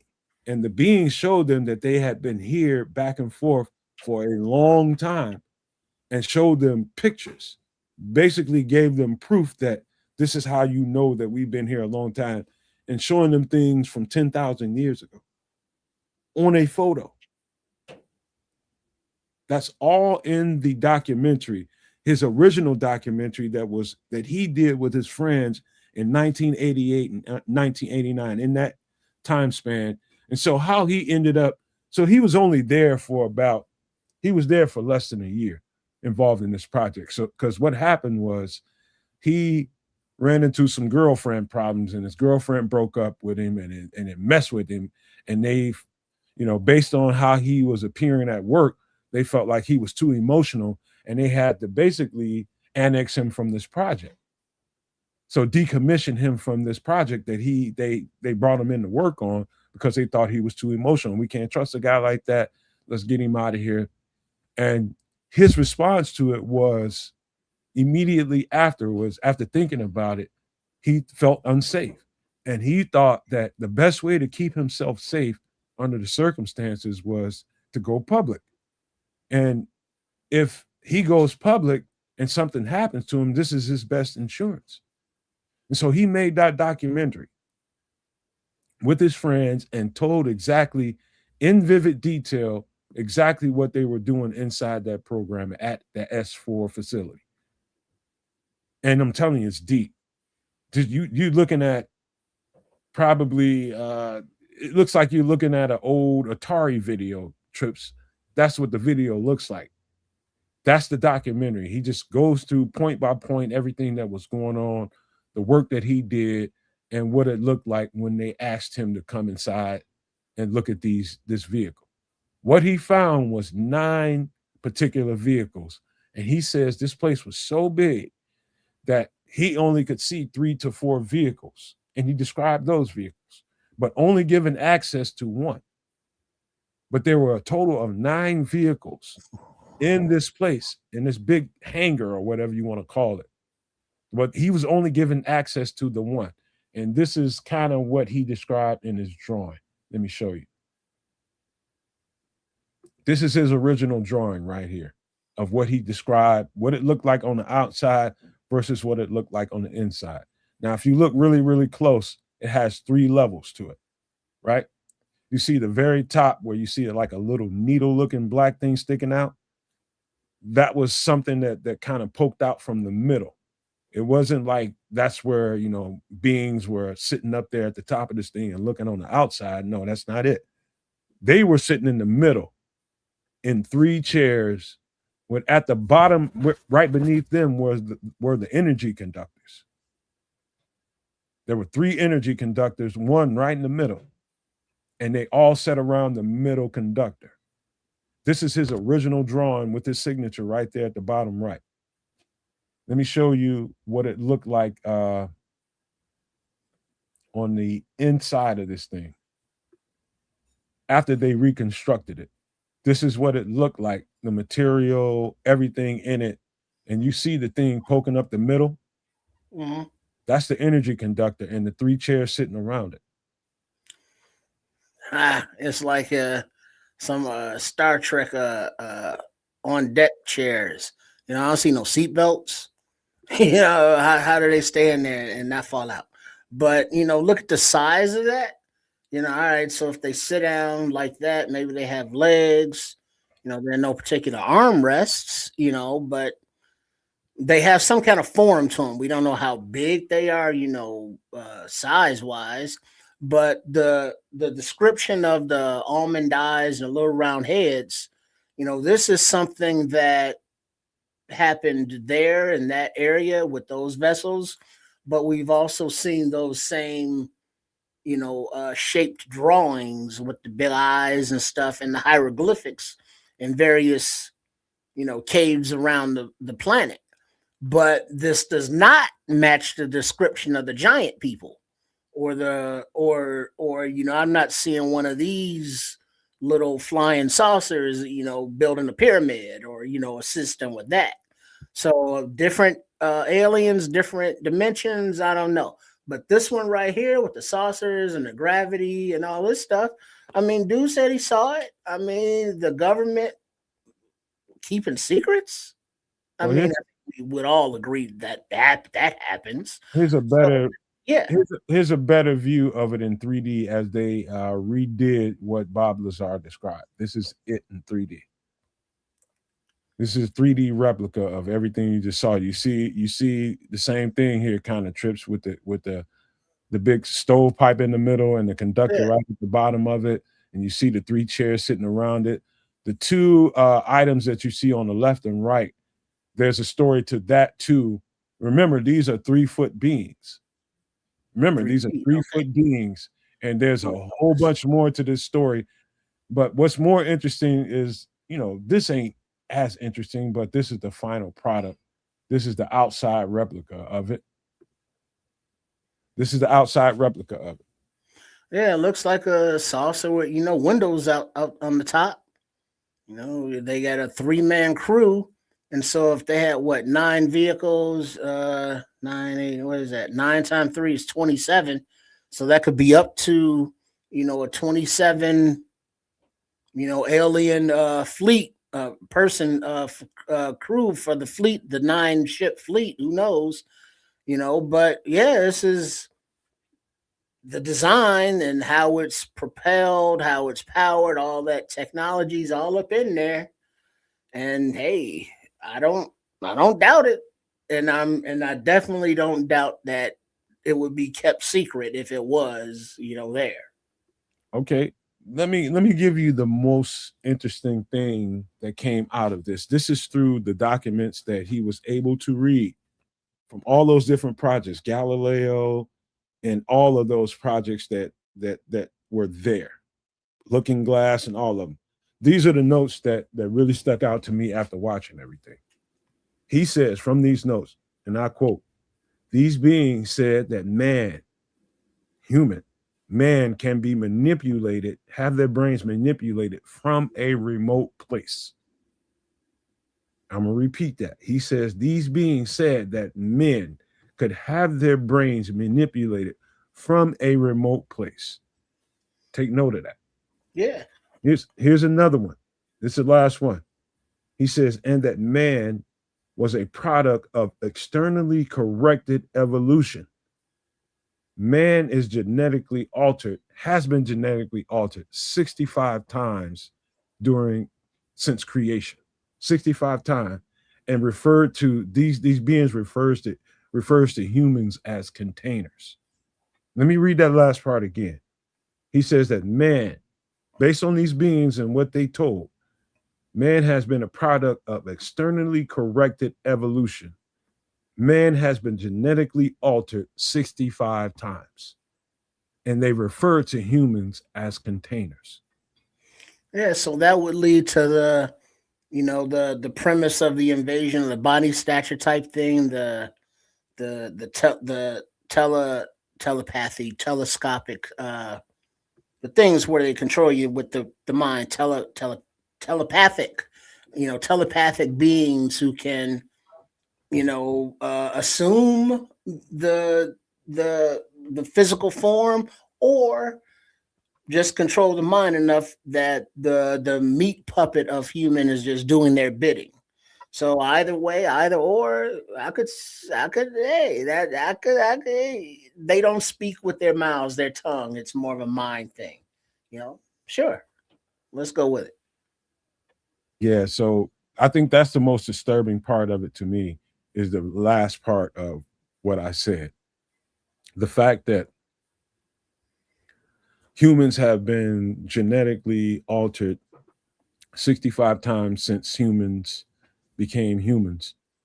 65 times genetically altered says to me, and to be quite honest with you, my mind sees the information, hears the information, and just like anybody else, you're only going to want to accept so much of the information that was said here. And to call us containers, and that's the part that I really take note of, is if you consider us a container, that means the body is just the body, but we have a soul. That I'm sure of, right? We have a soul that is a side of our human body, which is encouraging to me. Because what happens to the container is what happens to the container, but what happens to the soul afterwards is what should illuminate the mind. That's when you go, it's like, well, you gotta define what is the soul. Is it just a big ball of energy that is our essence, that once these meat suits, this flesh and bones, is no longer viable to contain this power, this essence, that it goes off into the universe and transforms, converts, takes over something else? We don't know. So how these beings communicate and or control and or mimic, it's still all speculative. Everybody can have their theories, everybody can debate it, but we don't know. The people that do know, like this fellow Bob Lazar, he's sharing it with us, but he's gonna have the level of skepticism that he has, and then he's also going to have his admirers, because just like Bears fans who can say one thing on this post and a different fan to say the very opposite thing in the next, they're going to be those human beings that fully believe it. They're going to be those human beings that have no belief in it whatsoever. They're going to be the ones that don't believe it but want to kind of antagonize others, and there's going to be everything in the middle. But there's nothing outlandish that I've seen from the Bob Lazar UFO story that is like, oh no, that didn't happen. Oh no, that's not out there, because he came with evidence, designs and pictures that all kind of match. Wait till you see the story. Wait until you see it. Yeah. I encourage you to do it, man. But wait until y'all see the story, and you tell me what your good discernment told you.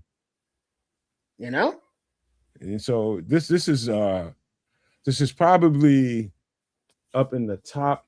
There's a lot of freaking stories out there in regards to some of the things that goes on with the U.S. government, crash sites, and all this kind of stuff. This is right there, if not at the top, right there in the top echelon of the.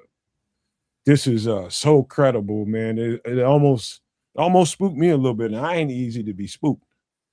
So I'm just telling you guys, if you don't know about this Bob Lazar story, you should first go and look at his original 1988-1989 documentary called Bob Lazar Documentary. It's in the link in the description of the show. Just go look at that first, and you can deal with the grainy footage of it. Just pay attention to what he's describing to you, how he broke down the things that he saw. He's in a craft built for 3-foot human beings. So he's in there ducked out, hunched over, looking at how they're set up. And there's no kinds of technology in there at all besides that stovepipe, above the conductor that was beneath them. They just sat there. Well, but what's funny about that is that if that's the setup that they have, it's like they don't need seat belts because they ain't doing all of this flying around. They just take off and they go where they going. Whereas humans, we had to strap ourselves in, because we are very unstable with our tech. So it's like, hey, is the questions like, how do they feed themselves? How do they eat? Do they have body waste? So on these vessels, are there kitchens of some sort? Are there, bathrooms or potties of some sort? Story to all of that, Triple R. I encourage y'all to watch this thing.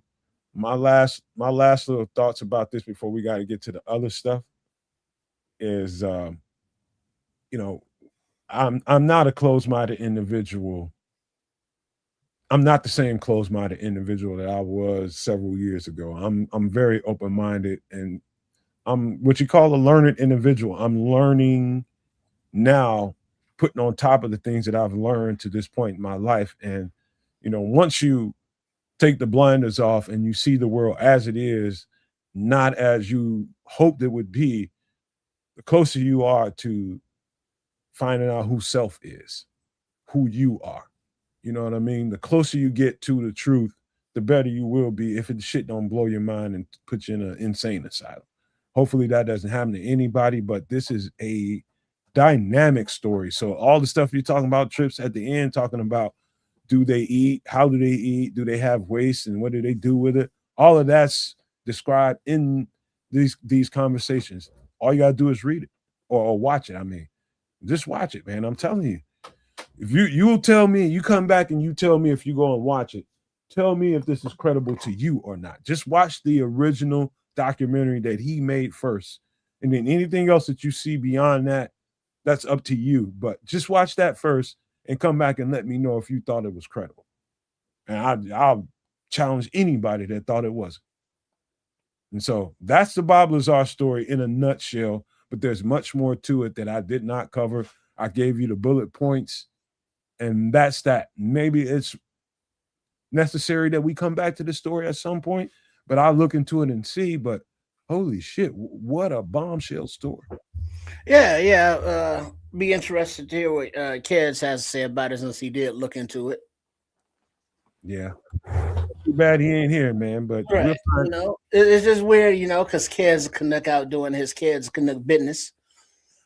But we will be back together on Sunday night. So make sure you are subscribed to all three networks, the Nomad Network at Keds Canuck and Sports Chicago Style. And so we'll pick up with more of this maybe on a future extra sauce. But I'm looking forward to the off-season moves and just to keeping the before we go, we got conversation rolling.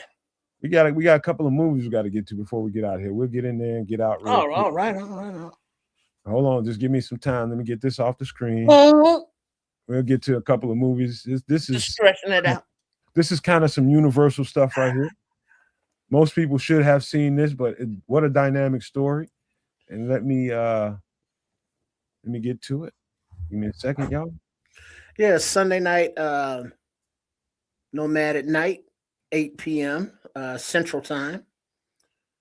What is that? Mike. You Somebody. done? Mike. Yeah. Oh yeah, Mike Donnelly. Yeah, we'll be there. We'll be here to break down, the opportunities in free agency. We're gonna do salary cap stuff. We'll do that shit when Kids is here, but that's gonna be a great show. But it's gonna be probably pretty argumentative because we're gonna have some differences of opinion. But that's gonna be a great show to be at 8 p.m. Central Sunday night, man. Come here, be there, be square. I'm telling you, we break it down so it's never ever put back together. Promise you. But let's get to this next part, this last part of the show. Let's do this.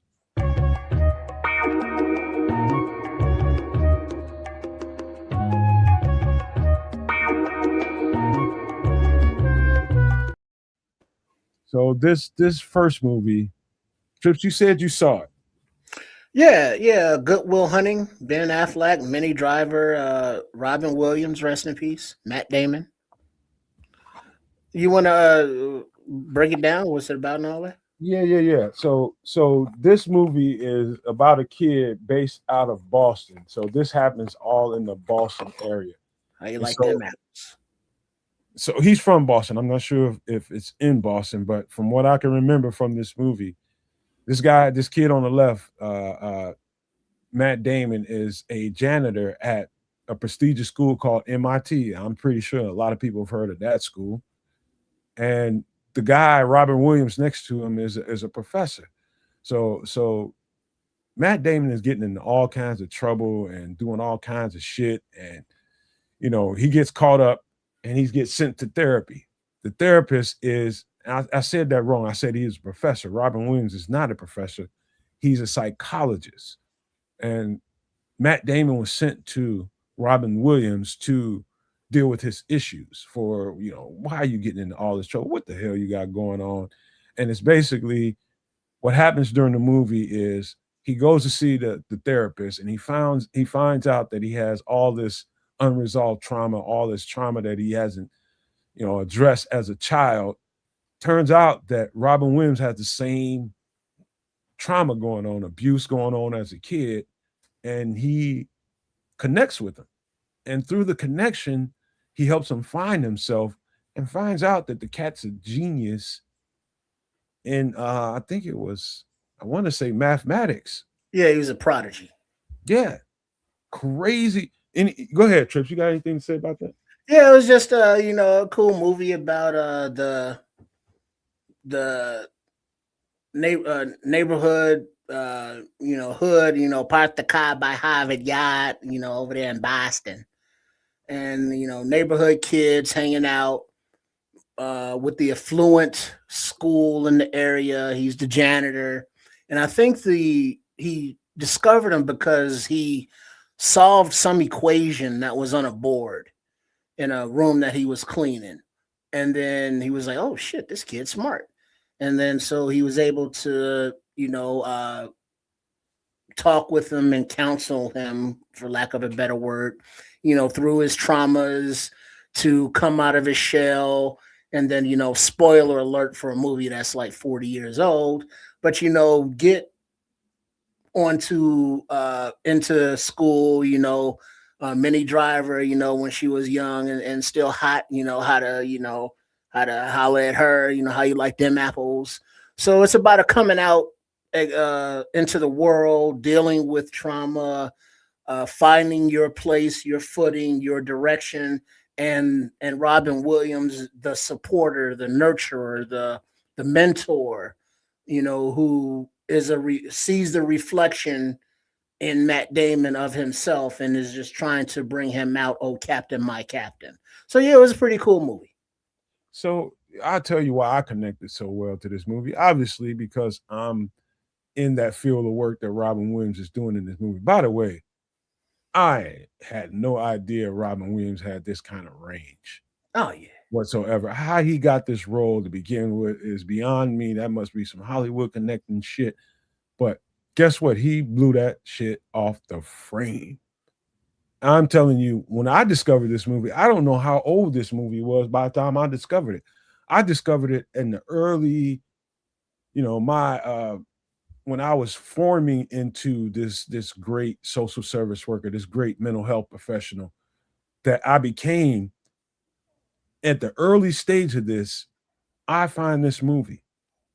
Just found it. And I just started watching it. I was just like, holy shit. And it hit me in a certain way because I think, be honest with you, if you're a black male growing up in an impoverished environment, you probably got some unresolved trauma going on. You probably do, man. You know, some stuff that went on in your life that you ain't really resolved. If you're not me or somebody that's been in this field and learned how to deal with those things, you're probably running around here with a whole bunch of unresolved trauma. So it related and connected to me in that way. Trying to, finding these young kids and pulling them out of the mindset that they're in. Cause I've met kids like kind of like Matt Damon in this movie. Just geniuses, man, at certain things. Mathematic geniuses, science. I mean, kids that had no idea what they were capable of because of the environment they were living in and they came up in. And so they there with all this knowledge and understanding, but having no outlet to apply it. And so that's what this movie meant to me. It was about finding people who, basically a diamond in the rough or a rose that came through concrete and a bunch of weeds. Like beautiful things could happen. That's what I took from the movie Trips. It was my connection to it because of the work I was doing and relating to it in that way. And it just opened me up in a certain kind of way. And I think this is probably one of the most profound movies on my mindset of all the movies I've ever watched. This is up there in that echelon of one of the top movies I've ever seen. Yeah, it was cool for all those points you mentioned, all that the mental aspects of it and the supporting. But I was drawn to it more because of Robin Williams. Growing up watching Mork and Mindy. Mork from Mork, Nanu Nanu. It was like, oh shit, okay. Because back then, Ben Affleck and Matt Damon were just whoever the fuck. They were still young actors on the come up. But Robin Williams, I'm just a fan of his. His acting range. Whereas this is more of a drama than obviously Mork from Mork. But being Robin Williams, he's gonna be Robin Williams with his quips. With his sarcasm, with his quick witted, responses that weren't all in the script, some of which are him, but he showed past tense that he was more than just a comedian or a stand-up guy or, just making, funny voices and one-liners. He had acting range and he got into the soul of the character where you felt, the depth, the emotion, the vulnerability, and his connection on the human level, to this kid that he doesn't know, but he knows very well because the kid is him. Mm-hmm. When you look at counselors, like Nomad, how many of these kids, it's like, fuck, this is a little badass fucker, but guess what? I was too. This kid is me. Because you look at kids in school who are, just bored because it's like, yeah, this shit is easy. I'm beyond this, but they can't vocalize that. The teachers don't know how to test for that. So they're just bored and in trouble all the time because they're so damn smart. Yeah. Hey, Trips, I'm going to tell you something. When a movie like this, like you have to be, I'm not saying that you have to be doing what I was doing for a living for it to have a profound impact on you. But if you just, I have a lot of respect for writing, storylines, and how they bring a story to the screen. How the story comes to the screen and it takes its ups and downs and comes to a climax, comes back down and comes to its conclusion. I have a certain amount of respect for that. I think I have a certain talent to be able to do it. That's something we can talk about later. But stories are what intrigue me. Really, really good stories that have the proper intrigue, and it gets to the right climax in a certain kind of way, and it comes down to its conclusion. This is probably one of the best put together stories that I've seen in my life, man. I'm telling you, it's very, very, very profound. And again, it hit me in a certain way because of the work I was doing. But man, great movie, Good Will Hunting. If you've never seen it, shame on you. You should have seen it. And if it's never too late to watch it, man, I'm telling you right now, this thing, if you watch this right now, tonight or tomorrow, or the next day, this is going to have a profound impact on you. I promise you that. Yeah, good flick, good flick. Great. And while you pulling up the next one, Red Baron saying Robin Williams was good in Insomnia. If you've never seen that, that was a very dark side of Robin Williams, more of his acting range and versatility, because it puts you in the mind of somebody who was in trauma, who was going through some shit, and you felt that shit coming through the screen. So he put you in that mindset of what he was feeling. And it was like, oh my God, that's scary and dark. And it was like, bravo. Hey, I mean, you know what, man? Robin Williams' story is, trust me, I've heard a lot of shit about Robin Williams, bro. Like motherfuckers that knew him. Literally, I met a couple people, man. He was wild. But that's a whole other story for another time. We still got another movie to get to real quick. And again, Triple R, you talking about, like, man, dude, I'm gonna tell you, this is Titanic. I'm gonna tell you how this happened to me, man. I gotta lead the story off like this. It was a point in my life where, again, this is during my time being a professional and doing the work that I was doing. And in my off times, when I'm off, I need an outlet that I'm not so focused on the job that I do. And it's important that you find that. And so one of my homeboys, he's from Long Beach, California. And he moved here. He married a girl from this area. That's how I met him. My girlfriend was his wife's sister, right? And so we get connected, bro. And she asked me to really just, look out for him, because he came all the way here from California. He needed to know the lay of the land. You in the Chicagoland area from California, you do need to know the lay of the land. And so I connected with him through that, just, showing him the do's and don'ts and all that kind of stuff, and showing him how to get settled into the area so he ain't gonna have no problem and shit. And I'm there for whatever he needs. So we get tight enough where about a year goes by and he gets a divorce from old girl that he married, my little girlfriend's sister. And me and her still messing around, but I'm wild. I'm doing whatever the F I want to do.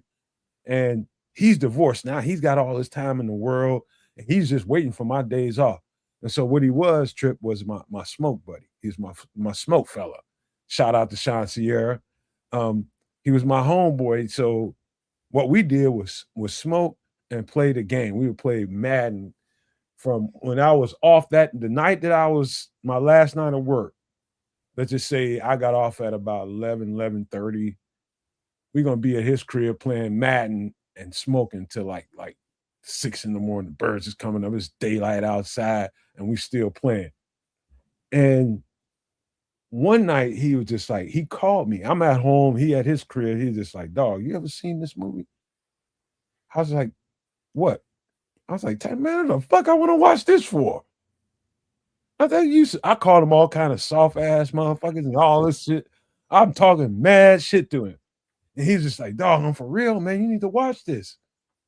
I was just like, man, you soft, man. I ain't watching this shit. So he got on me for about 3 weeks. Around my waist. And I wouldn't watch it. And then I just got tired of him talking to me about the shit. And I was just sick of hearing about it. And I turned the shit on. Triple R. Again, this is probably one of the best scripts, best storylines, best character representations of an event that happened for real. Like in my life, I don't know about you, Triple R, but I can remember my elementary, middle school days that every fucking history book that I ever picked up and turned over a page in had a story about the Titanic. Am I the only one? No, because I Family Classics, was it Fraser Thomas, sponsored by Mutual of Omaha? Came on Sunday afternoons on Channel 9 WGN, and Titanic was one of the movies in their rotation. So I was familiar with it, before this remake. It was, oh yeah, the ship, the iceberg thing, that was way before all of the conspiracy theories about the banking systems and the Rothschilds and all that. But, just about a big ass boat that sank with a lot of people on it.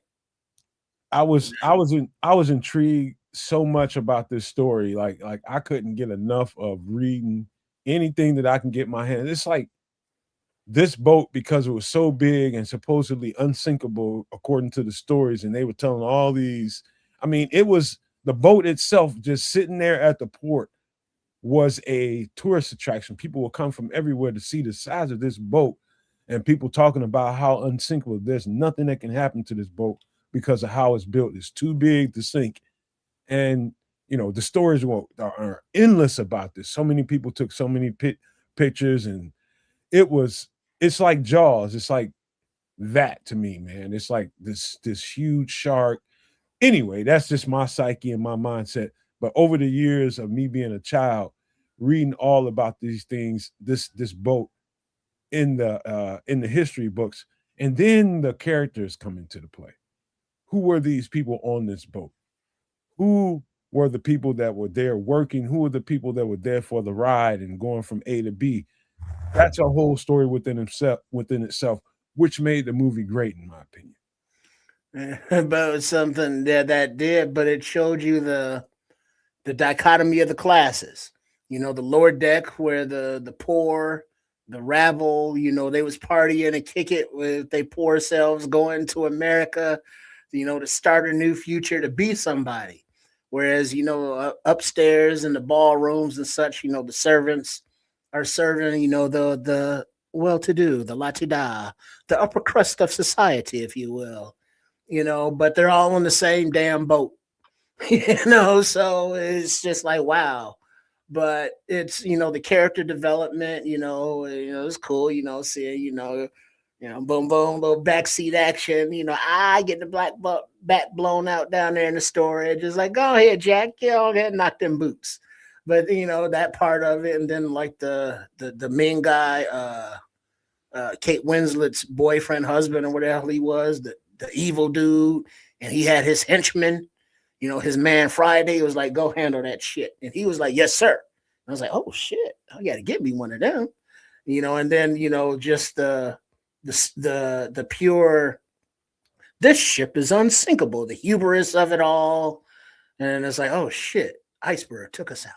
And then the people down there working, making the ship go, is like just the whole experience and story of it all, because all of those souls, all of those lives had their own story, so to speak. But they're all on this same fucking boat, doomed, from the start. You know what, Trips? I've in this movie, the people in it and the characterizations of those people were absolutely intriguing, and that's what kept me captivated, number one. But I always go back to the this actual boat. I remember seeing I think it was a Nat Geo special where they went down and found the bow of this boat, and and all that shit was a whole story, and found the artifacts to it. And at the end of the movie, they actually showed that the woman that Kate Winslet plays, yeah, she's this old ass lady now, and she's telling the story of what happened. Can you imagine, man? I want you to try to. What I'm really good at is putting myself in someone else's shoes, which to me, I think it makes me a little different than most people because I'm able to do that well. So I would. But like, would you be Jack? Because everybody's seen this fucking movie, but Jack, he's just a hustler, street kid, living hand to mouth, woo woo woo, fast talker, gift of gab. Him and his boy won tickets, to the on the Titanic to go to America, gambling right before the ship set sail.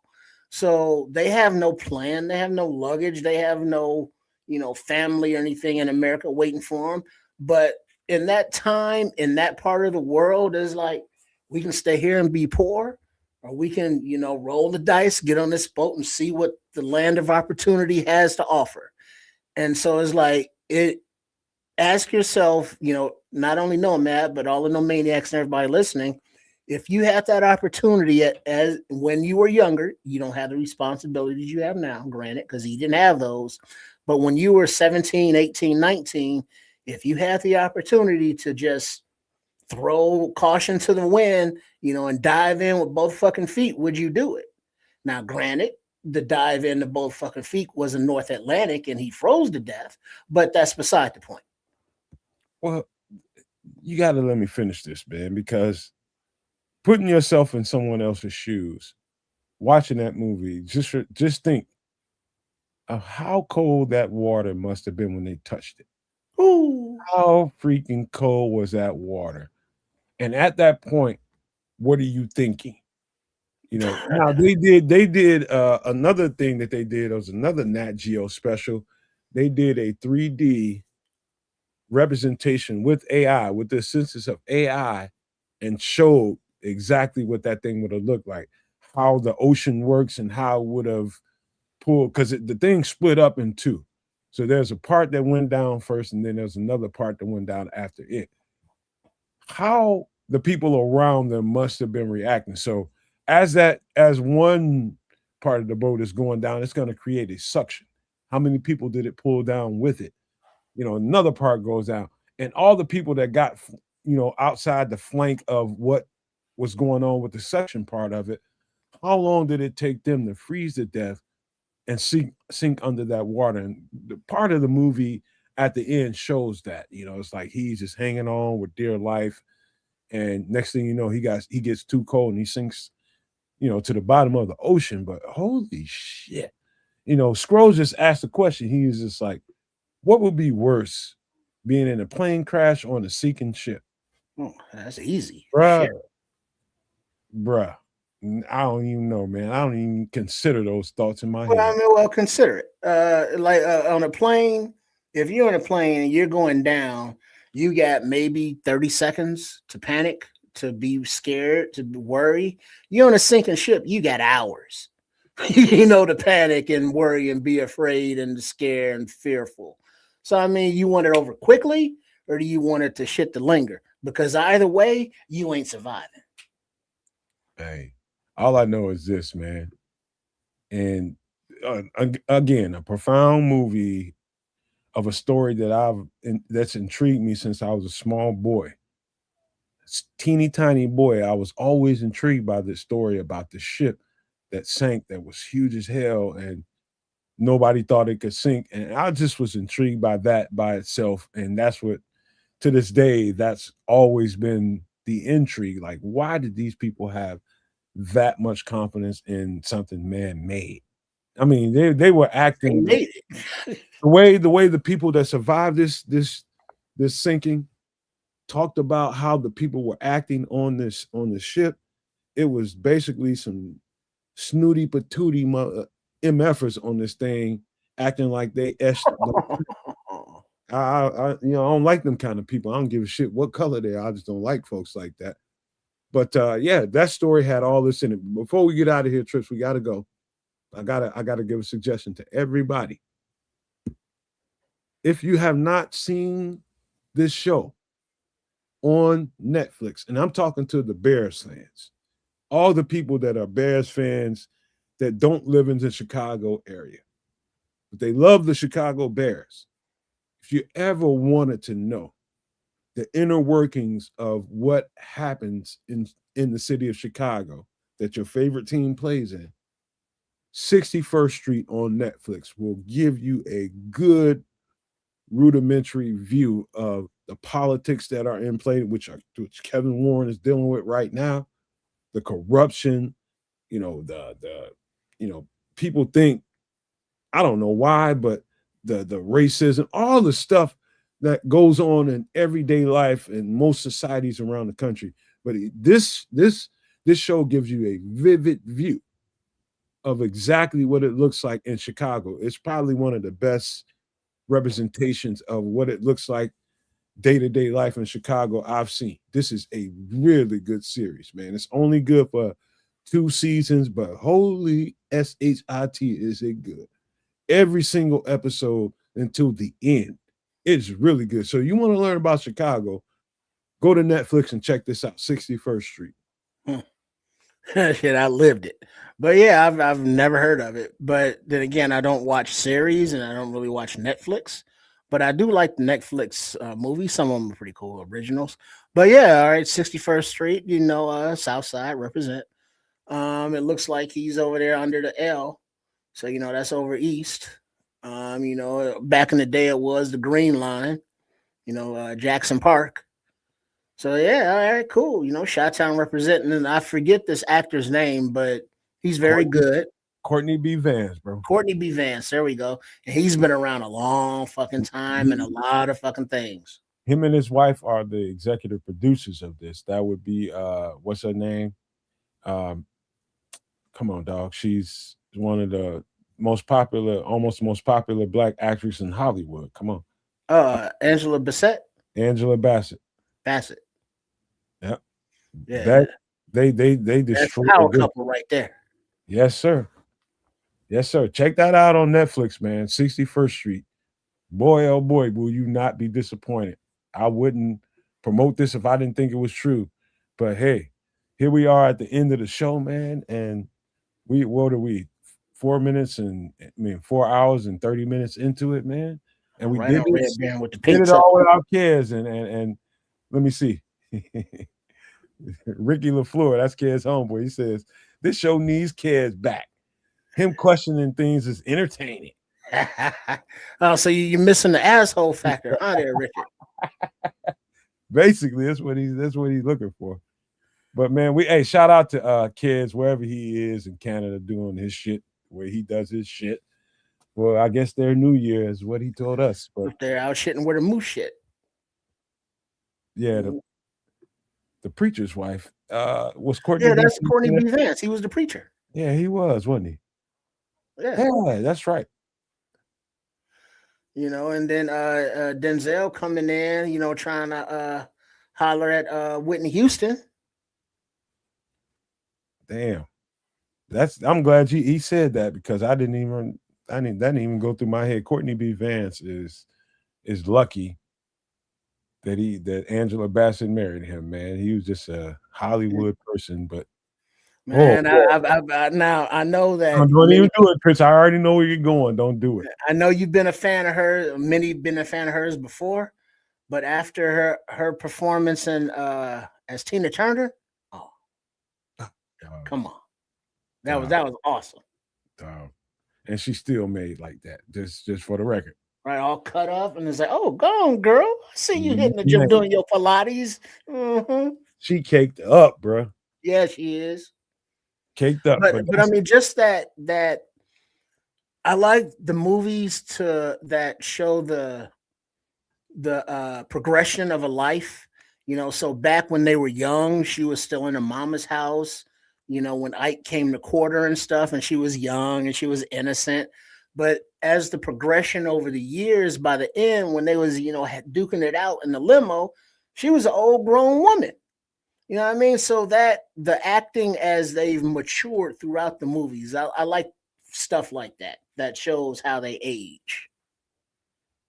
I'm telling you, she got it going on. I'm just saying, for an old lady, she got it going the fuck on.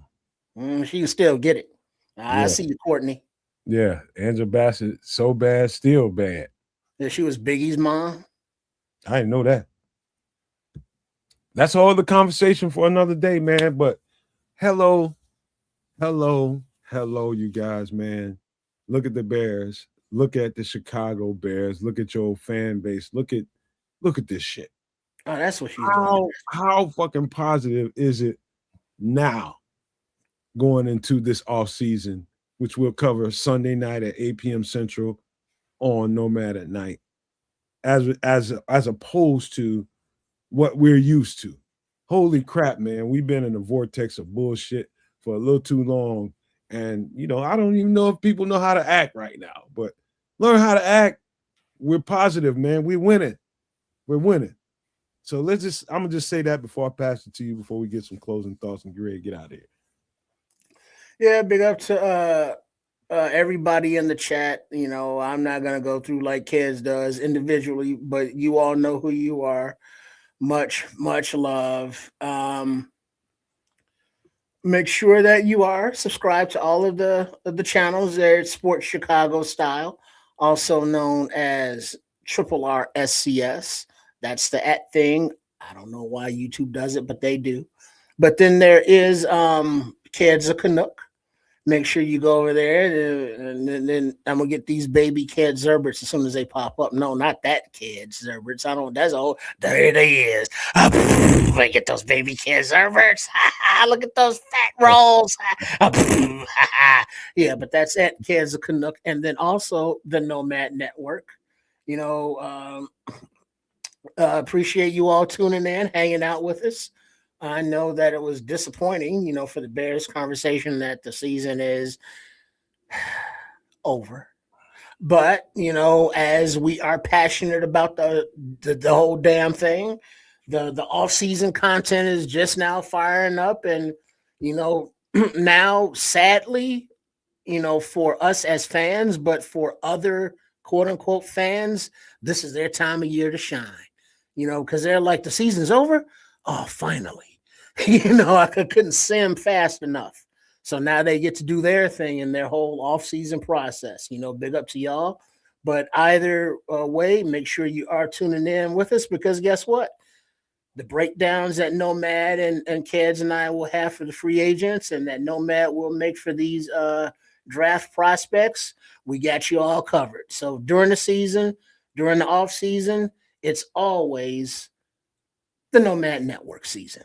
So shout out to all of y'all, and look forward to seeing you Sunday. Amen to that.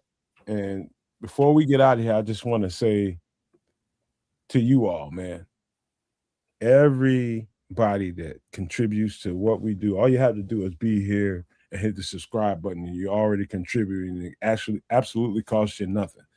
But those that are members, those that are Super No Maniacs contributing $5, everybody that contributes to anything that we do over here on this channel, man, thank you. Thank you so much, man. And let's get into this new year the right way and appreciate the people that appreciate you. And let me just say that for the Nomad Network, Sports Chicago Style, for Kids of Canuck in this channel. Let me just say that for all of us. We appreciate you all, because we don't have anybody to talk to if you're not here. Guess what? There's nobody to talk to. We just be here doing shit and enjoying ourselves, talking to each other, and that'd be the end of it. But you all enjoy us as a trio and what we do, and that includes Samo, that includes Bishop, and everybody else that's been always a part of what we do around here. We just thank y'all, man. And I thank y'all with all the graces I can give you, man. Just keep on coming back. Keep supporting what we do over here in any way that you can. Don't be afraid to give us a super chat. Don't be afraid to send a donation to help this thing out, because the small people are always the ones that go first. And it's in this big conglomerate, man. And the small good podcasts always get eaten up, but we ain't trying to have it, man. I'm not no meal. Trips is not no meal. Kids of Canuck is not no meal. We ain't trying to get ate up, and it ain't gonna happen. So keep doing what y'all doing, supporting everything that we do. We love y'all. Into this new year we go with a successful Bears football team. And I'll tell you this, man, I'm so proud of them boys that I'm beside myself on how proud I am of these boys, man. They made a believer out of me in some areas that I didn't think they could do. But, here I am cheering on and coaching everybody else on, and I'm watching myself not very sure about what they can and can't do, but they blew all that out of the proportion, blew it all out. And so shout out to the Chicago Bears, shout out to Ryan Poles, Ben Johnson, Caleb Williams, his team, Kevin, everybody that was involved in this thing, the coaches, everybody. we're about to flip the table and get into the real off season, and that is free agency, and that is these draft prospects, and that starts Sunday night at 8 p.m. Central. Be there or be square. And we may not be meals, but I am a tasty snack. All right. I don't know about all that. I ain't trying to taste your ass, but I'm gonna leave your ass with these famous words, though, Trip. Love, peace, and hair grease, y'all.